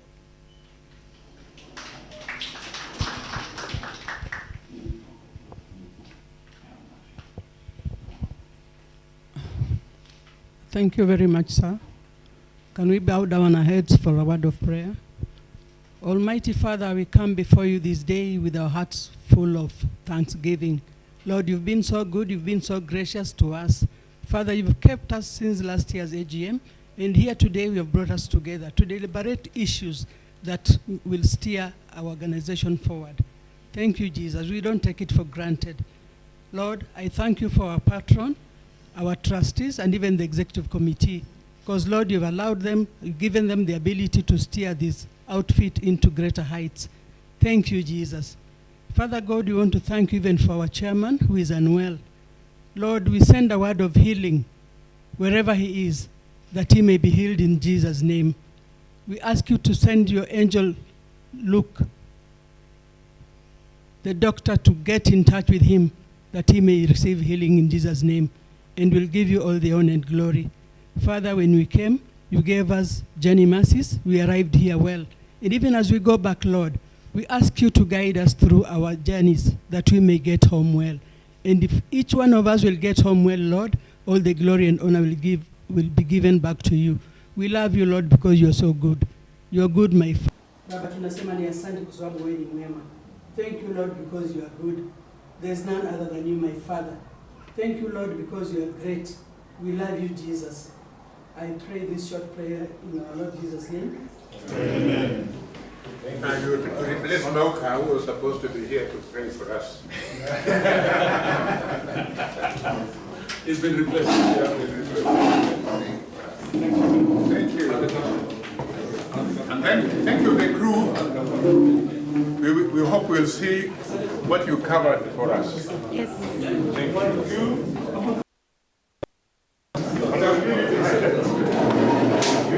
For more business here. Yes. We leave you behind. Thank you. To see this on TV this evening. I'm okay.